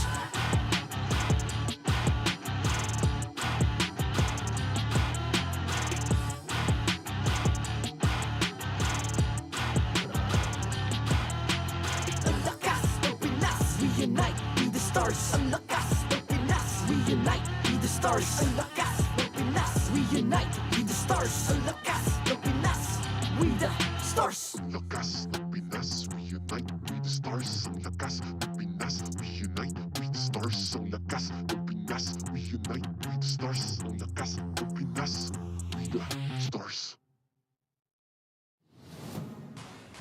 The 14th season of MPL Philippines is brought to you by the following sponsors. Smart, the official telco partner of MPL Philippines Season 14. The official tournament phone of MPL Philippines, Infinix GT20 Pro.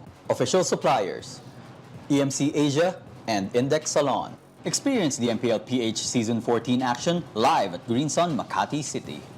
Grab your tickets now via official MPLPH website. Don't miss any MPL action by following our official Facebook and subscribing to our YouTube channel. Follow MPLPH on TikTok for more content. And to ensure the equality and fairness of our games, MPL Philippines is also monitored and supervised by the Games and Amusements Board.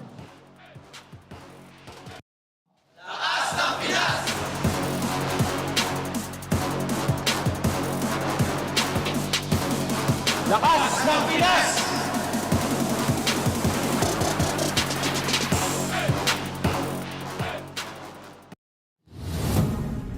And the main event has arrived for week 3, day number 2. Welcome to the English Desk. My name is Ingan. Together with me is Leo. And Leo, for how many series we've seen these two teams battle it out?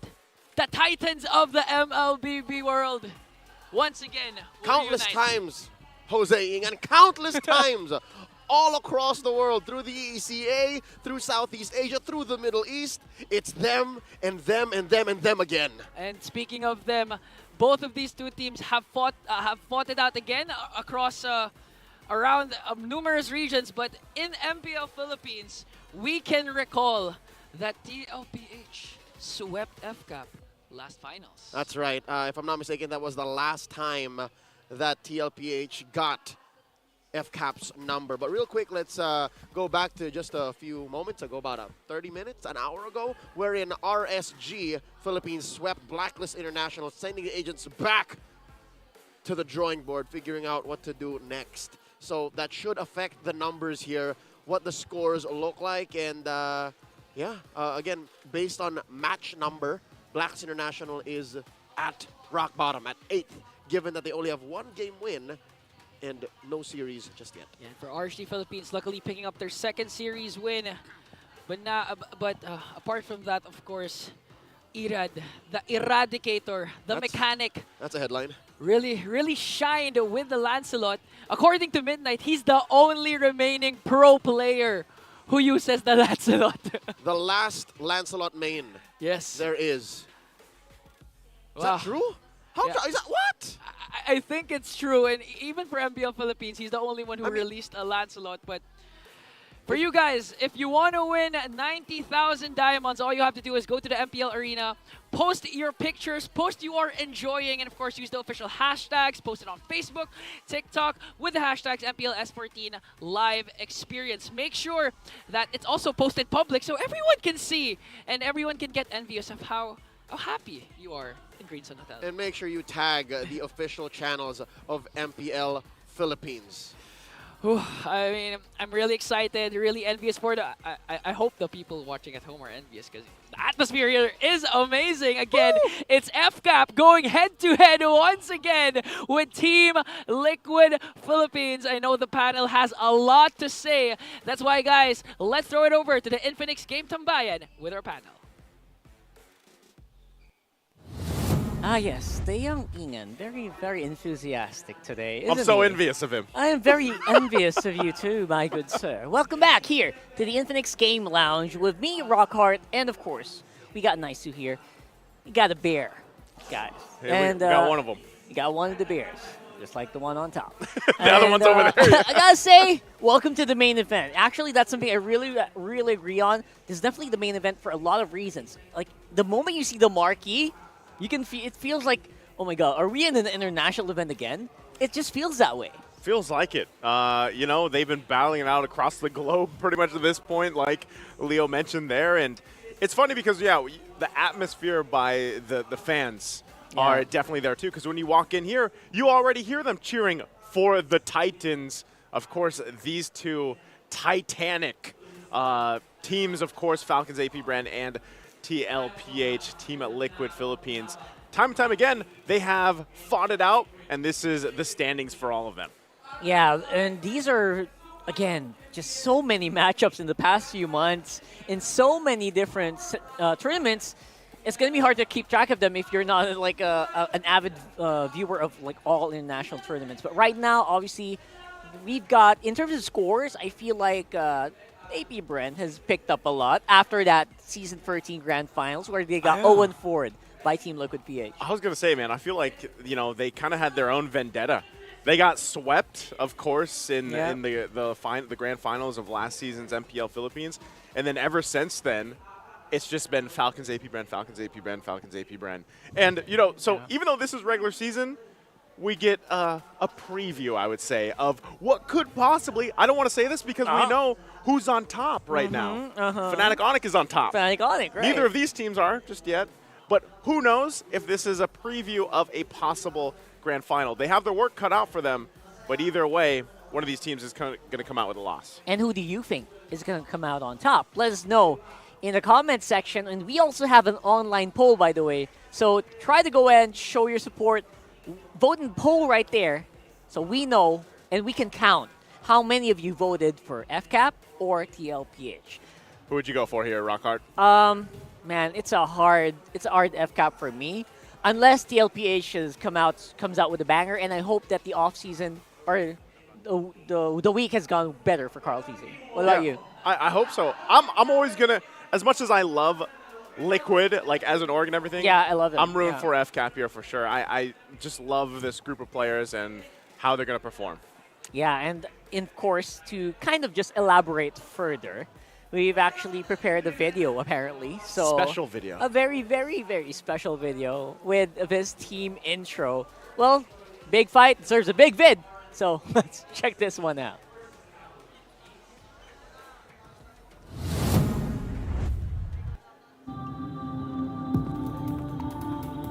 Oh, damn. All right. Ito na ang huling laban para sa tagumpay. Falcons APBren kontra Liquid Echo!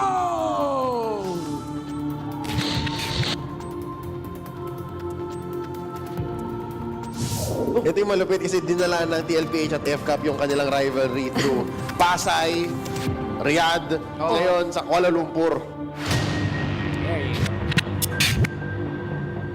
I love that. I would say out of all the teams in the world, in terms of like school of thought ng playstyle ng MLBB, these two teams represent kung ano yung epitome ng kanilang playstyle. Even with the losses that they've experienced, I still think they're the best in the world right now, those two teams. FCAP in general, I know we saw what happened to them in MSC, but it's the same thing. Like, I would still pick FCAP or Liquid in against any other team. Now, going against each other is probably one of the most exciting, competitive MLBB matches you're ever going to watch.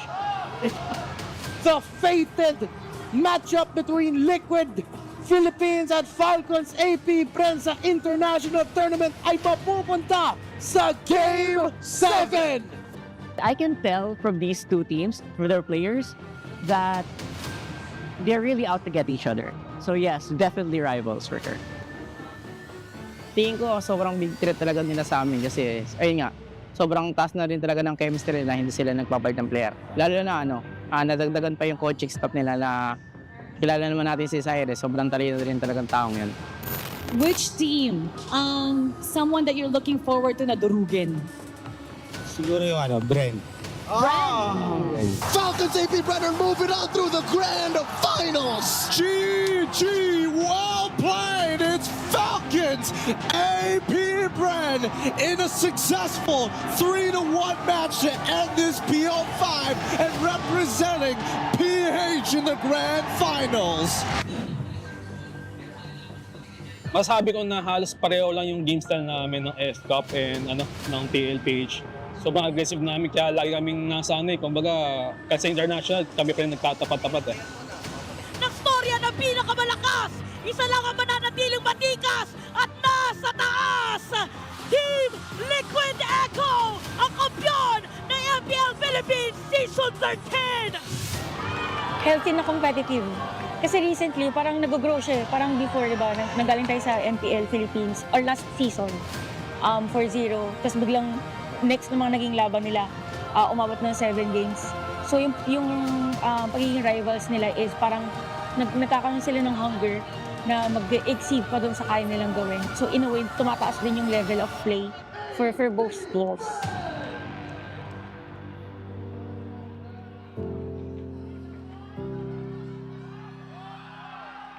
Together we will rise to the calling. Claim this night, let's rise through the flame.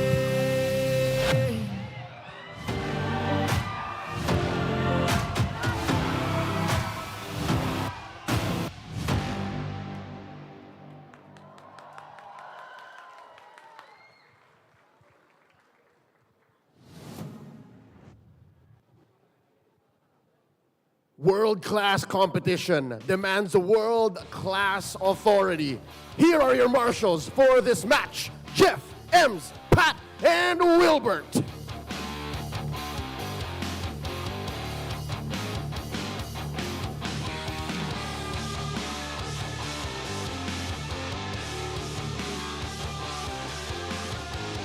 Making their way to the stage, also known as Kings of the World and Trophy Collectors, they are the defending world champions. Let's welcome Ogwin, FlapTzy, KyleTzy, Few, and Super Marco. It's Falcons APBren.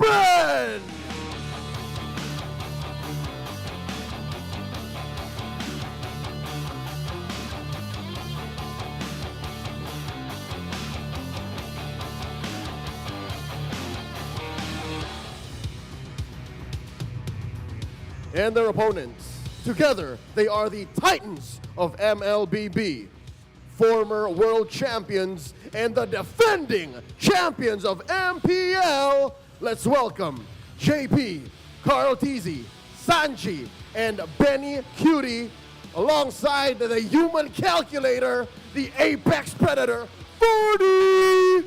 Let's go, Liquid Philippines!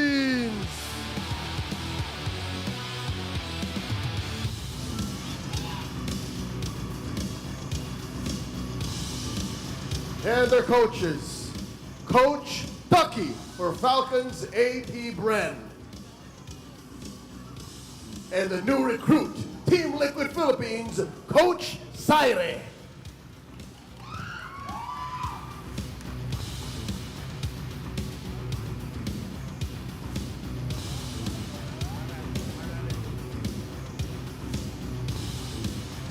It's time for the face-off! All players, please come forward. Ito, ang palag ng mga kampyon.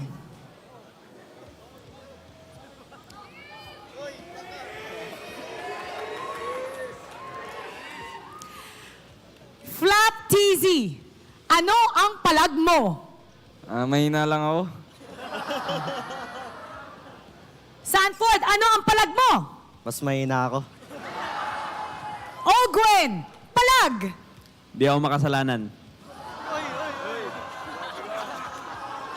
JP, ano ang palag mo? Kasalanan ko. Few, ano ang palag mo? Di ka pa nakakapag-meet and egit kay KyleTzy.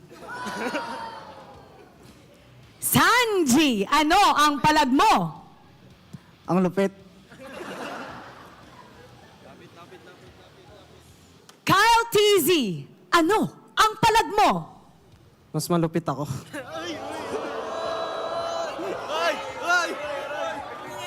KarlTzy, ano ang palag mo? Huwag mo kalimutan saan nanggaling IGN mo.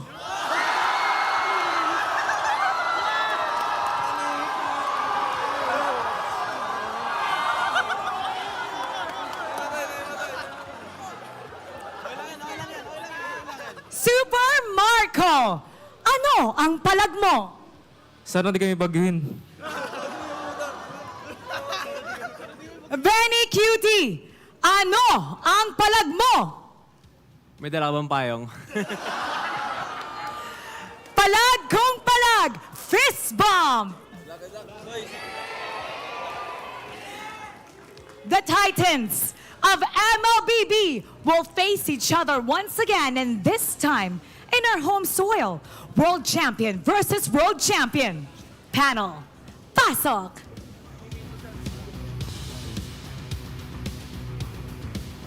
And there you go. The Titans face off each other. The first ever 5-man face off. I love it. I love it. I love what I see. I'm still grinning from ear to ear. I know some of our international viewers are going to be like, what were they saying? What were they saying? The only one I want to point out is between the two junglers, Yeah. KyleTzy and KarlTzy.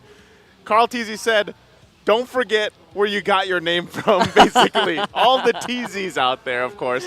And, of course, you know, boy. KarlTzy also had some inspiration with his. But He met his inspiration as He well. met his inspiration Yeah. out there, of course, in Riyadh. But, yeah, the lineups, you guys already know the lineups. You know, Come on, guys. we've seen them battle it out so many times.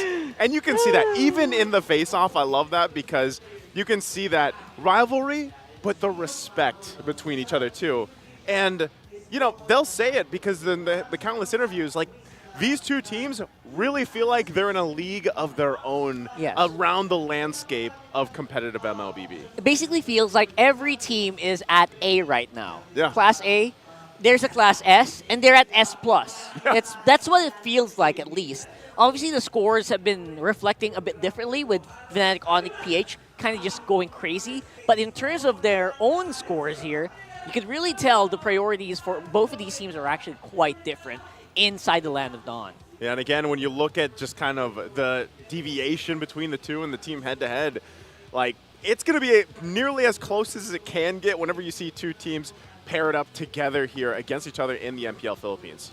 Yeah, and here are your Infinix keys to victory. Keep 'em Turtle and Lord Retribution's coming. You know both of them are very capable at those steals, at securing the Retribution, and again, rotating with the rest of the team to make sure that happens. Then next up, TLPH, learn and apply from your past meetings. Again, since, grand finals of last year, or last season, I should say, TLPH has always fallen a little bit short against getting FCAP in a series. So, again, it is only a best-of-3. We're in the regular season, but definitely a good start here from learning from the past. And, of course, may the best Titan win. Basically, two Titans of MLBB. Very few teams actually come close in terms of how consistent they can be, both locally and internationally. So, all that said and done, I feel like definitely it's all going to boil down probably to who woke up better today or who had the better breakfast. You know, what kind of other superstitious beliefs these pro players actually have in common. And, yeah, KyleTzy has been ranking pretty highly on the junglers of this league so far. Is he still number one? I or is it believe King so. Kong now? That's a good question. I haven't I'll have to seen the double-check. updated. Yeah, I haven't seen the Yeah. updated. But KyleTzy, I believe in a lot of different stats, is still number one. Yes. Like, I think it was just yesterday. It was Renmar and Brigida talking about this on the panel here. That, you know, before the matches yesterday, he was 17 for 21. I think in terms of like the totals, and then by the end of their first game, he was already 20 for 24. And you know that's the thing. So, and that's why I think that key to victory from Infinix at number one is really the battle of the junglers here. Like, who is going to be able to out-retribution each other? But not only that, because it's much bigger than that, is you always have to pay attention to how both these teams build up around their junglers. Yep. And how they execute that game plan and what allows the junglers to shine. And I think that's why everybody points out the junglers so much. But realistically, it's just the entire team. It really is the entire team. I feel like if you didn't watch yesterday, it was less about the junglers, more on the gold laners. So later on, maybe we'll find a glimpse of that, but definitely a big difference from what we saw in the previous series where these two junglers, Irad and MP the King, were just 1v1ing each other on the map. It's not like that, guys. It's not like that. Literally at any role, any lane here, they're going to be going head-to-head and toe-to-toe as we go into the drafting phase here for game number 1. And we'll see, again, FCAP's going to be on the blue side, TLPH here on the red. Very standard, I'd say, bans coming through, too. It's still interesting. I think only certain teams will ban out the Julian. Oh, yeah. Because only certain teams like to play the Julian, and both of these being one of them. So still waiting for that last ban from TLPH. Yeah, surprisingly, no high loss bans yet. I'm pretty sure that's going to pop up one way or another here. Yeah. So that's something we'll have to watch out for. And at the same time, is that really the priority? Things that you want to ask as well. You want to be able to get the Lolita out in the field, maybe, if you're APBren. For guys who didn't watch yesterday, Falcons APBren pulled off the first successful Lolita and Hanabi combination here in the MPL Philippines Season 14. Obviously, yeah, we know. We've seen it in the ranked games. We know how crazy it can be. But you know what? It is something entirely seeing it in ranked games. You can get 15K in ranked games. Goal lead, no problem. Anyone can do that. But if you do it in the MPLPH, the biggest MLBB esports scene in the whole world, that's a different story. It's a different story, and I don't know. I'm expecting 3 games out of this series. I would save it for maybe game 3 if we saw something crazy like that, at that point. But to start off game number 1, I expect both the teams just to obviously bring sort of what I would say, quote-unquote, is their standard drafts for both these teams. You can already see it like it's already fallen into place. FCAP is going to pick up that Roger here. We've seen Super Marco even play that tons of times. Same thing with KyleTzy. Yep. We'll see what they end up flexing that into. And it's going to be highly dependent on what TLPH takes. Already the fact that they have the Hylos and the Harith is, things fall into the right place because of the fact that Hylos has been such a detriment to a lot of teams playing against it. You roll with that Glorious Pathway, you've got that Revitalize, and the answer on the flip side tends to be the Jawhead. So they already lock in the Jawhead. Lui comes through too. Again, one of the heroes that we don't see picked up in the first phase for a lot of teams currently, at least here in MPLPH. Yeah, it's a big toss-up to Season 14 playoffs where you use all Lui basically everywhere, right? So obviously a lot has changed since then, and I'm surprised to see it again, honestly. I mean, the past few weeks that we've had, it barely made an appearance. So right now, the Nolan, normally KyleTzy special, going over to Karl, just trying to prove as well to everyone that, I'm still one of the prime assassins in the league. Could still definitely be one of the best. They are still going to kind of narrow down the jungler picks too, just in case. And again, depending on what FCAP is deciding here to bring to the jungle, if it is going to be the Roger or not. But also, I would like to see, what is going to be the XP lane option here for FCAP, for KarlTzy, because, that's the thing. We've seen so often that, we focus on the jungle, the gold lane, but even the XP lane currently in this meta is still highly impactful depending on what they go. And, a lot of times, what do we see? The Terizlas. Yeah. I mean, you can throw in some X-Borgs here and there, depending on I think it all depends on the mood. The mood of the XP laner, right? The Ruby. But what is Flap's mood? Like, he's just. Did you see the video? Oh man. What is KarlTzy's mood? You can never really tell, man. Sometimes he just comes out of the toilet swinging with some new stuff. I don't know, man. So obviously the Yuzhong still very much a big pick. Maybe for both of these teams, except for he loves that hero as well. Still contender. But I'm not sure if it's going to be a parent here. There goes the Arlott, more up to speed, more up to the pace of the game right now. Yeah, so I'm wondering how FCAP answers this, because the game plan here for TLPH, just with the 4 picks, obviously you're playing into multiple ground ultimates. Like Zaman Force is going to be there. Yep. Glorious Pathway, you can sweep them in with a Final Slash.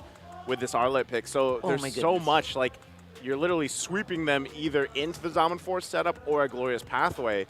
And obviously that's slow enough from the Glorious Pathway, the ultimate from Hylos, can actually change the tide of some of those skirmishes, especially in choke points within the jungle here. For sure. And so it seems like TLPH, you know, they want to have the biggest advantage they can when it comes to the team fights, which they already know is going to come down objectively. You heard the Terizla. There it is. There it is. We expected it. And then that we get our answer. The Roger going to the hands of Super Marco, and now we've got the Ling popped up here for KyleTzy. Faramis looks really good Faramis here. Hylos, that is deadly. Oh my god, it's deadly. I know what you mean, right? Because Elegant Gem. Just 2 words, Elegant Gem, man. It's minus man. But yeah, Elegant Gem is like the key here for the Hylos to basically overtake the early game and then recover most of that health back from the Netherrealm. So it kind of works. At the same time, you also want to look for more damage, maybe? You could argue that. Okay, there it is. Zask is going to be the play. Right. Damage. I was going to say, you could argue that you might have enough damage with this already, but, you know, they're playing heavily on magic damage right now. So even when you look at this lineup here from TLPH, you're kind of thinking, all right, they actually need to end the game, I would say, a little bit earlier because of the fact once those defensive items comes in for magic resistance, it's going to heavily help FCAP just with the lineup that TLPH is bringing to the game number 1. Let's see if they'll be able to break the barrier here as we head into game number 1. Judging by the draft, both of them look pretty darn good for me, honestly. Yeah. So I can't really tell who came out on top here. Obviously, I love the Trails, the Jawhead being picked up here, especially the Loyi. More global presence for FCAP, but now for TLPH it's different. So let's see what's going to happen here as we go into game number 1 with Leo and Ingan once more on the caster desk. Casters, pasok. Once again, the Titans will face off in MPL Philippines. This is TLPH going up against Falcons APBren for game number 1. Welcome to the English desk. My name is Ingan. Together with me is Leo. And Leo, looking at the lineups, what are your expectations? Falcons APBren, shock and awe. Odd angles from out of nowhere. TLPH, as mentioned by Naisu and Rockhart, they gotta go fast, they gotta snowball out of control, but luckily, they have a very reliable lineup. So with that said, I'm thinking both already know what's up. Yeah, and looking at the keys to victory again for both of these junglers, crucial turtles will be in full effect here. Major factor. So whoever gets the first turtle will might dictate how the game goes on. If Falcons APBren gets the first turtle, you know Super Marco's going to be super confident and going for those outplay, whether it's in the gold lane or whether it's during those neutral objectives. For sure. Real quick, gander at the items. You mentioned Super Marco. That's a lane that I think for sure wins. Yeah. Falcons APBren, like he can really give Benny Cutie a tough time, especially since the Ling rotates much faster than the Nolan. Yeah, and, you know, for me, Super Marco, there's a big adjustment compared to his last game because, again, it was the Lolita and Hanami. He was literally in the middle of everything, unbothered because of the immune CC, but right now, these two gold standard, these two best of the best gold laners going at it. And this is what you're saying, Super Marco, he's really has the advantage. Oh, look at that! We just barely caught the tail end of a drive-by on to KarlTzy. What was that? The Ling, this is what you were saying this. He rotates faster. He rotates faster. He gets the kills faster. Not faster than the camera. I mean, that's literally just a flick of the wrist for our hardworking observers and production staff. But wow, the one above all strikes. Well, you know, if you're an observer, you really have to have fast hands as well. I mean, this is KyleTzy, the Tzies, going at it again. And a beautiful off-cam kill for KyleTzy. On to barely off Karl. Yeah, it's Karl. It's Kyle on Karl. Yeah. And going back at the head-to-head, you can recall KarlTzy saying, wait. Oh, we'll talk about it later. Here comes the Dominator's descent and the turtle going over to Flap TZ. And they commit the penalty zone. The Glorious Pathway dropped in. The reposition of the much larger, now smaller, Nightmare Spawn.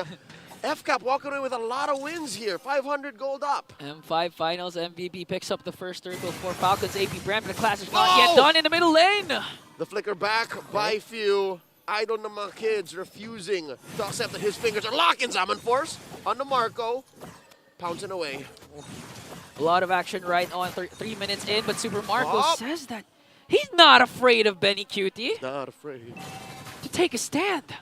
He is rocking the Sky Piercer, so that shows that I am going all in. Tough boots on the way.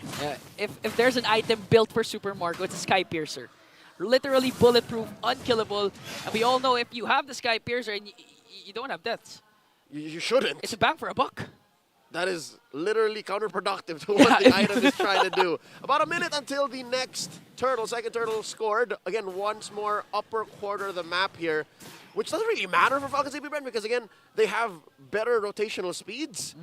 And so far, they have better map control given Fuse Luyi. Yeah.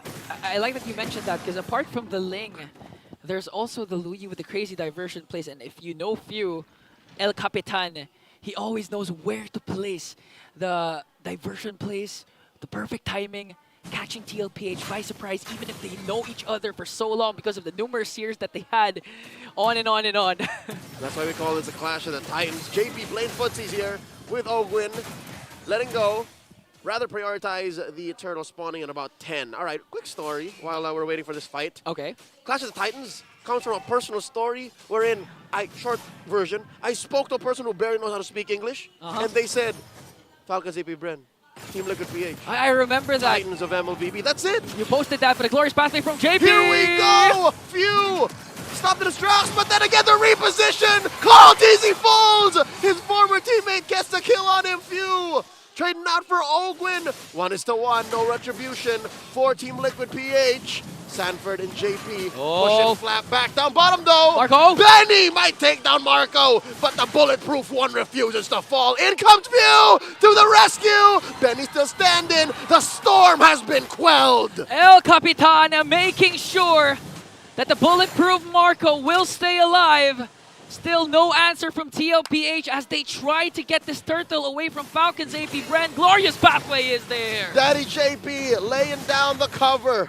Thou shalt not pass. Much like Darth Vader said in Sanford. Return of the Jedi. Tempest of Blades up, taken down 40. Not that chunky quite yet. Ogwin taken down by Karl. And the trade, 1-for-1. TLPH walking away with a major objective. Now we're playing. After a relatively slow start for both of these two teams, they gave us one hell of a long clash. Onto the bottom lane, onto the turtle pit. Everyone's really involved. But with that, FCAP still getting a win. 1.1k gold lead. Turtle will be secured by TLPH, but again, the kills from the Bees, from the Falcons APBren. I mean, Ogwin's ejector made even you jump. You were jumping already because of the amazing play. Could have sworn he hit me. And again, these kills aren't coming for free. These plays don't come for free. Ogwin has to be ready to sacrifice himself. His flicker, as soon as stuff cool down, FCAP would do their best to try and get a play out of that. Yeah, and I remember Naisu along with Rockhart mentioning that TLPH, they're the ones who have a natural timer that they have to end this early because again, if the Athena Shield, the Radiant Armors comes into play for Falcons APBren, their power spike will diminish. And so far, KarlTzy not off to a good start. 1-1. If you're Nolan, you'd like a lot of kills without suffering any casualties. And so far, it looks like the answer for Team Liquid PH, the answer for the Cavalry, is to pressure Marco. And I think Marco knows. Look at that. See how far he's taken himself out of under the turret range? Making sure that he stays alive. He's double laning. KyleTzy, okay, picks up spear, a Great Dragon Spear here, so you know.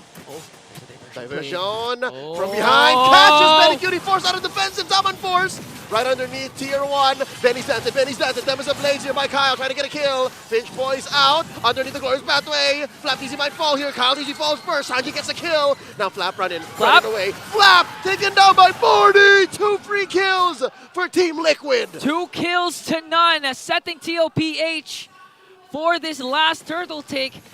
And what a beautiful, glorious pathway coming in from JP. Imagine the pathway plus the Zaman Force.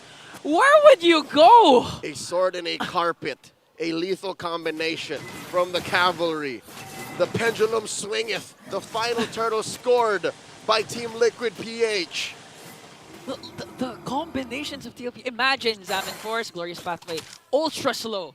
Not to mention Sanji with the Dominator's Descent, damage over time plus the slow. And if FCAP manages to catch a break and walk away, there's just Sanford gonna sweep them back into the dance floor. It was a good approach. It was A for effort, right? A the for attempt. Again, an amazing Hey, angle. Oh, here we go. 4 members. The injector on the 40. Can he get out of here? The Glorious Pathway set in. 40 taken down by few. Simon forced the answer back. FlapTzy barely alive. Down he goes. Sanji scores another one. Can Sanji dominate? KyleTzy, Another wait. one. Pinch voice. Kyle. Pinch voice in. Looking for a Tempest of Blades. There he goes. Blades up. Benny down. Sanji as well. Traded out for Ogwin.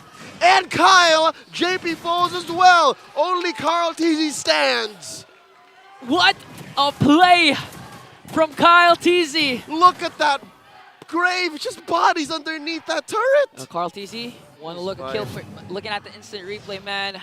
I thought the game was over, the clash was over, but KyleTzy says no.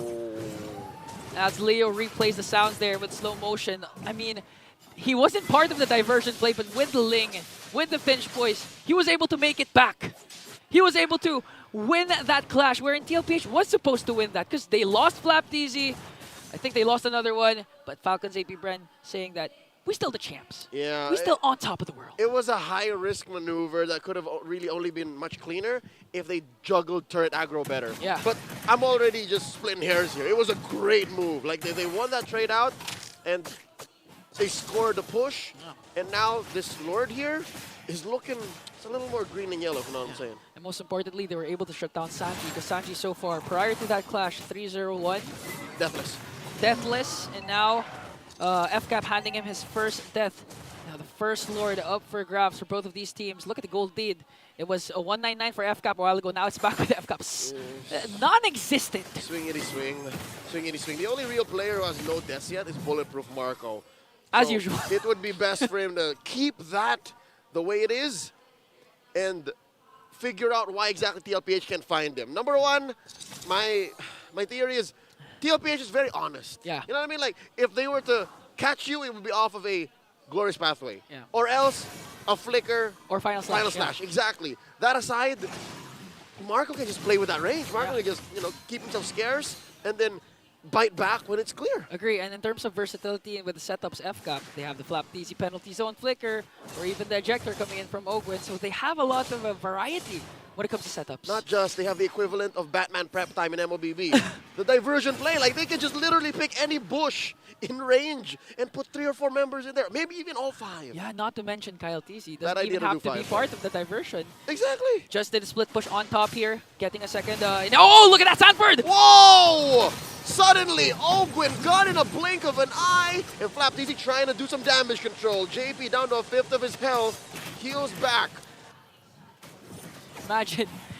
The Rizla in itself is already slow in terms of mobility, paired up with the Glorious Pathway plus the Dominator's Descent from Sanji. I thought FlapTzy was going to die, but a beautiful pickup coming in from Sanford. And this is what you were saying. The setups are going to come from Sanford, but the problem is it's too honest. So he heavily relies on the flicker. Because right. without the flicker, FCAP could just really expect it. Yeah, so now in hindsight, might not have been worth it. Again, that is the roamer. That is the Ogwin on the Jawhead. So that's the most expendable hero from Falcons APBren. But a kill is a kill. Helps keep the gold lead at bay. Diversion. Oh, where's it going? Did they send Marco out? Marco, two, and Few. I believe it's Few also. Get out of there! Oh no, they're playing with it. They're playing with the range. Look. I think they're waiting for one member from TLPH. Oh, they're repositioning. Ideally, it's supposed to be KarlTzy, but... Oh, Kyle with the steal on the Little Wanderer! And they shut down in corner. The young goat, KarlTzy didn't expect that. They see that coming. Diversion sandwich play from Falcons APBren. And now they can afford to send KyleTzy up top to push and deal with the Lord, because KarlTzy not in the picture right now. That was a worth it diversion play. What was it, like 10, 15 seconds of setup? That's worth it to take down Karl? Yeah. To make the split push all the more cleaner? Oh, here he comes! KyleTzy, right in the middle of everyone, taking down JP, Tempest of Blades, answering. Dominator's Descent, Sanji gets popped! But here comes Benny Cutie! Gets one. Benny going 2v5, not a good idea. Got a bunch of Falcons, APBren knows that the damage from TLPH could be real. KarlTzy just respawned. They're letting go. Okay, Falcons APBren decided not to commit with the Lord. Oh, wow. Okay, diversion play. Oh, plus a good Conceal! steal! Finds Benny, dashes through the wall! Purify! And he's good. Final slash, no one home. Clutch Purify from Benny Cutie, but this means Falcons APBren.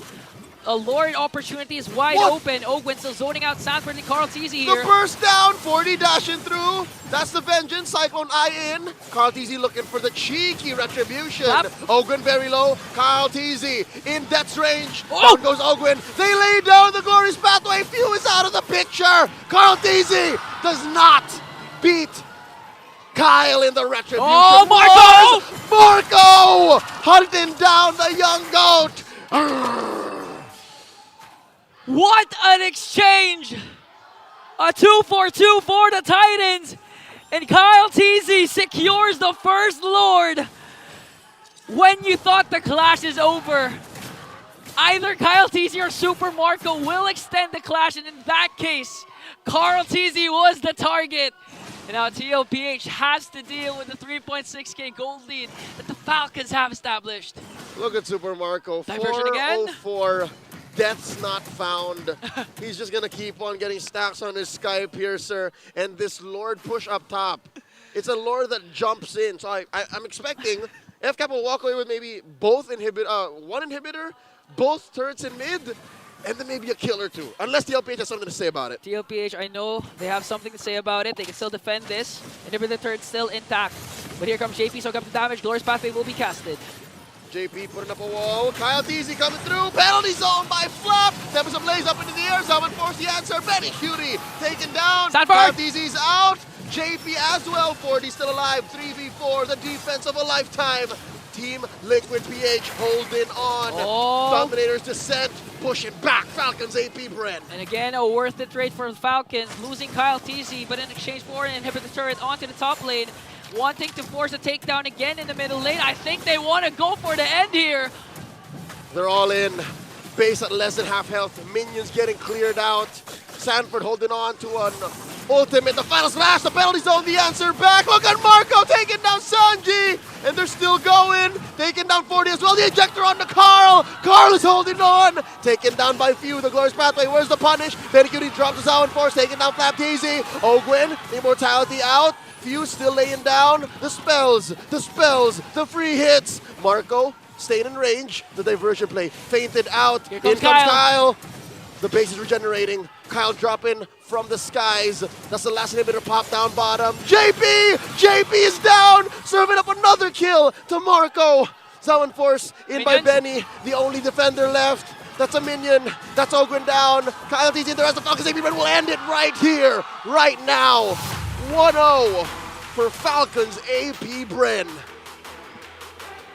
A decisive Game 1 win from the Bees as they outmaneuver the Cavalry with the diversion plays coming in from El Capitan, as well as the outplays from Super Marco himself, the Bulletproof Man. You mean Bulletproof? Yeah, there you go. Bulletproof Marco. Oh my lord. Wow. And just like that, we have to throw it over to Rockhart and Nisu because they have to explain how did Falcons APBren pull this off against TLPH. Honestly, I was just at the edge of my seat there earlier. I was like, oh my god. Seriously, that was... I don't know. What other adjectives do we have left? We've used everything. That's the pinnacle. The pinnacle. Of MLBB right there. You know, and I know, like, FCAP, it was decisive, I would say, you know, towards the end especially, but there was always these moments, even toward the end, right? I was thinking that they would be able to hold it together and stay in the game a little bit longer for TLPH, but unfortunately they weren't able to stop the outmaneuverability from FCAP. And look at our MVP right here. Honestly, really hard to outmaneuver this guy right here with Super Marco. I mean, they were trying their very best to counter out that Roger. You saw KarlTzy. He tried to do some plays earlier on, and it just felt like a roller coaster, all series long, all game long rather, where you could really never tell who was inching out against the other. But obviously, you know what? Falcons APBren had the majority of the goal in that game. Yeah, they did. You know, they still, like, especially, this is the thing always about FCAP is they're so macro dominant. I mean, they're very macro. I almost want to say perfect at the macro level of the game. I mean, looking at how they set things up, even like this play down at the bottom and everything else, the way they work as a team, even if they get punished, they have to sacrifice a couple bodies in it, they still come out on top in the long game. And that's what usually happens here. And why, even for Super Marco, if he gets his hands on a Roger, for instance, like this, and he picks up a Sky Piercer, it's so tough. There's a reason why he's called Bulletproof Marco. So he's mostly going to maintain those stacks on the Sky Piercer. Just doesn't go down. It doesn't help that, you know what, a Roger has invulnerability frames, I-frames, as, you know, the young kids like to call them, where you have a few seconds where you're invulnerable. You can't be targeted. Any targeting against you is removed. So, you know what, it helps to add to the flexibility of Super Marco, this hero, this Roger, and that, you know what, people were just going crazy with Few, flying all over the map, never knowing where KyleTzy and the rest of the gang are going to come out. Even FlapTzy coming out of nowhere most of the time. And TLPH just, I guess, kind of similar to what you said. A bit more reliance on magic damage in this one. Didn't really help them a lot. Yeah, and that was the thing, you know. This is a 16-minute game. You're getting to the point where TLPH, your damage profile is going to fall off, especially with the itemization that came through from FCAP. And like you mentioned with Few, man, Few, one of the few players that will still pick up Oluwa Yi. There aren't many, you know, out there. And not afraid. Yeah, not afraid to use it, especially the utility that it provides to the team. And no matter what kind of lineup they have here, again, with FCAP, they just execute it to near perfection, at least as a team, and how the game plan is approached for them. Because you can see there, too, you know, the gold per minute here just from KyleTzy alone, the way he was moving around the map, very high there. Few doing insane amount of damage like we talked about. And so when you have lineups that also like to fight around the dance floor, as Ingan like to put it, you know, the Zaman Forest, the Glorious Pathway, all that stuff. Sir. Like, what better hero to counter that with than Oluwa Yi? Like, okay, we'll fight your dance floor. I'll just drop down a big circle of death, pretty much. I got my own. I got my own floor right here. And if you step into it, you're either safe or you're going to the back and you're looking for fights. Or you're, right? you're hurting your own teammates at that point. You know? So either way, it did feel like, even though there was a really scary dance floor for TLPH, it felt easy for the heroes of FCAP to actually avoid that. Namely, you know, just have a Ling fly out, you know, Jawheads run really fast. He's an unstoppable force, He's an basically. unstoppable force, like you mentioned. And, of course, the Oluwa Yi can bring you anywhere on the map in an instant. Almost an instant. So I feel like it was just a very difficult game for TLPH to maneuver. Maybe they were trying to buy some time where BennyQt could go unstoppable. And it did feel like there was a lot of power in BennyQt, especially in that last fight. Yeah, again, like they're kind of playing on borrowed time. And, you know, like I said, TLPH's game plan was there. It was very apparent what they wanted to do in game one. And, you know, execution-wise, like, they were finding these minor moments here and there. They were trying to stand off against FCAP, but unfortunately, it just fell apart. And I feel like when you look at all their games that they played, you know, in the past months, since we saw them battle it out in Season 13 Grand Finals, that's something I feel like that FCAP has continued to refine was that macro-level play, but also down to those minor skirmishes where they're taking, like, even if, like I said earlier, if a couple of them go down, they get something else out of it, and that all kind of, like, stacks up, you know, to basically a victory is what they've gotten against TLPH so many times at this point. And even in this loss, it feels like TLPH could still kind of, you know, catch up at certain points of the game. And again, it's not really JP's fault at this point. I don't think it was completely JP's fault. I think he did a pretty good job in tanking most of the damage. Yeah. It just so happens that there's just so much. There's so much to do. There's so much to do if you're fighting off against FCAP. And again, TLPH, no other team is probably more familiar with what Falcons APBren can do than this team, but they still fell short. They fell short. I think in a situation where it's a best of three, like, you have enough time to hopefully adjust from this. In most cases, when teams are against a team of this caliber like FCAP or TLPH, in a best of three, it's not enough time. But we're talking again about the two titans here for MPL Philippines. in the world, really. And so I do expect, between this time now and when we get to the draft for Game 2 eventually here, like you'll see those adjustments come through TLPH. And I don't know what that all is going to be, but I would say primarily a little more balanced lineup. Like not so towards the side of magic damage. Cover your grounds in the mid game, like or early game, mid game, and then the late game. Have those, that balanced lineup. Or maybe, again, we see them take a page out of FCAP's book from yesterday. Not saying that we see the Lolita Hanabi come out. I'm not saying that. But maybe there's something up their sleeves to pull through for Game 2. I am looking forward to that. Honestly, if there was anything that Zaire, the new coach recruit Zaire, has up his sleeves, we are happy to witness that. But of course, for now, we're gonna give him a little bit more time to just recuperate and kind of regroup. I wish I could put the camera there. You can see the meeting right behind us. But yeah, for the meantime, let's go over to Mara. She's actually gonna interview some people here, so let's check out who she's talking to here today.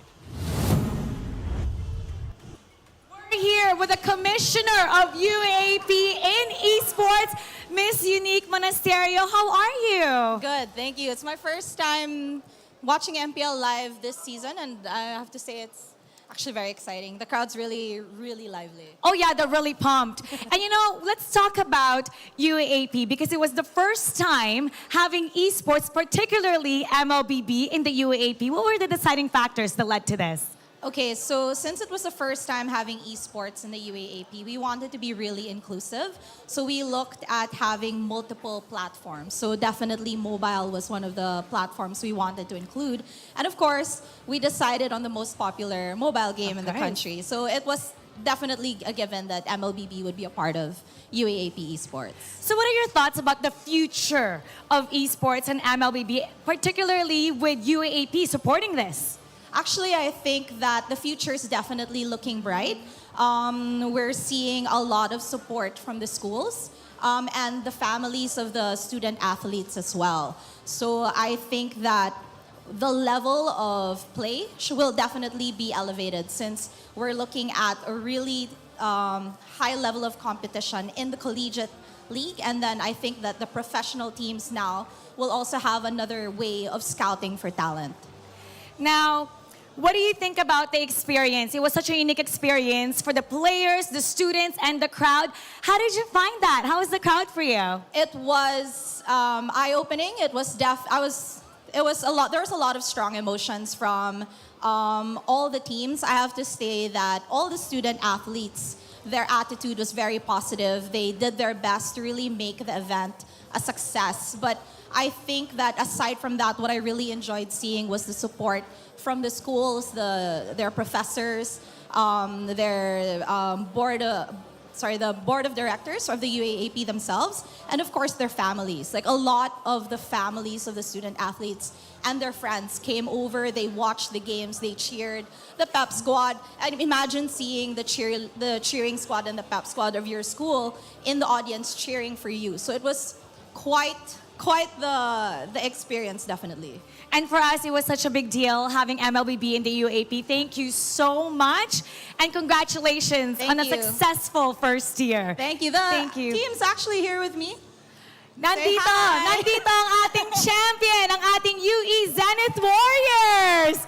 Congratulations. And later on, we'll be hearing from them in the panel. Thank you so much for coming here. And now we're going to go back to our casters. Pasok. All right, there you go. Ms. Monique Monasterio for UAAP Esports. And yes, like we mentioned when the broadcast started, I wish I could be a college student again with all this happenings in UAAP. If you're not aware, university associations, right? Yeah. Esports associations like NCAA and stuff like that, maybe soon. But for now, they've integrated specific game titles, not just MLBB, multiple game titles. And it's a new age. It's a new age, and we wish we were that age. Part of the age. Well, we kind of are, Rockhart. We can still obviously if we wanted commentate over it, but yeah. Again, it's different when you get to come from your favorite college and you get to cheer on your esports You're official studying, teams. and you also want to play in the side. Yeah, So yeah, it's great to have them here because they get to experience this matchup too. You know, the Titans, like we mentioned, of MLBB battling it out here. And right now, I'm wondering who they're siding with. Like, maybe it's FCAP. Maybe they are fans of TLPH. Maybe it's a split. But I think either way, just the experience here, of course, being here and in this MPL arena for this matchup is going to be phenomenal for them, phenomenal experience. And, you know, I saw the clips, too, of UAAP, like the matches. I didn't get to go myself because I was out of the country, but I saw them, and they were, it looked like full as well. Like, auditorium was full. They were having fun, man. Yeah. It was full. I think a few of our casters were also there. We were Yeah. watching and casting it. Really fun stuff. And I hope they pick up something, you know, watching the best of the best, not just in the Philippines, but probably in the whole world, fighting off right in front of him. Some of that mojo could maybe rub off on you. I know I've been commentating in MPL, just hoping that, you know, maybe if I'm close enough to KarlTzy, some of that skill will transfer over. Hasn't happened yet. 7 years, but it'll happen someday. One day. One day, I'll be as good as him. We can hope at that point, you know. And speaking of them, KarlTzy and them, TLPH, they're going to have to adjust. We already talked about game number 2, and we'll be heading into the draft here. So heading into the draft, what do you guys think is going to have to change? I'm actually super curious. I'm reading YouTube comments a lot. I see you guys, you know, I see you guys reading out there. I see you on Facebook. I want to see what you guys think should be changed here. For TLPH, do you think that was a good draft?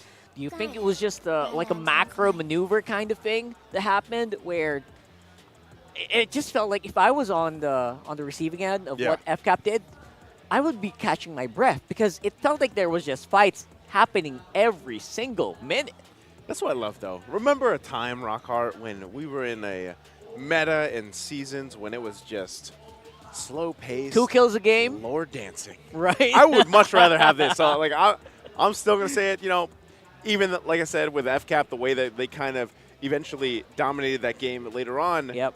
Like, to see them all barrel it out and have these skirmishes, these team fights break out early on and throughout the entirety of the game, that's great to see. So TLPH, how do they adjust from this? The last ban is going to be the Julian coming out from FCAP here on that red side with TLPH having this first pick. I don't know, man. Do they go the Rogers banned out?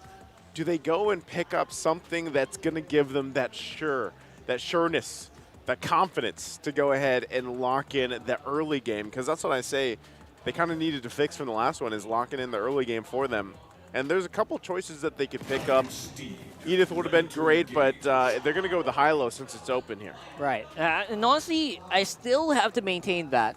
I feel like the Faramis was a missed opportunity, I think. That was great. Faramis there would have been a bit good. Maybe it could have allowed them to kind of tank into the late game and have BennyQt do more. He'd have 2 HP bars, you know, he'd survive more.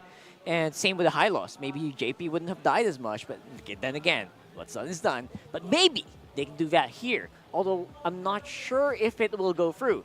If they don't pick it up here, it might get banned out. Do you think BennyQt should just go like a Moskov here? Like just or pick carry up a regular marksman? Yeah. Yeah, I think so. I feel like that's where BennyQt has excelled. These are hero picks that actually allow him to do the split push, do what he's known for. And I feel like you got to go you got to do what you're good at. You know what I mean? Yeah. So if they go that right, that is going to be Hayabusa locked in here. That is not a Moskov voice. It's going to be a Ruby being locked in. TLPH still playing with the fact that, you know, 100% Ruby could still go in the gold lane. You could put it in the XP lane. Just not sure if that's what they want to do. Yeah. But so far, the fact that they got the Hylos, they have a Hayabusa. It'll come down to an assassin matchup in the jungle.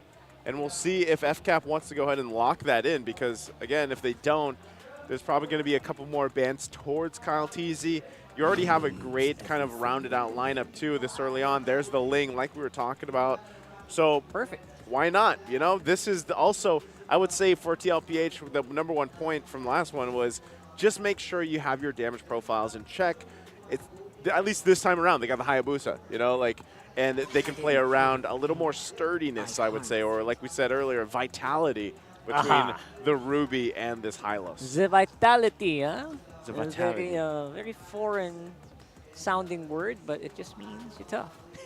You're tough. You're tougher. You know, you can go for longer, and that's exactly what I think should happen here for TLPH. I think they should play for a longer team fight, because I feel like if you go for the bursty kind of team fights, you know, TLPH FCAP's gonna come out on top. I feel like they just excel in picking off people from the map one at a time. Who's that on the? Is that Yaoi? No, it was Super Yoshi. Well, that's Mara. Was that Yoshi? That there's Mara right there. As usual, really good with kids. Love Mara's getting into that. Sometimes it's hard for me to spot out players in the crowd, especially because I'm so used to seeing them in their jerseys. Oh yeah, for You know? sure. same here. I feel like it's the same thing when we go out and we're wearing their jerseys. People can kind of notice us easier because oh, is that MPL? Oh, is that Rahar? So that happens a lot to for me. us it's like the suit. Like Oh you're yeah, not out in the suit. 100% the suit. But if you're like just wearing your normal shorts, You're and just in your t-shirt, no one really like. What is that? You? They'll go like that. I guess I kind of stick out. You have no choice but to stick out, my good friend. That's just the boon of your existence. Right? I'm a 6'2" guy. Yeah, guys. Walking around, I'm a large human being, you know, and I can just have this beard, and so people just point me out, and I'm just like, oh wait, what? Average Filipino height is like 5'7", 5'8", Yeah. at most 5'9", right? So can't help but stick out. But you know what's sticking out here? The Eternal Guard. The Eternal Guard is back, and the front line here for Falcons APBren is actually they don't mind. They don't really mind at all. I'm saying They're going full ham. Yeah, their front line can be the Eternal Guard alongside the Edith if they want to. Obviously, they're still gonna choose to pick up possibly one more, at least like durability hero here that they can work with. Aurora's on the flip side, so that covers the magic damage department already. We saw a lot of lockdowns happening with this hero previously throughout the week already. Now, last pick, is it going to be a gold lane option? What is this? Oh, There's the okay. Lunox. We've seen this banned out. We've seen it banned out twice today, and finally makes an appearance. Definitely going to be on gold lane. But you know what?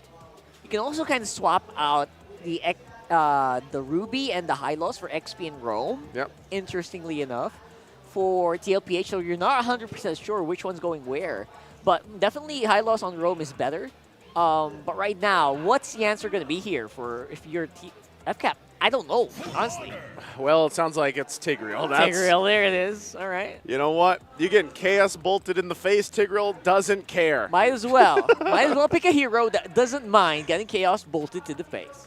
He might get frozen too. But the main point with this for FCAP is, you know what, Ogwin, if he gets his setups with the Implosion, great. If he doesn't, you still got an Edith, and you actually still have the knock-up too from the Eternal Guard usage. So that's why I think FCAP's like, you know what, we can possibly get some of the utility out from TLPH's lineup, but we still have, option 2 and option 3 if we need to. Yeah, gonna go for the Wombo combo here.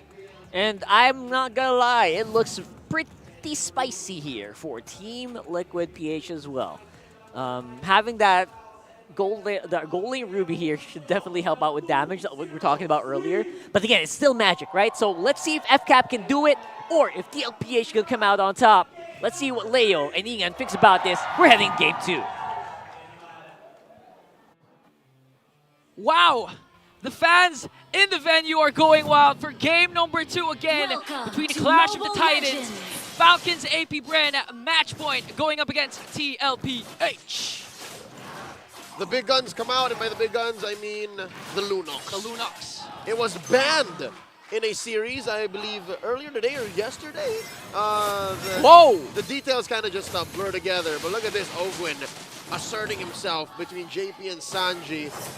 Interesting. TLPH adjusts based on what happened in game 1, and Falcons APBren, they're just keeping up the pace, because look at the damage that they're capable of early on. Oh, the folks coming in from both of these teams, but Ogwin suffering the damage coming in from, oh, look at that. JP has to walk away here. Now, the interesting thing about these two teams is when push comes to shove, they manage to pick something out of the ordinary. Yesterday, it was Falcons APBren with the Lolita Hanabi. This time, it's TLPH with the Lunox. It's always the gold laners, Benny and Super Marco. Yeah, look at this. Not just that, even the XP Ruby. We don't see that very often anymore. So with that adjustment, it looks like TLPH are really hedging on these theories, hedging on these principles that will allow for them to get a fast one over Falcons APBren, put us at sudden death. Let's talk about the gold lane matchup you already mentioned, the Lunox versus the Harith, Benny Cutie versus Super Marco. If anything, in theory, all right, in theory, isn't the Lunox more like a bulletproof hero? Wouldn't that be good on Marco? Yeah, especially if you have the Brilliance ready to be expended, assuming there's also no catch coming in from the members of TLPH. But of course, like the usual games, no action will entail here in the gold lane as the turtle spawns here at the top lane. Okay, a while ago, it was FLAP-TZ. Got the first turtle, I believe, in game number 1. Yeah, he stole one. Yeah. Let's see if we can do it here. KyleTzy coming in. The implosion by Ogwen and the knock up. The Tempest of Blades 2 popping Sanford real quick. The answer by JP, the glorious pathway. Ogwen falls. JP now taken out by FLAP-TZ. The turtle still standing down to a 10th of its health. Oh, the retribution by Kyle. TLPH walking away. Falcons claim 2 bodies plus the turtle. And again, a heads-up play coming in from Ogwen with the implosion flicker play, catching 2 off guard. Now, TLPH, you're in the position right now that you don't want. Because again, you have a Lunox, you have a Hayabusa. Ideally, you'd really want to control the early game, especially if you have JP with the Hylos. But again, once it reaches the 9-minute mark, once Hylos has those tanky items, for sure, the tides could turn in favor of the cavalry. For sure. JP intercepting Ogwen, now laying down a glorious pathway. Picture perfectly. This is one of the best angled glorious pathways I've seen in a while. If that happened during a team fight, that would have been a win for Team Liquid PH. Honestly, I think it's more of an aesthetic, right? Aesthetic kind of vibe. No, even efficiency-wise, like you try to cross your way out and retreat underneath your turret, it's not gonna happen. Yeah, and you can't cross. You can't cross walls with the second skill from Tigreal, by the way. So that's really an efficient glorious pathway. But again, the problem remains for TLPH. Again, FCAP establishing an early lead here. KyleTzy freely roaming here with the Ling, just like game number 1. But the good part is KarlTzy 1-0-0 with the Hayabusa. Compared to the Nolan game, he had a rough start. Yep. I believe he was 1-2-2. Early pickup of the Sky Piercer. So this time, TLPH can actually manage everything. But that is in perspective, because look at what KyleTzy is doing. His his map mobility, rotational speed is so much higher. He's at level 8. Now they have offended on the FLAP-TZ. Maybe forcing out Primal Wrath. He's going 3v1. How long has he been going for this? Forcing out the Oogie Shadow kill and eventually falls down. What? That took, what, almost 10 seconds?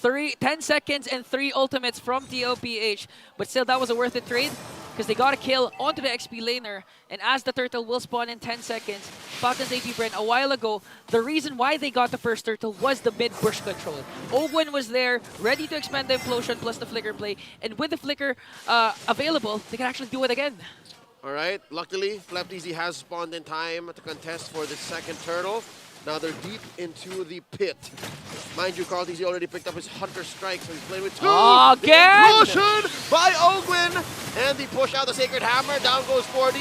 JP laying down the glorious pathway. JP's in trouble. Tempest ablaze up by Kyle. Taking down 1. KarlTzy, though, in the chaos. Steals away the turtle, and now he goes in. Shadow kill here, serving up a kill. The FLAP-TZ, but he gets taken out on the way out by Kyle. Whoa! And now Sanji looking for a quick double. Not so fast, says FCAP. They get the second kill there, but TLPH gets a turtle. Sanji almost got a major outplay over 2 members of Falcons APBren. But looking at what happened, Falcons got 3 kills plus. No, KarlTzy got the turtle. He did. But in this case, you can clearly see Ogwen is the main driving force of the Falcons. Again, the implosion flicker play. We were just mentioning that he could do it again. He literally did it again. This time connecting onto Sanji. But a good answer also from Sanji because the Frigid Glacier is like the signal for TLPH. So we can go in again. We can re-engage. Yeah. So best believe once Sanji gets a couple more core items, it'll be worse for FCAP. It won't be so easily just because Ogwen found the angle. Yeah. They can go in. So now, I think it's a matter of TLPH biding their time. They have to understand that they can't keep forcing these engagements, just because of the promise of a mid-game power spike, they have to still make it there. Yeah, and Oakland right now, 6 minutes in, picks up his Athena shield, so you can expect more aggressive plays coming in from the roamer of Falcons APBren, as they also have a 2.4k gold lead. Oh, look at this. JP. All right, playing footsies. Jose, did you see that? Just off camera, pushed by Flap, the first turret. First turret onto the top lane? Yeah, they left him alone. Yeah, look. See? Now Karl has to deal with that. Okay. And bottom two, look at this. Another split push from Falcons APBren. This is wow. The same, a little bit of a change again in pacing, but just story-wise, early to mid, FCAP has better map control. Earlier it was because of the low E, right? Yeah. Now it's because of just faster rotational speed. Yeah, good wave management. Again, distractions made by the mid trio of Falcons, apart from KyleTzy, of course. He's the one split pushing. But okay, the last turtle has spawned 1 for 1. Kyle has one, Karl has one. This time, both teams can contest. Pixel Brush checked in, it's free. KyleTzy walks in. A nuke by Sanji, clearing the presence. Small advantage for Team Liquid PH. Turtle slightly placed on their side. Oh, Gwen coming in, catches one. It's just JP. Still looking for a good implosion. Turtle gets reset. Okay, battle spell still available for both of these teams. It's a matter of who's gonna set first. Glorious Pathway is there. Oh, and the implosion, the answer back, plus the EG. Turtle gets taken down by KarlTzy, but where's the damage? There it is on Ogwin. Serving up a kill to Benny Cutie. JP falls 1 for 1, roamer for Rome. And now they back off. Okay, for TLPH, that's a good sign. This time, no extra additional casualties with KarlTzy. Just making sure, keeping FCAP in check. Goes in alongside Sanford there. But again, looking at the trade, 1 for 1, roamer for roamer. KarlTzy securing it with a good retribution steal. And looking at the items right now. Yeah, I got my eyes on Sanji. Check it out, man. His first big item is the glowing wand. Yeah. So he would rather punish Ogwin and Flap for, maybe pushing too much forward. Yeah. And then eventually he'll start building the big boy magic items. And I actually saw that Benny Cutie on the other, but wait. Again. Oh, here we go. Sanji's in trouble. Drops the ult, but trades out for few first. 40's down. KyleTzy gets a double. JP's up next. Tripping up on 5 members of FCAP. 3 for 1. That was actually a good frigid glacier coming in from Sanji, but the problem is Falcons APBren. They have the mobility, they have the sustain, counterattack always on point, and they're not yet done. As KyleTzy working on the orange buff here of KarlTzy, not quite sure who got it. He stole it away, I think. He stole it away.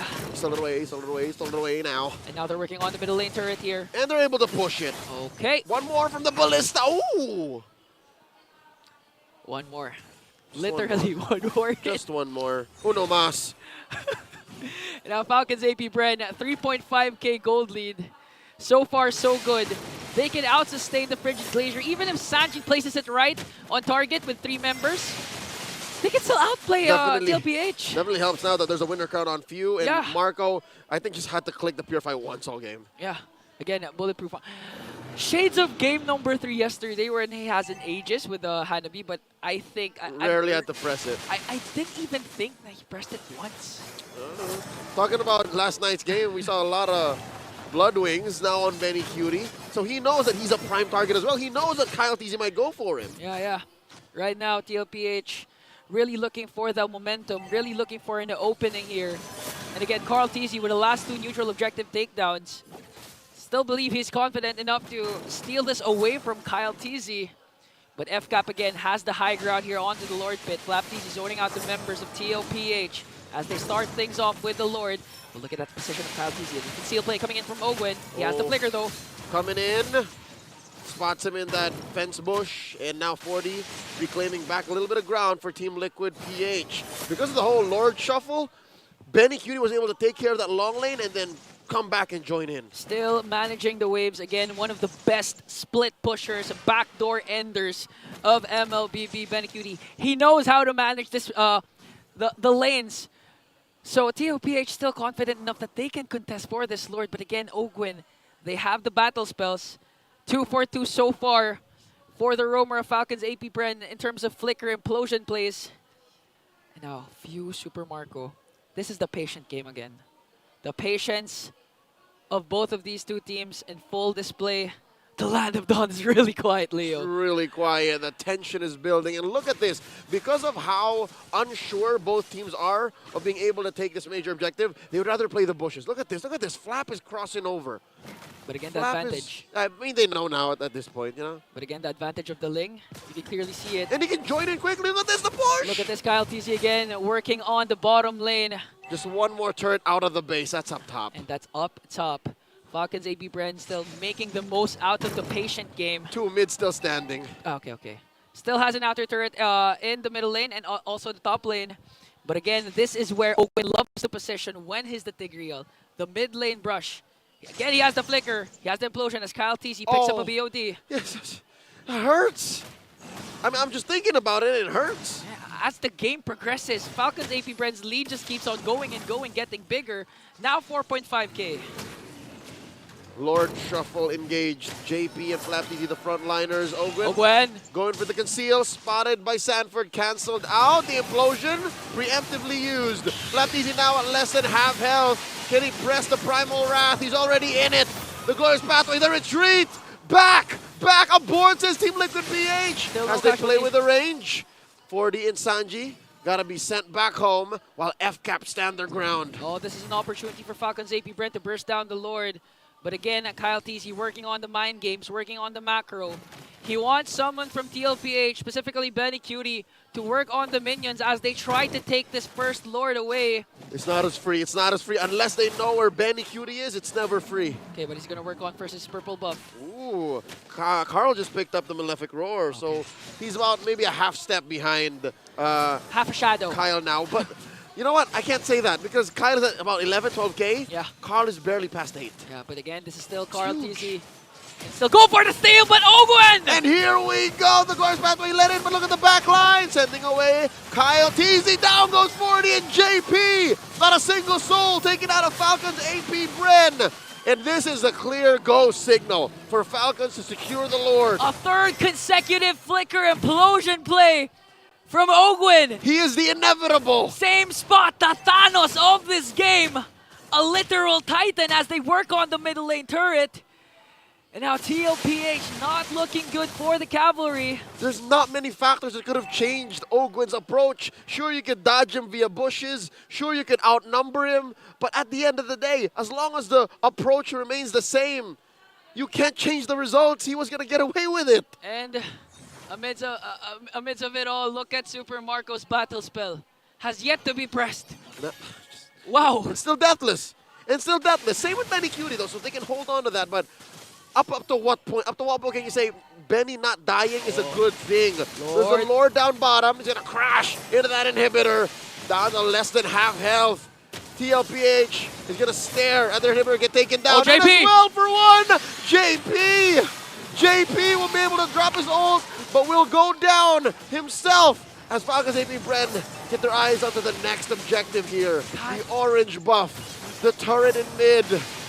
And now the purple. Oh no, they're going to start taking it away from Karl. Depriving KarlTzy, the young goat, of necessary resources to come back from this 9.5k gold deficit. Much needed purple. But look at Ogwen, what a heads-up play. As soon as the Glorious Pathway was casted, casting the implosion and making sure that the horse, the half-man, half-horse can't go away. But a concealed play coming in for Falcons. Looking for the range. Let's go. It was just a feint, Egan. It was just a feint. They were forcing Team Liquid to respond, and best believe if TLPH did respond, that's maybe when Marco would have dropped the Purify, dropped his Almond Force, and danced. But right now, TLPH really having a hard time. Okay, Falcons APBren with that concealed play was able to get down the inhibitor turret into the middle lane, leaving TLPH with one more turret.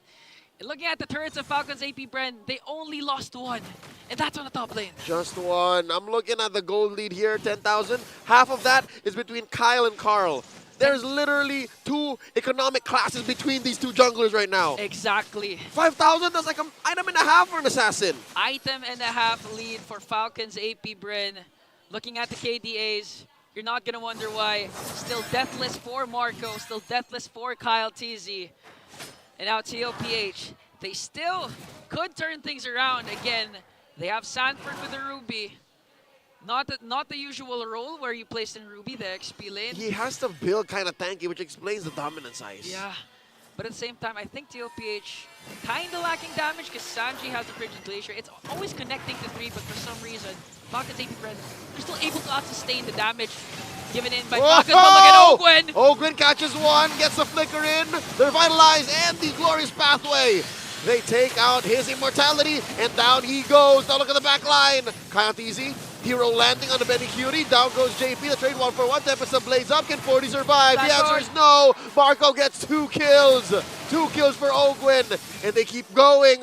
KarlTzy looking to wipe out, looking to do some cleanup. Down goes Marco. Down goes Few. KarlTzy gets 1. Benny Cutie traded out. 3 for 3. Now we have a game. After 2 games, Super Marco has fallen down. 1 death for the bulletproof Marco. A good counterattack from TLPH. And as I was saying that I thought they lacked damage, as long as Sanji's Rigid Glacier connects to at least 3 members, there is still hope for the Cavalry. And looking at KarlTzy, even if it was deprived of the buffs, 4-1-4 still for the Hayabusa. Wait. Look at this. Flap trying to stop Karl from shenanigans. Lord here down to attempt to tell. The shadow kill by Flap. The Glorious Pathway. The Tempest of Blades. Oh no. Drop the shadows. Pop in FlapTzy's immortality. Does not have a primal wrath. The implosion by Ogwin. Forcing away the rest of TLPH as KyleTzy able to Finch poise out. The Lord still stands. A lot of battle spells expended as well as ultimates. No casualties whatsoever as we approach the 18-minute mark. Woo! And just like the countless series that these 2 teams have battled out, wow, 8-15, but for some reason TLPH is still in the ball game, and they're actually poised to contest for this Lord. The Cavalry keeps on coming. And look at this, JP's gonna dance. JP's gonna shuffle with Ogwin and Few. And for the first time in a while, look at this, 40 has control of the river bush. Pulls one on the Flap, popping him. After the Glorious Pathway. And now Ogwin with the answer. KarlTzy's down. The shutdown by Marco. The double kill. JP's down. 40 as well. In Kyle's eyes. Benny! Low. Benny gets 2. 3 for 2, the trade out. Where's Kyle going? Kyle can smell blood, but he's also pretty low himself. Sanji pushing him away from the walls. Nothing comes free, nothing comes close, nothing comes easy. Crucial. As Team Liquid PH get a winning trade. Crucial brilliance play coming in from Benny Cutie as El Capitan Few try to chase after him. And this is TLPH. This is how they swept Falcons APBren, clinging on to every bit of hope that they have. And looking at the instant replay, a beautiful setup from Ogwin, but the problem is they weren't able to sustain Benny Cutie. Look at the patience of Benny Cutie. He literally waited for the skills to be expended before entering the clash. Dude, that's his own version of the Benny Bomb with the Lunox. That's a Benny Bomb if ever I've seen one. A push forward burst of magic in your face. And now the plan for Falcons APBren is to work on the macro game once again. KyleTzy making sure that there's a slow push ensuing here in the bottom lane. Oh yeah. 3.5k gold lead. So far, the lead has been reduced. It shrank. It Down started. to a third. It was 10.6k a couple of minutes ago. Exactly. Now it's 3.5. Quick maths. All right, so now we're approaching the 20-minute mark again, way past the average of what a Season 14 game would look like in MPL Philippines. Yeah, this is an Omega game, a smart Omega game. It's approaching that point, yes. This is the ultra late game now, and I think it's item perfection now. Because look, Few changed one of his items into a DG. Okay. Now Ogwin again. Ogwin's positioning on the same brushes. Whereas Flicker Implosion plays always connects, but JP starts things off with a Glorious Pathway. And there's the Lord skill knocking him up. Look at it, the Lord down to a fifth of his health. Ogwin! And there's a huge one from Sanji! And there's the ult from Kyle. Tempest of Blaze Lord still standing. Down goes Kyle! Down goes Ogwin! 2 free kills for Team Liquid PH as they score the Lord off of Sanji's cold hands. Another Frigid Glacier play from the Aurora as they clear the minions from the middle lane and the bottom lane. You can hear the crowd in Green Sun Hotel making some noise. Because after a 10.6k gold lead, TLPH now in the driver's seat as they charge in the middle lane. For the first time in 21 minutes, for the first time in this whole series. Team Liquid PH are in control. 3 men are going to defend from FCAP. They're missing Ogwen, they're missing Kyle, and TLPH are in their base. 7 seconds before KyleTzy and Ogwen shows up in a battlefield, but the problem remains for Falcons. APBren, a Lord marching in the top. They have enhanced minions here. They have the setups. They could easily end this game and turn things around. JP goes in. Glorious pathway set in the answer, the EG. The dance by Super Marco. Zaman Force underneath is tier 3 in the top lane. Down goes JP. Down 4 by Flop and Few. Tempest Ablaze by Kyle. Dancing around. Winner crown trigger by Sanji, but he gets taken out just as quickly. KarlTzy and Benny call it quits. They're out of here. Look, but FCAP have lost 2 inhibitors. Look at the death timers. In the lines of 4. Oh no, Falcons APBren, I think they're going to work on the bottom lane. And then eventually try to get the top lane inhibitor turret. But look at the play from Falcons APBren. The crowd in Green Zone Hotel. I wish I could give them my mic because everyone's screaming, even TLPH. The Cavaliers and the Bees. Ever as loud as they could be. All right. Something tells me this last Lord could be it because FCAP, they're still missing 2. TLPH missing 3, and they're all gonna come off of death at about the same time. Okay, Leo, your call is a Lord. My call is a wipeout. I think it's not gonna end up with a Lord kill here. I mean, it's gonna happen at the Lord. Yeah, at the Lord, yes. Both teams can't just turn a blind eye because a backdoor finish is just as possible for either. You're looking at KarlTzy on the Hayabusa, and you're still looking at Benny Cutie. This man has pulled off backdoors all over the world. Anything is possible with Benny Cutie. Cambodia. Where Indonesia. Else? Malaysia. Anywhere and everywhere. Wherever you want. You gotta watch your base. Oh no. What else would you expect? I mean, TLPH Falcons APBren. They've been duking it out for a majority of 2023 and 2024. Of course it's gonna reach the 23-minute mark, Leo. And now, TLPH still has a 3.5k gold lead, this time not depriving KarlTzy of the necessary buffs that they need. He got everything he needs, man. 1 inhibitor left for TLPH. All the outer turrets of Falcons APBren for the bottom lane are still there, but they still have 1 inhibitor turret. They have a virgin bottom lane. Yeah. Just straight up nothing can touch it. And look, I understand because TLPH is trying to clear that too. Because again, working off of inevitability is important in a matchup like this. Now, for me, the question is it worth it for Ogwen to cast the Implosion play first? Because Sanji always manages to counterattack with a Frigid Glacier. What's the play here? I would say find the counter play. TLPH will always try to look for initiative, will always look for the tempo. If you're FCAP, find the counter play. Wait. I think there's a misclick because Sanford flickered, yeah. Flickered in. Sanford flickered. I'd love to see the player camera, but no, it looks like it's all according to plan. He seems fine. Yeah, Falcons APBren, okay. They spotted out where Ogwen is hiding. So potential play coming in from behind is not possible anymore for Falcons APBren. Again, both of these teams will work the macro game again, trying to establish a slow push, try to make the opposing team react and be outnumbered coming in to this potentially last Lord. The stakes are high for both of these teams. Falcons APBren winning game number 1. They have the match point. And again, winning this game will give them a lot of confidence. These Titans, although we keep calling them Titans, they're still not on top of the leaderboards. So they need this win to establish themselves once again. KyleTzy constantly working off of the long lane. This is tough for TLPH to respond to. It's not as easy for them to defend. And look at this, Kyle and Ogwen. The concealed play, taking control of these bushes. What are they thinking? I think they want to go for a push. Again, KyleTzy has the necessary damage to bring down inhibitor turret up top. Oh, wow, chest-like. Look at that, the stare down between JP and Flap. Okay. Neither of them are fighting, but they know that they're there. Yeah, and they also have immortalities. They also have their kits here. No, you move. You move. No, you move. It's like you punch first. No, you do. You move. See?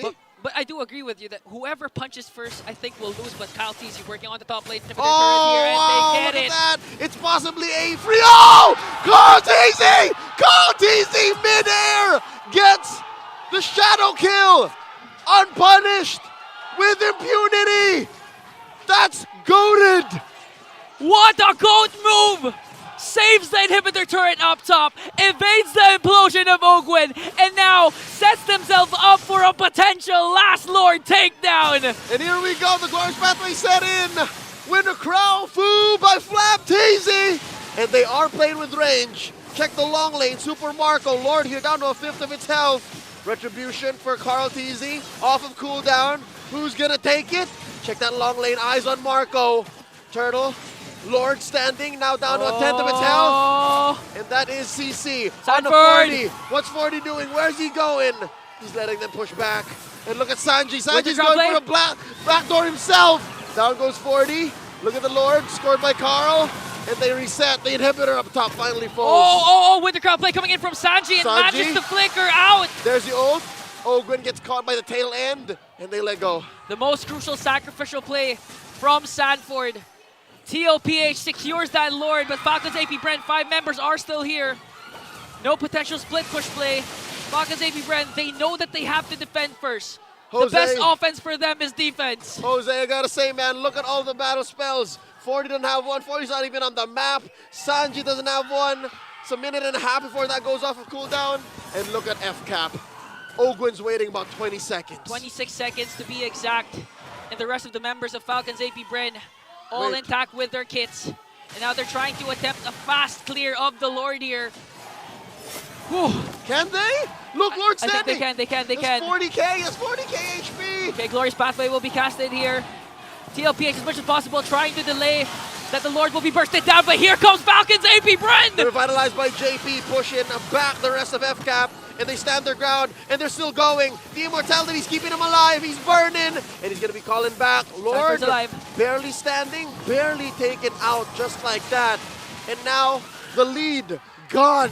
TLPH fought hard for that Lord, and now it's gone. And all throughout that sequence, KyleTzy was working on the bottom lane, making sure that TLPH won't have any access for a potential backdoor play, won't have any access to their precious buffs. That tier 1 down bottom reminds me of Rockhart.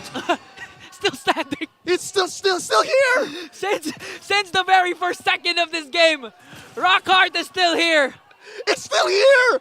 30 minutes in, tier 1 down bottom, it's still here! Leo, just please translate, but in Filipino, since season 1 ka pa, Rockhart! He's been here since forever, and KyleTzy made sure to take care of that. And Ingan, I gotta tell you, I think that is a master stroke. It's a stroke of genius from KyleTzy, because no matter what TLPH do, no matter how risky they play, they always have to think the map is not on our side. Yeah.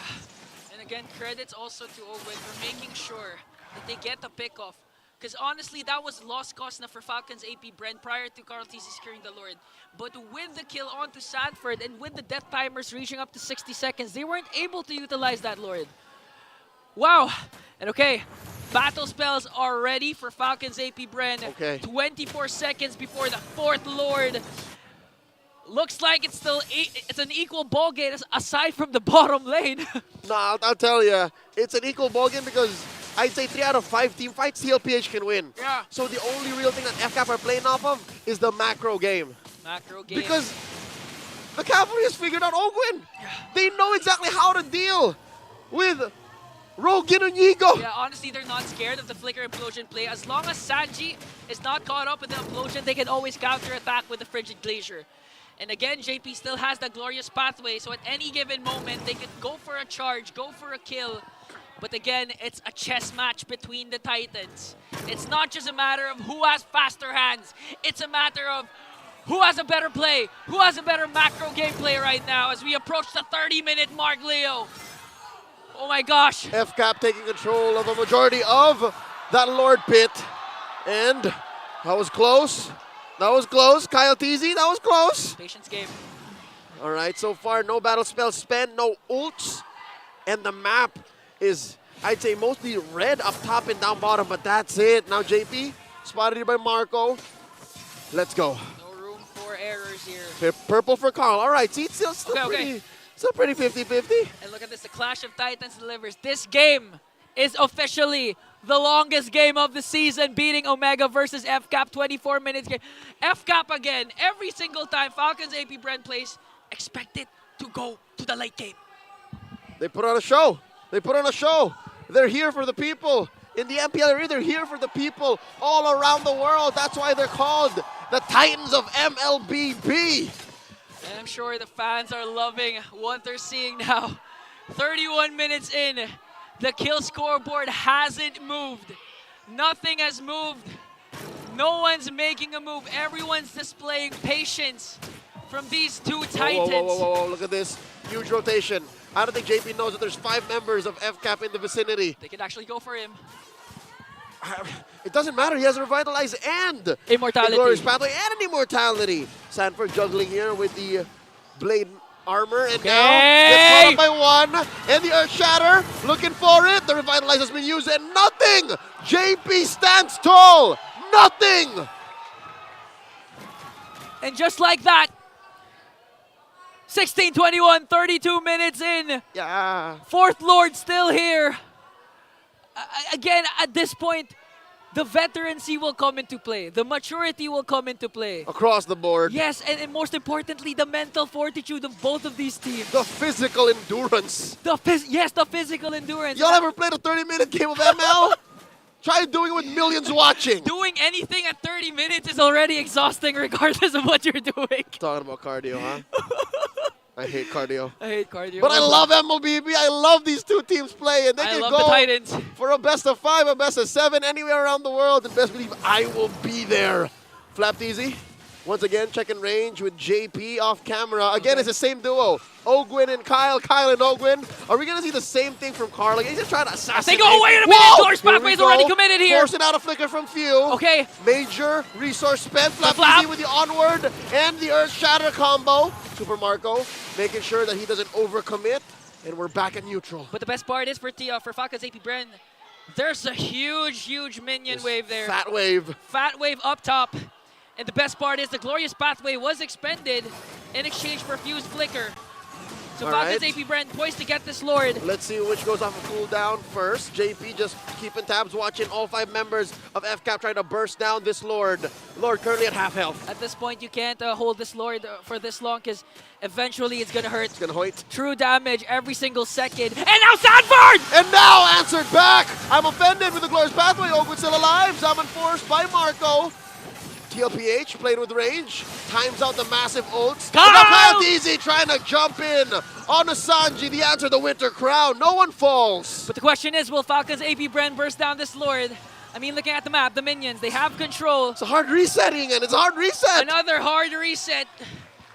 2 members of Falcons APBren forced to TP back to regenerate, and again, nothing's happening. Stalemate, 34 minutes in. It's like I'm in Madison Square Garden with the Bulls and the Lakers going 200 apiece in triple overtime. Honestly, 12 minutes away from having a full-length NBA game. That's how long this game is right now, and you can still see the crowd from Green Sun Hotel. The 2 sides, but FLAPTZ goes in. There it is, the answer to the Primal Wrath, to the Earth Shatter. JP dealing a lot of damage. And there's the ult by Sanji. Look at Kyle from the back. KyleTzy playing with range. JP popped by Marco. That's a member down for TLPH, the first in minutes. Oh no, for TLPH. I think they still have to contest here. 75 minutes before Daddy JP comes back. They're down by numbers, they're down on the map. And look at Kyle, he's going to force the inevitable. How does TLPH clear the waves fast enough while keeping tabs on the Lord? Someone needs to deal with KyleTzy, and it looks like it's going to be KarlTzy. We might see a 1v1 between the 2 junglers. And there it is, Tempest of Blade spent up already. And KyleTzy pops Karl's immortality. And with the help of Marco and Few, take down the young goat. That's 3 members down. TLPH can't even think of going for the Lord as FCAP scores the 4th one. And they're just delaying the inevitable. I think they don't even have to wait for the Lord. It's just for formality. After numerous series, it looks like Falcons APBren will get another win onto TLPH. 35 minutes in. Waves through top, mid, and bottom, and I'm offended from Sanford, and the ult from Sanji, the Tempest of Blades from Kyle. This is going to be a sweep from Falcons APBren.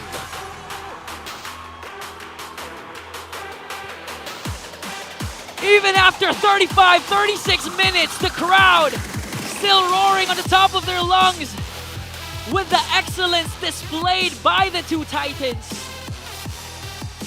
This may look like a sweep, But it they did played, feel like it. They played 2 games worth in game 2. 36 minutes in, Falcons APBren flexing their supremacy over their most familiar foe, TLPH.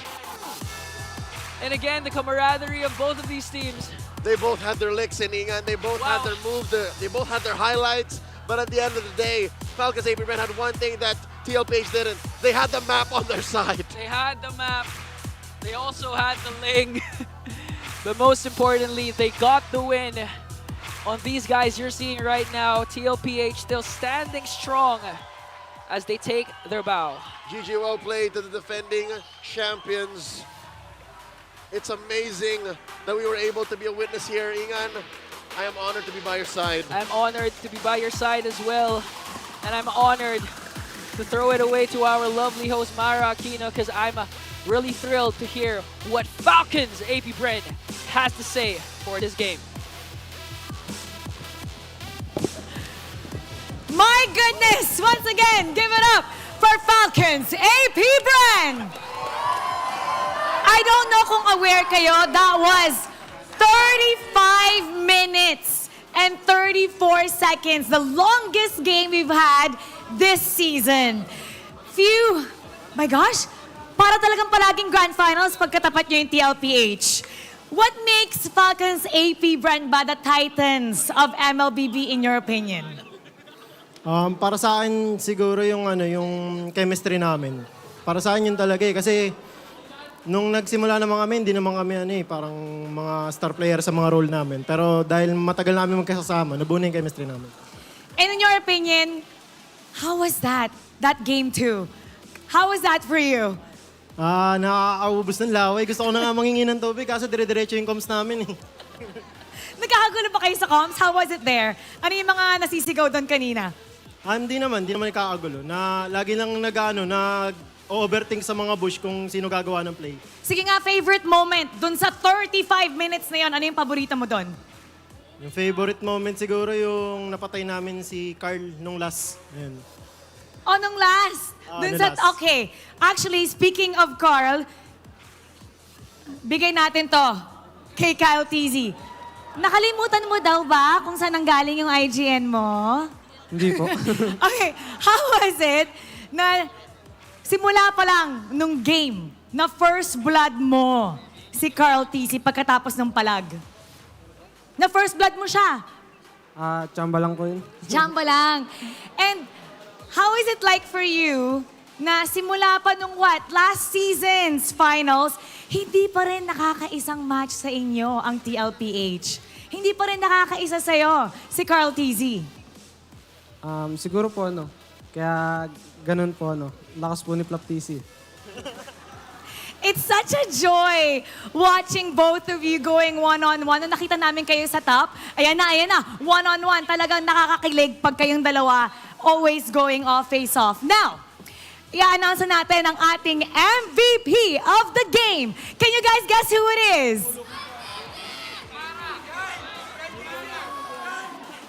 Tignan natin, may wild reaction tayo sa harap. Let's take a look at the screen. MVP is KyleTzy! Ikaw nga ang ating best jungler so far ngayong season. Now, what do you want to say to all your supporters? Sa lahat po ng mga sumusuporta sa Falcons APBren, maraming salamat po sa pagsuporta niyo po sa amin. Sobrang nakakatulong po ng mga confidence po namin yung pagsuporta niyo po sa amin. Maraming salamat po. Is there anything you want to say to Karl?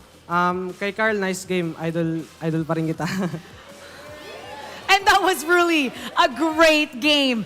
And now we're gonna announce the lucky fan that will win 3,000 diamonds. Come on up! Congratulations! Our lucky fan of the series. What's your name? Jerome po. Jerome.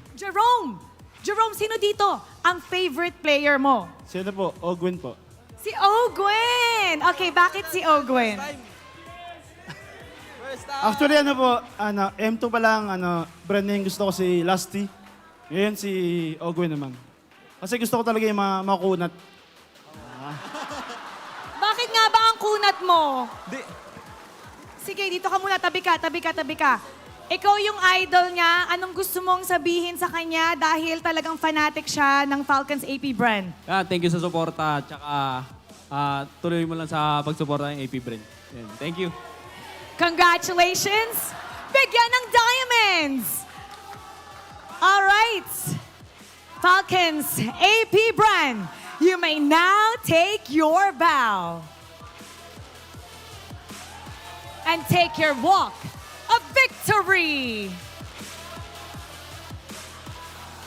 That game has left us to the edge of our seats. Iba talaga pag naglalaban ng world champion versus world champion. At ngayon, we're gonna break that down for you because lots of things happened in that 35 minutes and 34-second game. Kaya pupunta na tayo sa ating panel. Pasok! I could not agree more. So many things happened in that game. And of course, to help us break that down, since a lot of things happened, we got a pro player as well here for you guys. Hello. And introduce yourself to people who don't know you. Hi, I'm John Lawrence Chavez, and I'm the UAAP winner, the inaugural UAAP winner of MLBB. MLBB. That's right. You're a mid laner, right? Yes. What's your favorite Just hero? like him. Gord? No. What? I think Louis. Yes. What did you play in your grand finals? Faramis and Lilia. Faramis and Lilia? Okay, Yep. awesome. So we're happy to have you here, to Chavez, to break down this game. What do you think of it real quick, too? This is the longest that we've had. Maybe is this the longest you've seen? The game was tiring. It was very... I think it's safe to say that this game is definitely the most... What? Intense? Yes, intense. That's the word that I'm looking for. Intense game that I've seen so far in this competition. Yeah, I think a lot of people would agree. Even we were at the edge of our seats. Nice and I were standing as well. Yeah. And I think you could tell from the first minute of the game that Falcons APBren actually felt like they had a pretty good advantage, right, in the game. What do you think was their advantage majority based on highlights? I think Ugwin's aggressiveness really gave the Falcon APBren the advantage that they need. Yeah. In those, Ugwin in those skirmishes. Also, Sanji with his Aurora skill dropping is perfectly timed in those clashes. Pretty good, yeah. Yeah, I think also in this game, he is safe to say that he is their savior. Also, him getting the Lord. It was, yeah. We got to ask him this, though. What? Like, what did you think about Few specifically here? Because Oh, Few, yeah. like, on He's the next mid round, laner. you're a mid laner, too. Yeah. So, with Few, like, did you see impressive plays from Few for FCAP? Naturally, I mean, Vexana is a very passive-aggressive hero in... I know a lot of people like that. Passive-aggressive, yeah. Yeah, a passive-aggressive hero in MLBB, and especially when they don't really want the TLPH to just let them get the plays that they need. He disrupt basically the clashes that they are advancing for. Yeah, I feel like you're right. They did have a lot of ways to actually maybe overtake FCAP, but the Vexana with, of course, the crowd control that you offer with the Eternal Guard, not just the crowd control, right? It hurts. It is like a tank. Yeah. Especially early game, late game rather. That's what I was mentioning in the draft. I was saying, you know, this is such a good line. Both sides had great lineups, but I think because you have this Eternal Guard that helps into pretty much setting things up, and that's what we saw between the Edith, the Tigreal, like all those setups were kind of exchanged. And I like what we heard even from Flap earlier. He's like, you know, no, like we're used to, we don't care that it was the longest game so far in the season. It's like we still keep a calm head. Remember, this is a team that played in a meta where it was all about the long game. Oh, remember those times we were watching MPLPH back then when the Lord dances were like 20 minutes or so. Way different now. And we're talking Definitely. about what do we prefer. Obviously, assassins are very fun to watch. Exactly. I don't know if you agree. I know assassins can be a pain in the butt in the mid Yep, lane, definitely. right? Yep. So, but for now, what do you think about the assassin matchup this time? Ling and Hayabusa. Ling and Haya. What do you think about that? It's a natural matchup between those two assassins. I mean, obviously Ling has the advantage with his ultimate, dodging the ultimate of Hayabusa. But I think both of them did really great. Yeah. Especially Ling trying to assassinate Sanji, and KarlTzy just definitely doing his best to just defend and go to the Lord Pit, defend, go to the Lord Pit. we didn't even get a chance to ask Chavez, by the way. What? Who do you support here? Are you that's a good more question. of a Falcons APBren fan, or are you more of a Team Liquid PH fan who, formerly Echo? Like, I mean, I support who's ever winning. The you game. support whoever's winning? Whoever Yeah. wins. You don't have Alright. a favorite player? Well, I mean, for now, it's definitely few. Since, Few? Yep. I mean, technically, he is a kid still a I know little the bit. kids, right? Adult going into kid, right? Kid going to adult. Since Yeah. you are a collegiate Uh-huh. pro player, so safe to say, I love the kids still very much, right? After all these years, right? Yep. Wait, sorry. When did you start playing MLBB? Out of curiosity. Just this pandemic. Wow, that's recent. Just like Naisu, right? No, Naisu.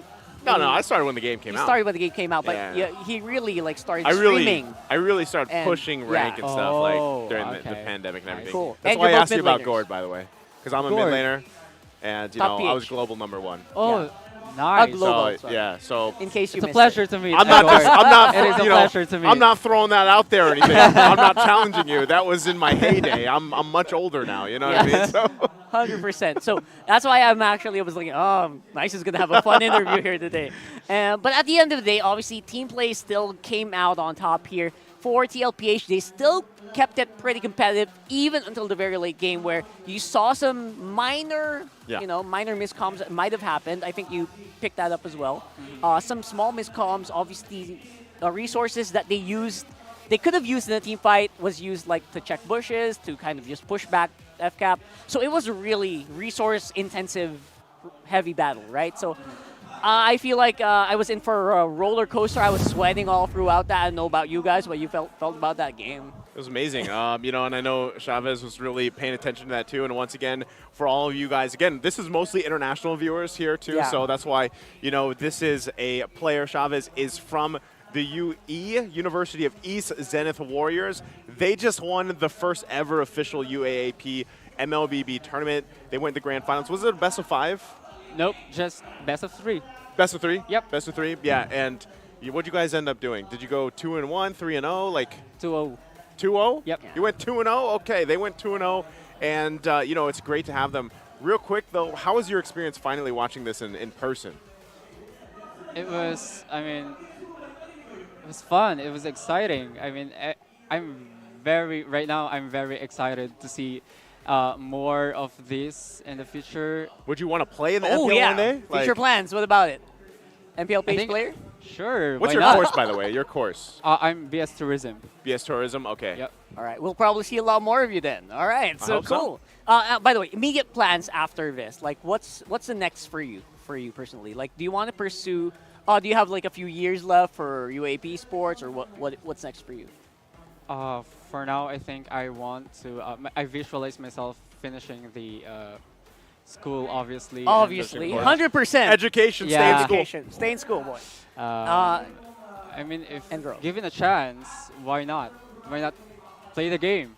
Play more. Yeah. I mean, you're a champion. You're gonna have to defend your crown sooner Definitely, or later, yeah, right? So, sure. man, oh man. All right, so we have a few polls here. What do you think whoa. about this? This is very interesting. We always want to get your opinion. What do you think about that poll? That's about as close as we've seen, by the way. 49.5. 50.5. Oh my goodness. All right. But either way, however the poll happened, like, do you think Who would you have voted? Who would you have voted for, rather, before this game started? The Falcons. Falcons. Falcons, okay. APBren. So you're part of that 49.5? Yeah. All right. Well, We're they were pretty much, they were. I don't know, man. I was expecting Game 3. I don't know about you guys. I was rooting for a Game 3, obviously. We all predicted Falcons, but you know what? We were rooting for a Game 3. It's always fun to watch. And then I wonder if you also picked up. Did you learn a lot from that game? I did. Yeah, I did. Actually, the skirmishes, the holding of the Lord, the minion waves, especially on top. Those things are very important when you want to win those clashes that, Yeah.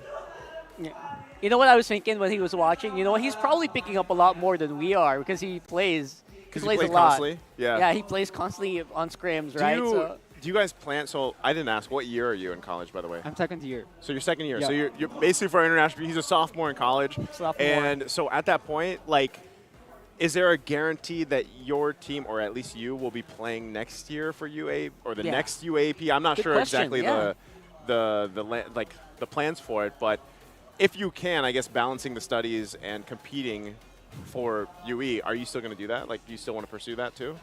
Why not? I mean, yeah.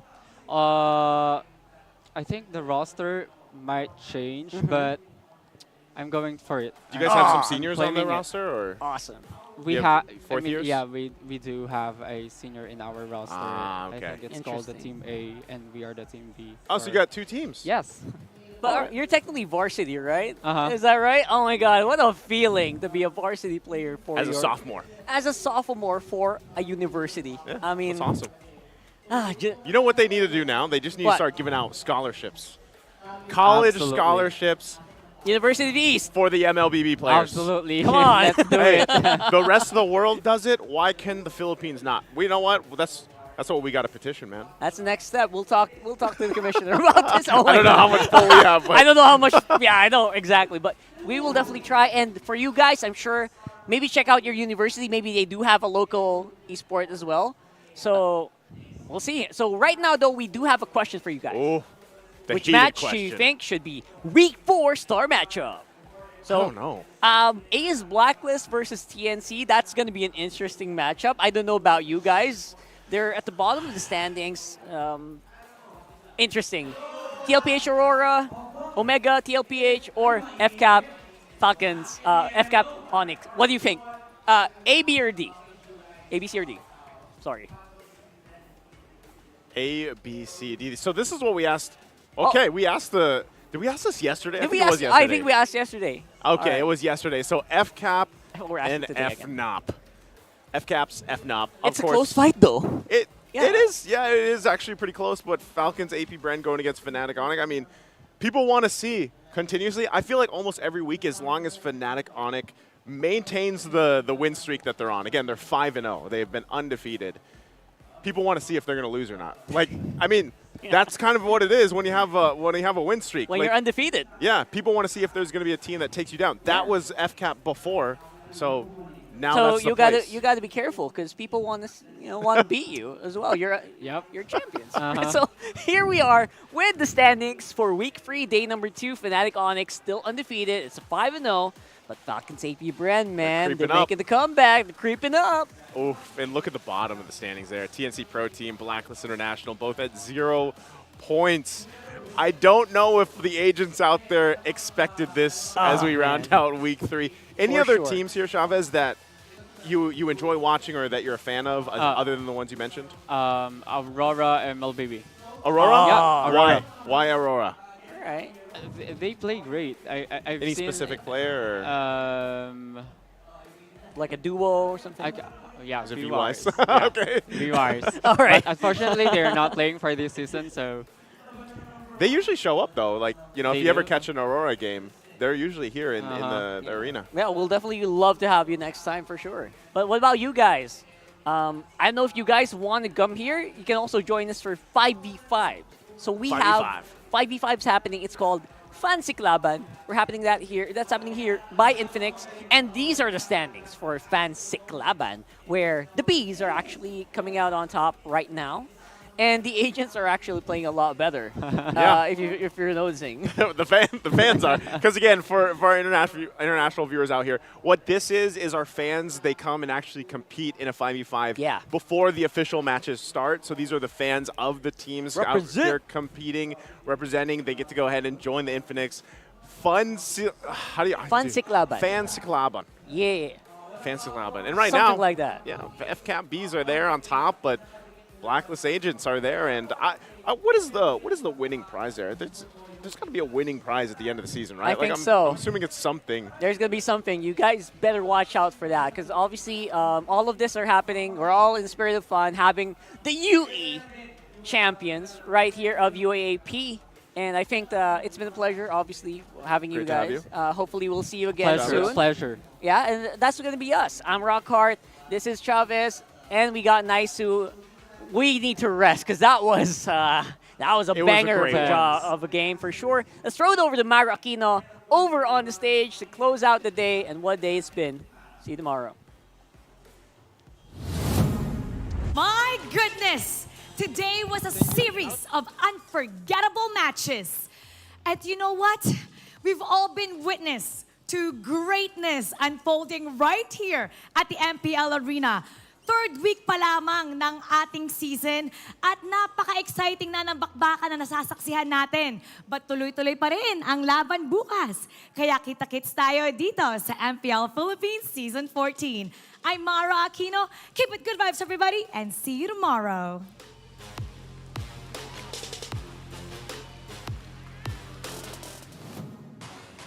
The 14th season of MPL Philippines is brought to you by the following sponsors.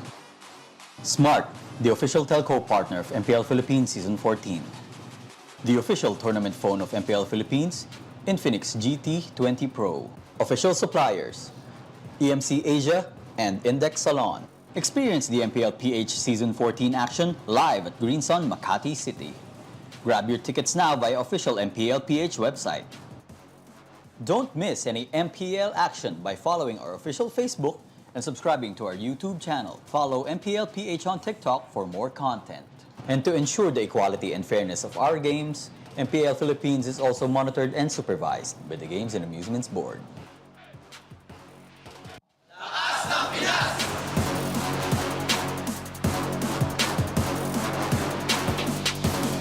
Lakas ng Pinas!